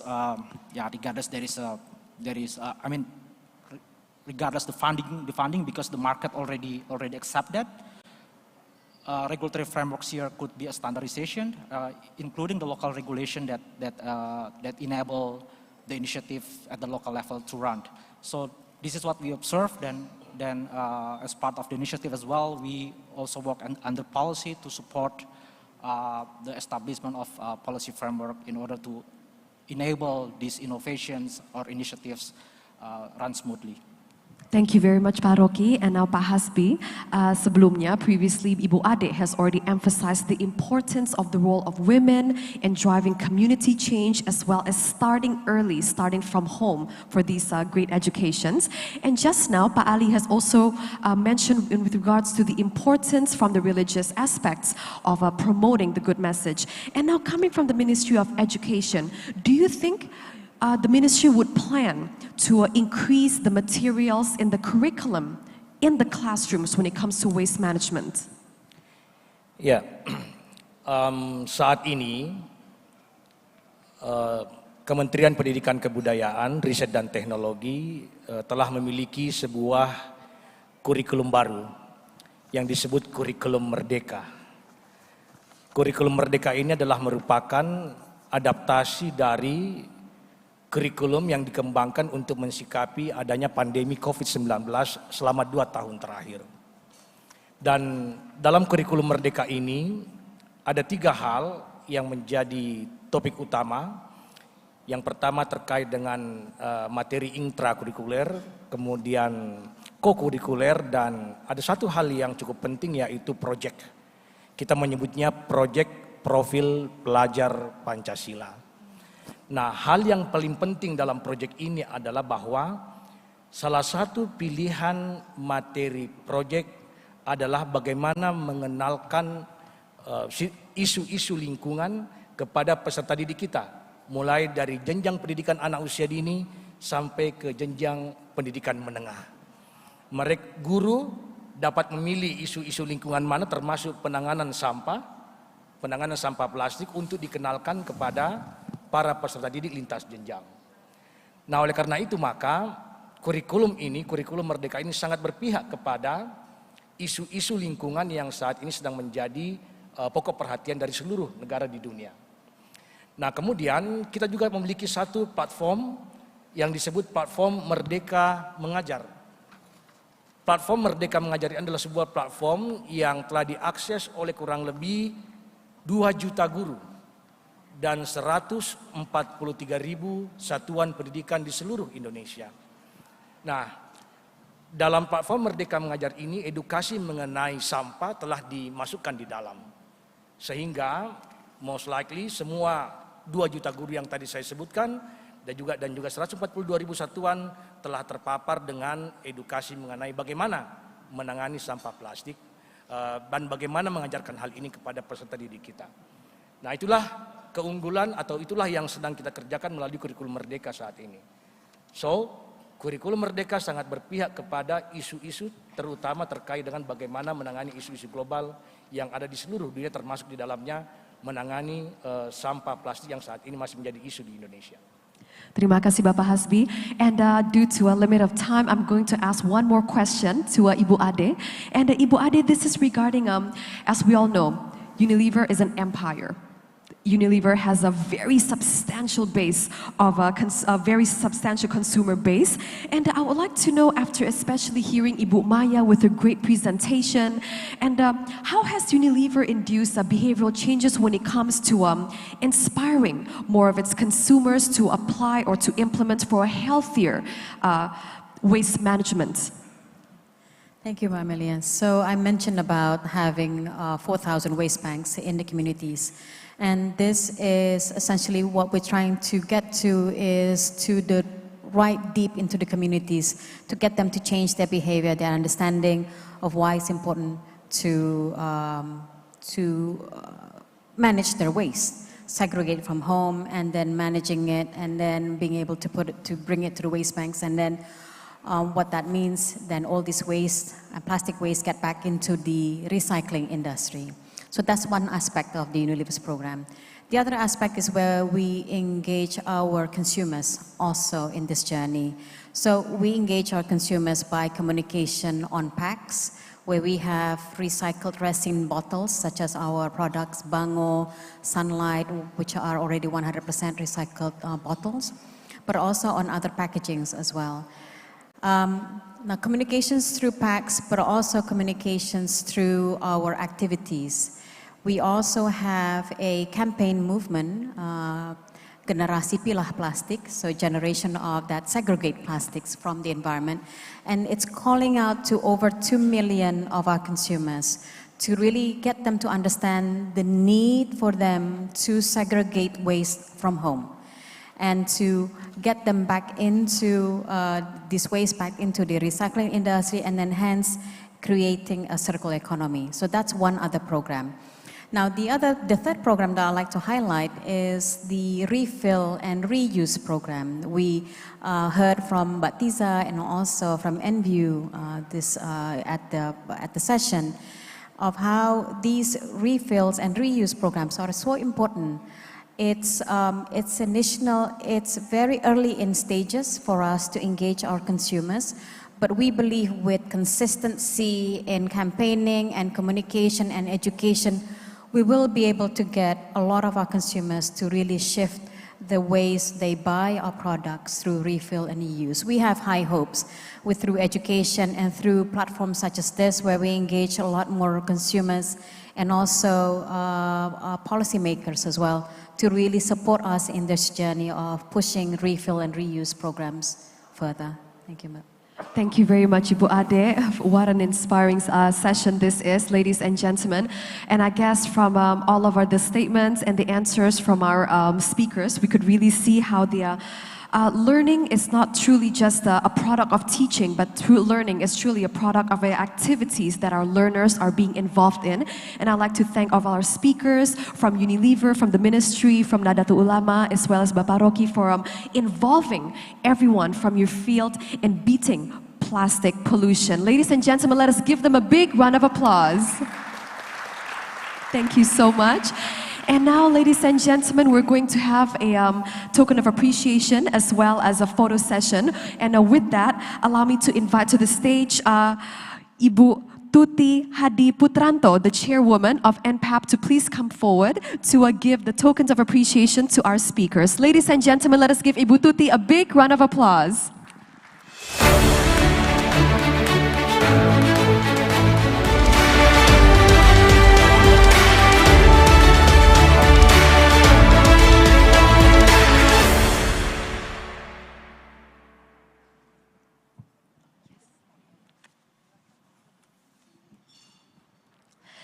Yes, ladies and gentlemen, first is a token of appreciation for Bapak Rocky from Ibu Tuti,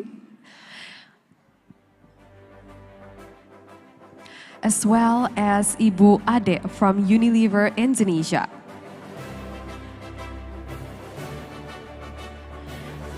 And next is a token of appreciation to Bapak Ali from Nahdlatul Ulama. And last but not least, to Bapak Hasbi from the Ministry of Education. Dan selanjutnya kita akan sesi foto bersama. Oh iya. That is truly the magic vase, ladies and gentlemen. Hopefully a genie will grant all of our wishes, Ibu ya. And next is our group photo session together, Ibu. Kami persilakan Ibu untuk foto bersama dengan speakers untuk sesi panel discussion kelima. Dan ini adalah sesi foto pertama. Dan Ibu Nani, kami juga persilakan Ibu untuk bergabung bersama kami untuk foto bersama. Dan selanjutnya setelah ini saya juga akan mengundang ke atas panggung Ibu Maya, Ibu Tiza, Ibu Adi Joyo, dan Ikadek Bayu Saputra untuk sesi foto kedua. Terima kasih Ibu Nani. Kami persilakan kepada teman-teman fotografer sekalian untuk mengabadikan momen ini.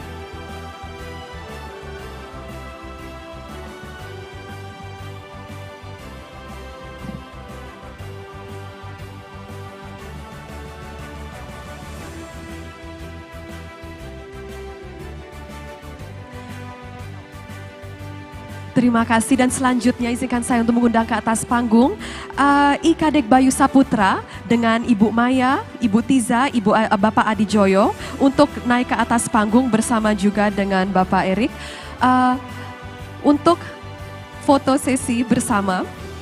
Kami persilahkan yang tadi presenter open mic untuk naik ke atas panggung untuk foto bersama.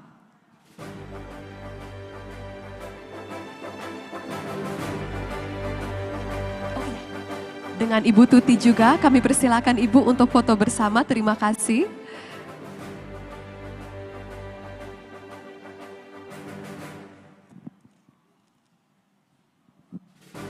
Ladies and gentlemen, Ibu Tuti is giving out the tokens of appreciation to everyone, all the presenters, the speakers during the open mic session. Ladies and gentlemen, let us give them a big round of applause.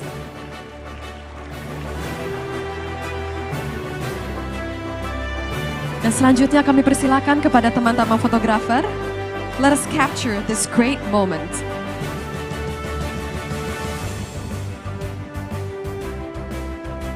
Dan setelah ini saya persilakan Ibu Nani untuk Ibu Tuti untuk tetap berada di atas panggung karena selanjutnya Ibu Tuti akan me-wrap up session panel discussion kelima on enabling the good of change.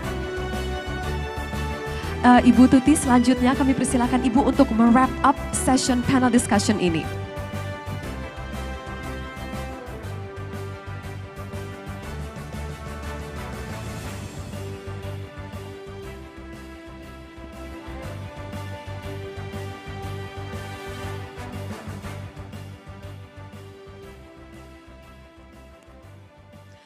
Ladies and gentlemen, next Ibu Tuti Hadi Putranto, the chairwoman of NPAP, will deliver her concluding remarks and a wrap-up on a panel discussion 5.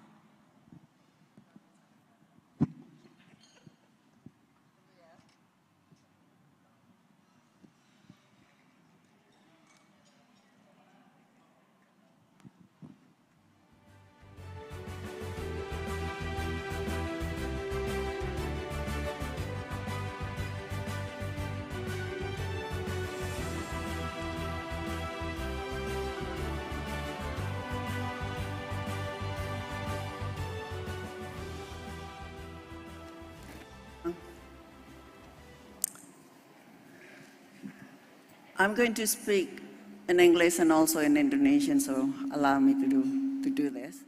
Because there are certain phrases which I would prefer to do it in Indonesian. It's much stronger than if I speak that in English. Yeah. And I would like to thank all the speakers today in the sessions. It's very, very encouraging. I can tell you my own experience. When I joined NPAP and then learned that in NPAP there are 5 task forces: innovations, finance, behavior change, metrics, and others.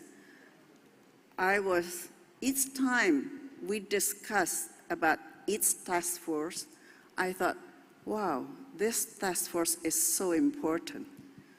We cannot do anything without financing. And then when we discuss about policy, I said, wow, yes, the policy is wrong or policy is not consistent. This is so important. And then when we discuss about metrics, of course metrics is important, innovation is important, but then when we came into behavior change, I said, this is it. This is the issues. This is the issues of the whole problems of plastic. It's the behavior. The behavior is not only of the people, of the citizens, but it's also of the companies. It's all the way along the plastic ecosystem, the plastic journey of life. And we have been so spoiled in Indonesia, at least, when we used to only deal with leaves when we eat, and throw away the leaves, which will disintegrate, biodegrade, composting. But when we dealt with plastic, we treated it as if we're dealing with the leaves. We just throw away, and this is it. After more than 60 years, this is what we get, the plastic, So it's all, again, it's the behavior of the people. We all know that plastic in the ocean is not created by ocean. I'm quoting this from the earlier speaker this morning because I thought, yeah, this is good, yeah. No oceans would be so bad to create plastic waste for us. It is us who created that, And therefore, the responsibility is with us to solve it. And the behavior change, as I mentioned, was one of the key things. And it should not be difficult, when we talk about behavior, when we talk about collaborations, as all the speakers saying that education is the key. Yes, it is the key because it is important. Ade, you mentioned about what Unilever as a brand owner does, consistency in implementing the system change of the whole industry in your productions, which is good, of course. But collaboration is also key. No one can do this by themselves. No one party can solve the issues. And collaboration should not be difficult for Indonesian people. We have the philosophy of gotong royong, and I don't understand why people are not doing it, And when we talk about gotong royong, it is not the P&L is an issue, but not necessarily the issues. So we have to remember that because there is a much important thing above the P&L. And I appreciate all the contributions of all the people, of all the multi-stakeholders who have given all the pledge and the commitment and to make the things happen for these last 2 days, but it's also to make sure that we can live in a better planet in the future. And I want to quote Bu Maya sebelum saya mengakhiri, marilah kita bersama-sama menjadi hero dan superhero dalam mengatasi masalah sampah plastik dan tidak memakai single-use plastik. Melaksanakan reduce, reuse, redesign, dan recycle atas plastik demi planet kita dan masa depan anak-anak bangsa kita. Terima kasih. Thank you very much.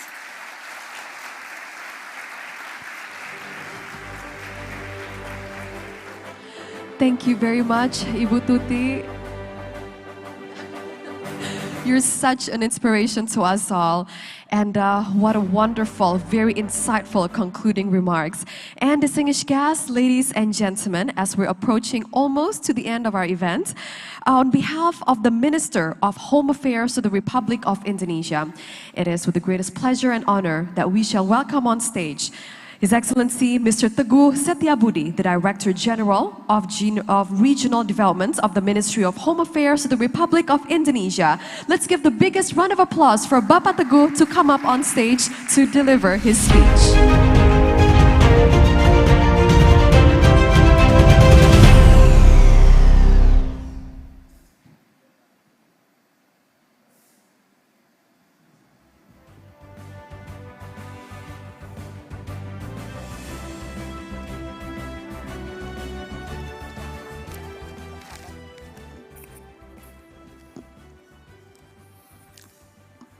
Bismillahirrahmanirrahim. Bapak Luhut Binsar Panjaitan, Coordinating Minister for Maritime and Investment Republic of Indonesia, Ibu Tuti Hati Putranto, Chairwoman of NBAP Indonesia, Fellow Ambassador of Indonesia, Governor for Bali Province, distinguished ladies and gentlemen. I am the Director General of Local Development, Ministry of Home Affairs, representing the Minister of Home Affairs, and I will read his remarks. First of all, let me express my appreciation to all of you who have been attending this prestigious event and showing strong commitments to hand-in-hand combating plastic pollution in Indonesia. Only by working together, taking collaborative action, we can solve our mutual concern to beat plastic pollution. Distinguished ladies and gentlemen, the problem of solid waste is a part of the mandatory government affair, where the local government is responsible with providing waste services.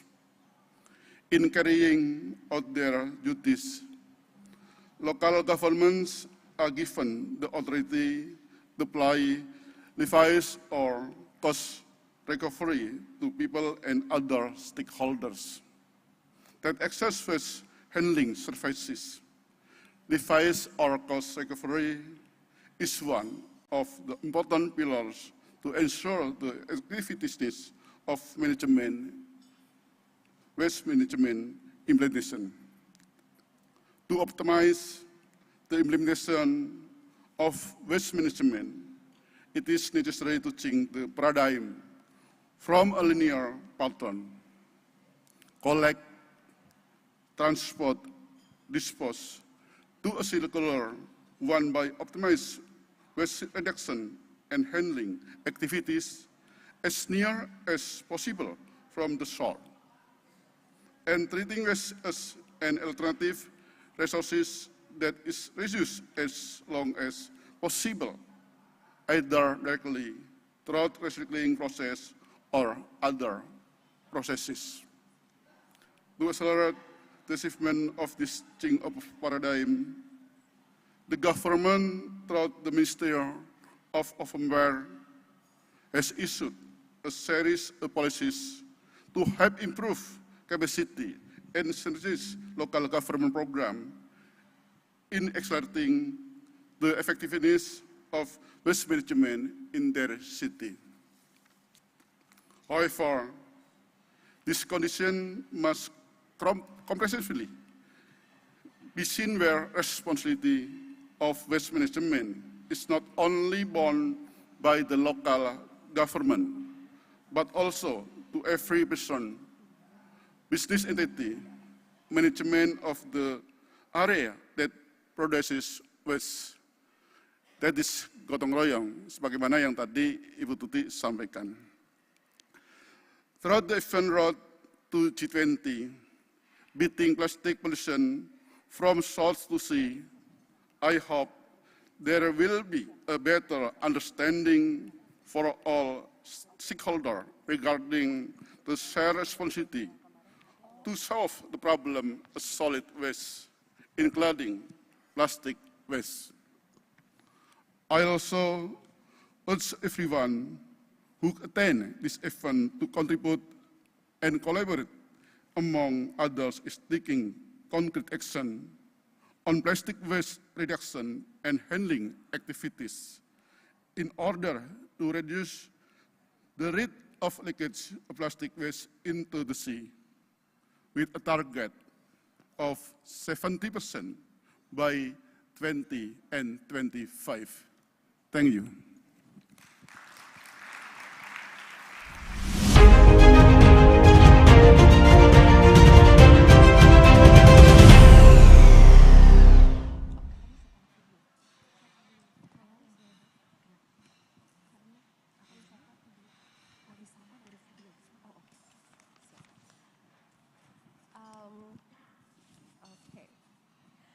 Distinguished guests, ladies and gentlemen, I have just been informed the presence of Minister Luhut. Ladies and gentlemen, let us welcome His Excellency Bapak Luhut Binsar Panjaitan, the Minister of Coordinating the Ministry of the Marine Affairs and Investment of the Republic of Indonesia. And ladies and gentlemen, so next I'd like to direct your eyes onto the screen and let us hear the speeches and remarks from Her Excellency Ibu Siti Nurbaya Bakar, the Minister of Environment and Forestry of the Republic of Indonesia, as well as His Excellency Bapak Sakti Wahyu Trenggono, the Minister of Marine Affairs and Fisheries of the Republic of Indonesia.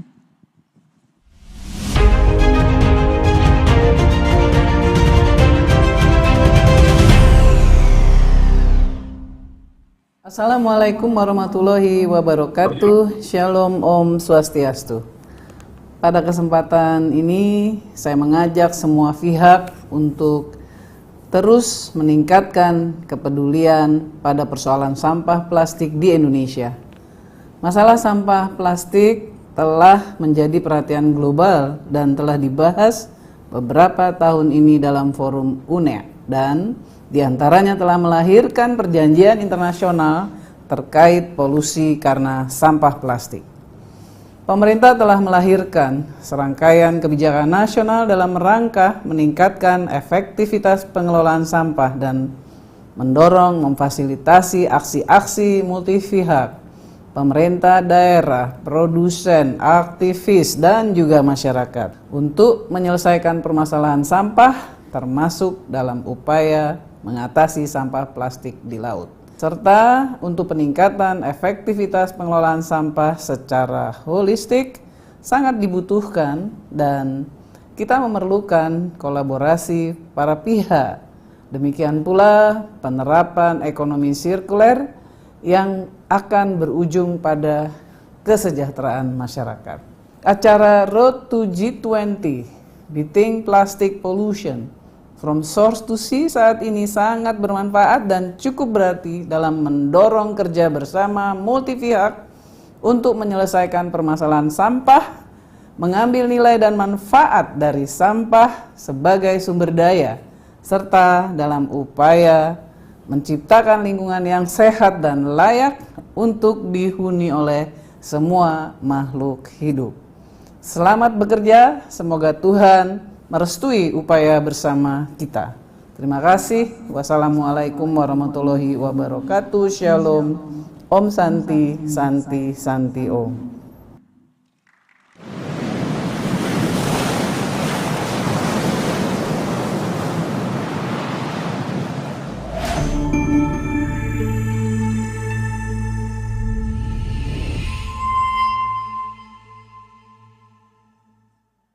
Laut Indonesia merupakan tempat hidup bagi ribuan spesies ikan, rumput laut, dan biota terumbu karang.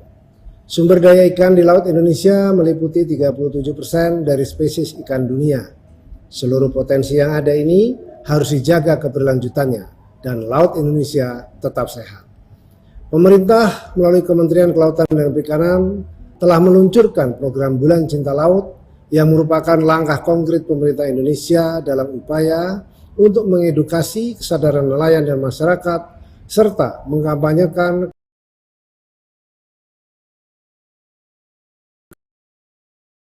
pentingnya menjaga laut agar tetap bersih sehingga ekosistem laut menjadi sehat. Gerakan nasional Bulan Cinta Laut ini dapat menjadi sumbangsi Indonesia dalam kontribusinya terhadap peningkatan kesehatan laut dunia dan pengendalian perubahan iklim global. Melalui acara Road to G20, Beating Plastic Pollution from Source to Sea, kami mengundang seluruh multi pemangku kepentingan dari sektor pemerintahan, dunia usaha, asosiasi, dan kelompok masyarakat untuk bersama-sama memberikan perhatian lebih pada kelestarian lingkungan laut kita, yakni dengan cara mengurangi sampah dari sumber,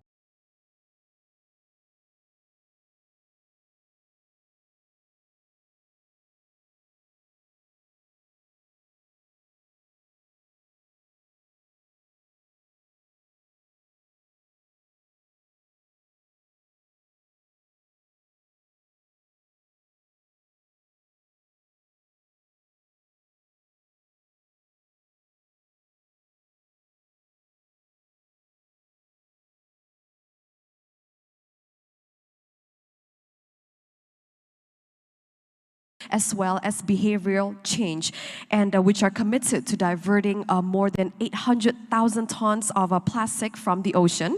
And we sure realize that we can realize more pledges and more commitments from everyone. So therefore, we are still waiting. The door is still open for more commitments and pledges.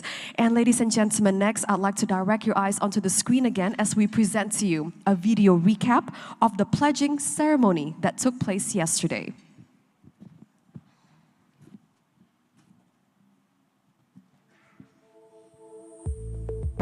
Bye Bye Plastic Bag pledges to make the people on the island of Bali say no to single-use plastic bags. We do this through education and the empowerment of young people. Youthtopia pledge to provide free education for all young people in Indonesia to learn how they can create change too. NVU Indonesia is driving the inclusive transition from disposables to reuse by building reuse solutions. And apologize for the technical difficulties and audio issues. And our organizers are currently fixing the problem, so we kindly ask for your patience and understanding. Thank you.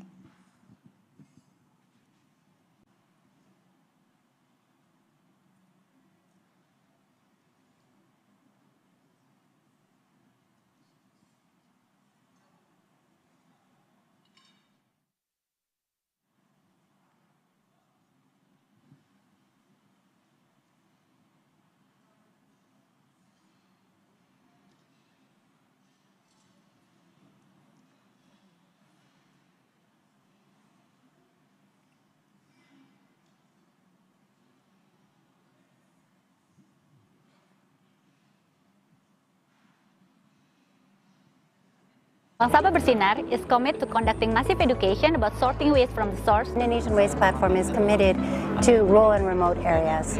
At Unilever, we're committed to transforming our packaging to use less, better or no plastic by providing holistic solutions. The ecosystem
Bye Bye Plastic Bag pledges to make the people on the island of Bali say no to single-use plastic bags. We do this through education and the empowerment of young people.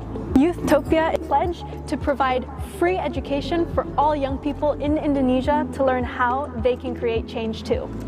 NVU Indonesia is driving the inclusive transition from disposables to reuse by building reuse solutions. Bank Sampah Bersinar is committed to conducting massive education about sorting waste from the source. The Indonesian Waste Platform is committed to rural and remote areas. At Unilever, we're committed to transforming our packaging to use less, better or no plastic by providing holistic solutions. The ecosystem is committed to helping individuals and communities recycle their inorganic waste and use cooking oil responsibly. ADB, as a development partner of the government with around $2 billion annual commitment and co-chair of the NPAP Financing Task Force, pledge to work with the government and private sector to deliver comprehensive technical assistance program. Green Hope pledges to continue to develop and deploy our biodegradable and compostable technologies. The World Bank supports technical assistance analytical work through the Oceans Multi-Donor Trust Fund with financing from Norway and Denmark. And we finance projects in the area of solid waste management. And now we are pursuing investments in circular cities working with the government. Waste for Change pledges an investment which will be utilized to further expand, reach and increase its waste management capacity in the next 5 years. French Development Agency pledges to partner with KfW and Asian Development Bank to explore budget support to the Indonesian government to assist policy reforms aligned with the implementation of the National Action Plan for Marine Debris. Coca-Cola Euro-Pacific Partners Indonesia is committed to reduce our use of packaging where we can and ensure all the packaging we do use is collected. The Coca-Cola company is committed to collect and recycle a bottle or a can for each one that we sell by 2030. The Alliance pledges to divert up to 60,000 tons of plastic waste from the environment. On behalf of the German government, I pledge that the German Development Cooperation remains committed to support Indonesia in its effort to beat plastic pollution. Ministry of Marine Affairs and Fisheries, Republic of Indonesia, is committed to conduct Love Ocean Month. At Sungai Watch, we're on a mission to clean Indonesia's most polluted rivers by 2025. Be a catalyst for collaborative innovation by elevating the capacity of SMEs. Establishing the recognition of informal workers, especially women, and building alternative business models to single-use plastics. Chandrasri has innovation to handling plastic marine debris by implementing end-to-end plastic waste management through Sagara program. We are coming together as a consortium to announce our pledge to support the transition to a more circular southern Bali. Together, we will work to enable regional and local stakeholders to provide recycling and waste management services to 2.5 million people. We will start with the 600,000 residents of Badung Regency over the next 3 years.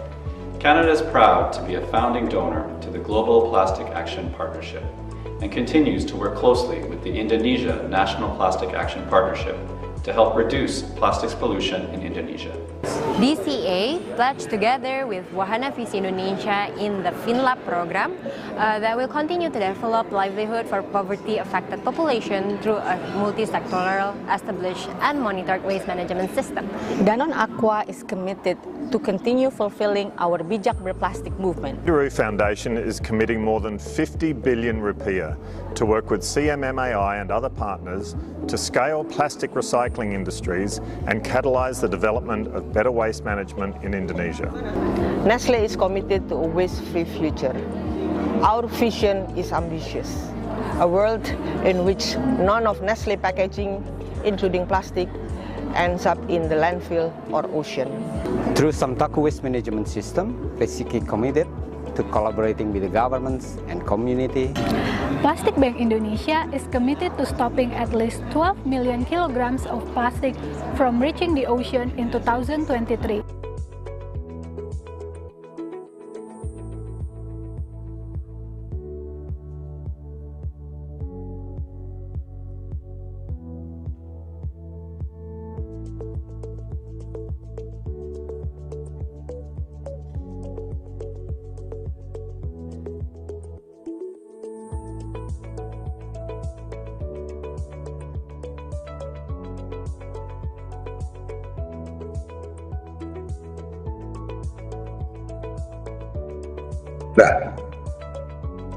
buka video ini, Pak.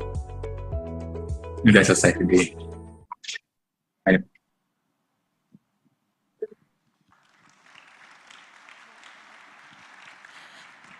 Well, distinguished guests, ladies and gentlemen, it is with the greatest honor and pleasure that we shall welcome virtually His Excellency Bapak Luhut Binsar Panjaitan, the Minister of the Coordinating Ministry for Maritime Affairs and Investments of the Republic of Indonesia, to deliver his closing remarks.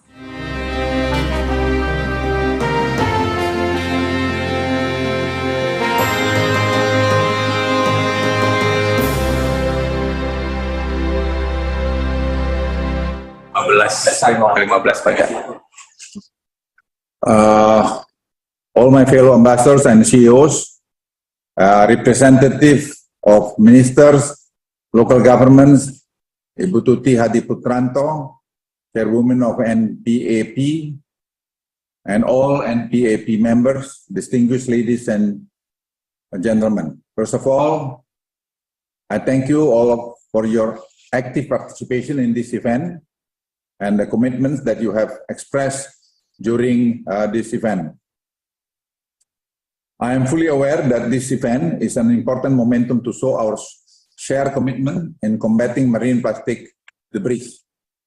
Therefore, I made sure to also show to you my commitment to ensure all the policies and programs related to marine debris handling are well implemented.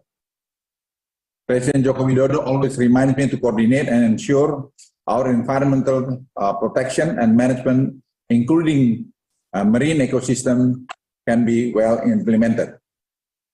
All distinguished participants, ladies and gentlemen, as a strong and growing economy, especially knowing Indonesia is the largest archipelagic nation, these factors have also led to high levels of plastic leakage into the sea and on land. This could affect public health and important economic sectors such as tourism, and most importantly, the future of our grandsons and the next generation.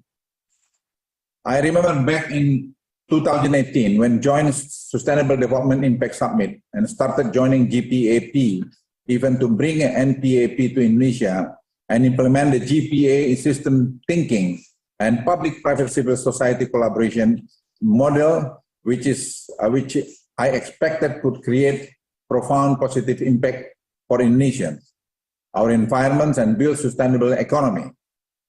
I'm honored to bring and launch the first National Plastic Action Partnership to Indonesia and to support our national goals in reducing 70% of ocean plastic pollution by 2025 and to set example to the world.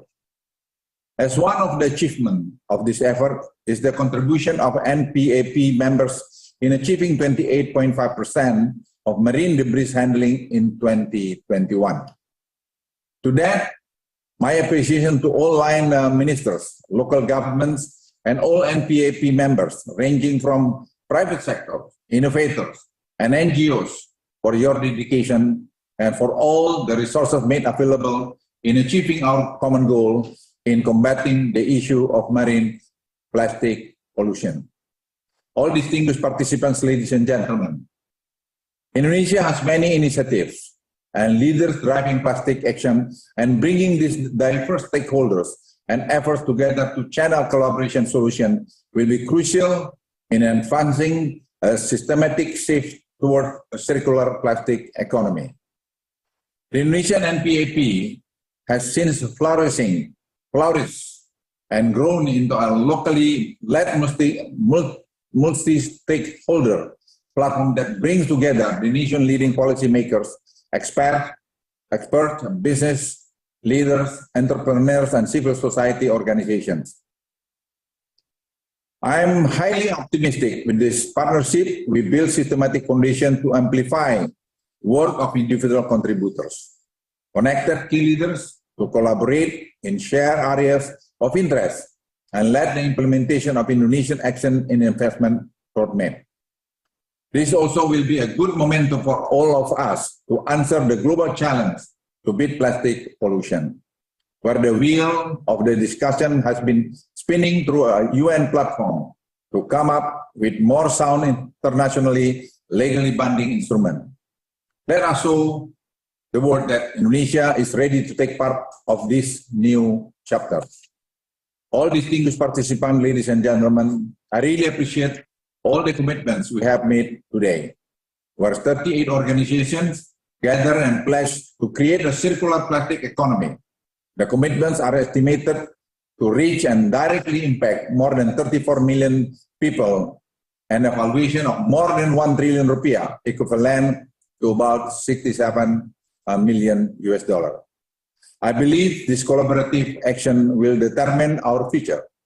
Regarding the upcoming G20, these pledges should be supported and scaled up by other parties who care about the next generation.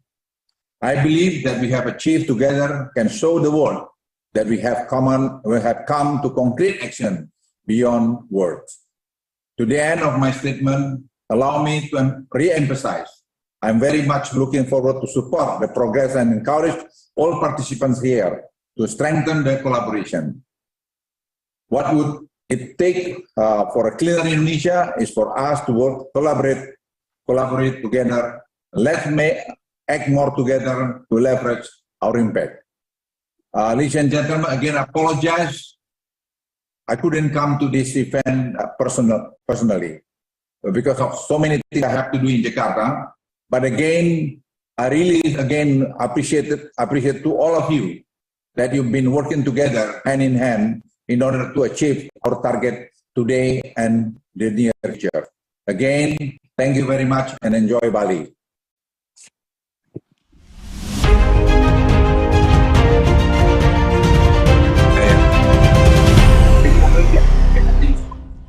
Well, we'd like to thank His Excellency Bapak Luhut Binsar Panjaitan for always inspiring us to aim with ambition and lead with conviction.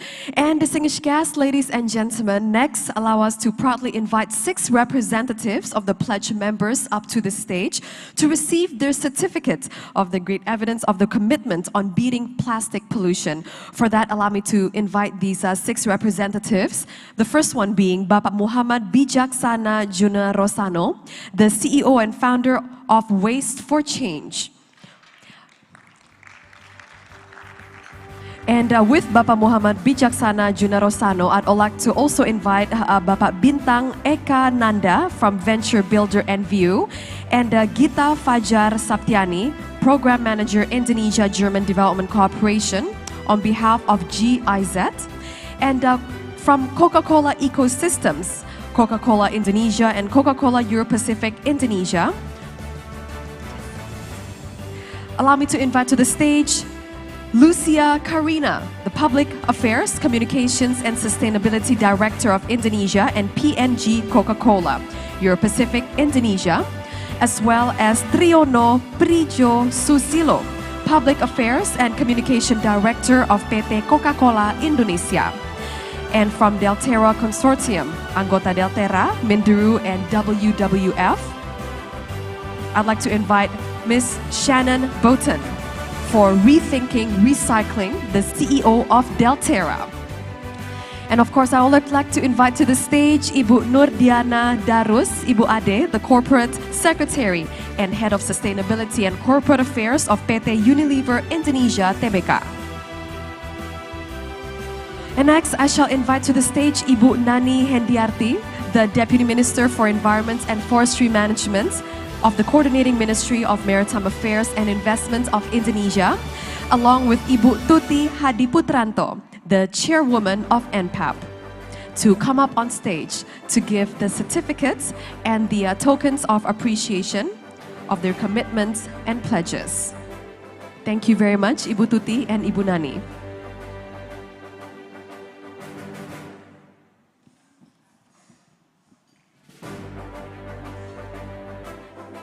And for everyone on stage, I'd like to ask you to please scoot a little bit to your right side.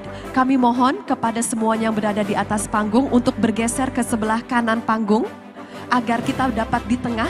Yes. Yes, we'd like to ask everyone to please scoot and stand a little bit to the right side of the stage for a better photo session.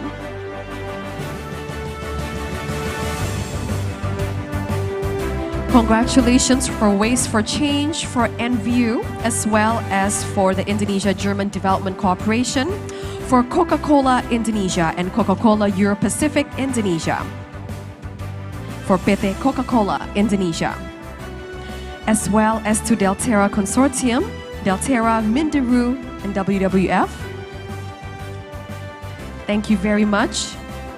The CEO of Delterra, as well as PT Unilever Indonesia Tbk.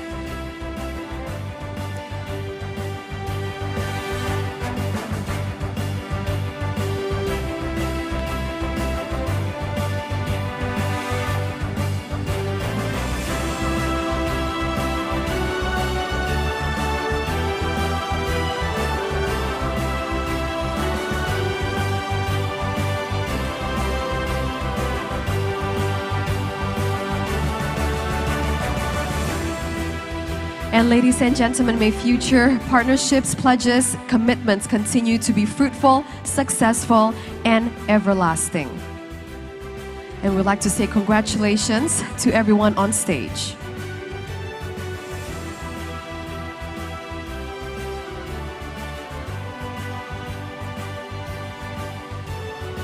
And next, let us capture this great moment with a group photo session together. And ladies and gentlemen, let's give them a big round of applause.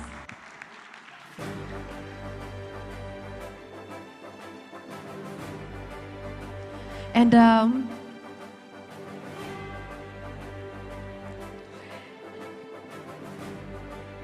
last but not least, to Ibu Ade or Ibu Nurdiana Darus, the Corporate Secretary and Head of Sustainability and Corporate Affairs of PT Unilever Indonesia Tbk.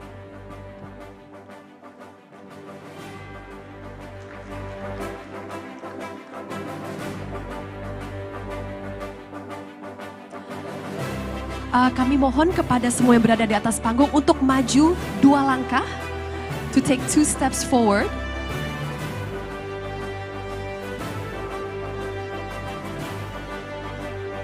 Terima kasih kami ucapkan kepada teman-teman fotografer sekalian yang sedang mengabadikan momen ini. Dan Bapak Ibu sekalian, semoga acara hari ini dari panel discussion sampai juga dengan kata sambutan-sambutan speakers kami membawa manfaat untuk kita semua. Dan Ibu Nani dan Ibu Tuti, kami mohon untuk tetap berada di atas panggung, and for everyone else, you may return to your seats. Thank you so much. And Ibu Nani, we'd like to ask you to please remain on stage. And ladies and gentlemen, Ibu Nani, representing Minister Luhut Binsar Panjaitan, the Minister of Marine Affairs and Investment of the Republic of Indonesia, will receive a token of appreciation, a little souvenir given by Ibu Tuti. Yes, Ibu Tuti, there's a little something that you're going to give. But first of all, let us check out the video on our screen.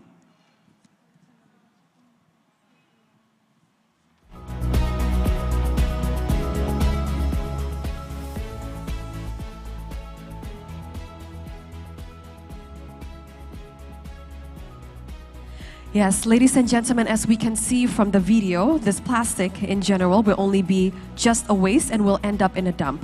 Plastic waste right now has become a serious issue to our environment, but in the hands of very creative local artists from Pati, Central Java. His great creative hands has created an amazing art piece with very high price quality. And now we can see the process of his art.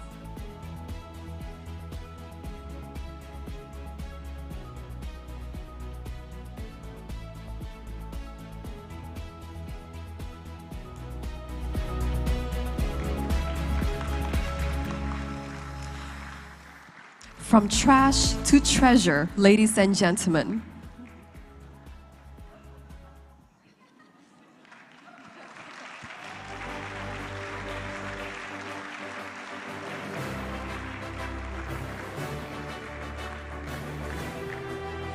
Aren't they just masterpieces? Ladies and gentlemen, not long ago, they were in a dump site, just from trash, and now they're treasures. How amazing. Ladies and gentlemen, once again, let's give them a big round of applause.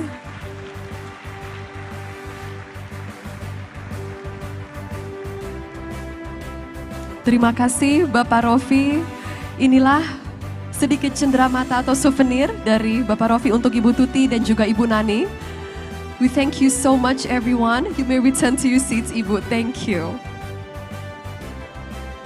Terima kasih Bapak Rofi, Ibu Nani dan juga Ibu Tuti. Thank you so much everyone, tirelessly making sure that our events goes as smoothly as possible.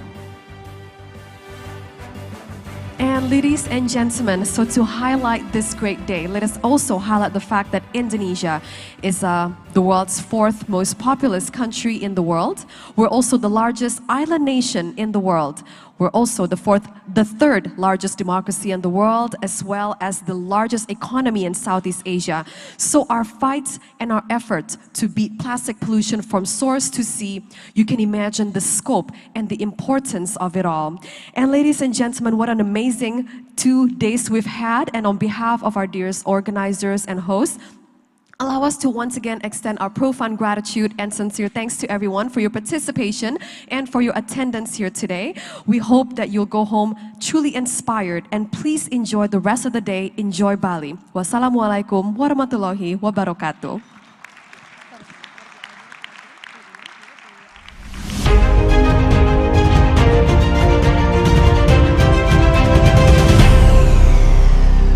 And ladies and gentlemen, next Bapak Rofi is going to hand out the pledges at the front area for all the pledgers. Thank you very much.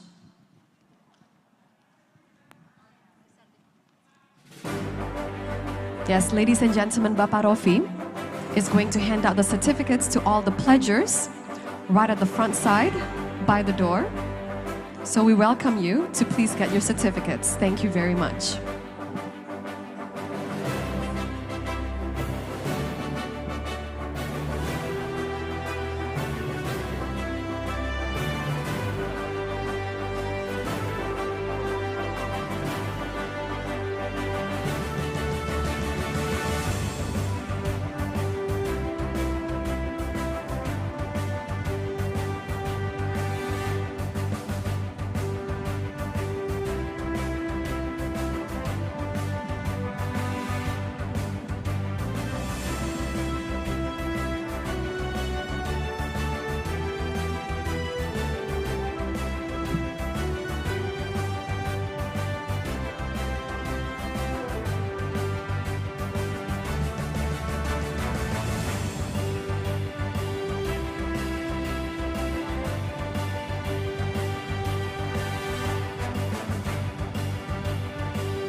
Ladies and gentlemen, for the 6 members, the pledges recipient that's received the certificates on stage, we'd like to ask you to please hand over the certificates to the registration area to be signed. Thank you.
Ladies and gentlemen, I'd like to remind you that there will be a doorstop session at the foyer area. Thank you.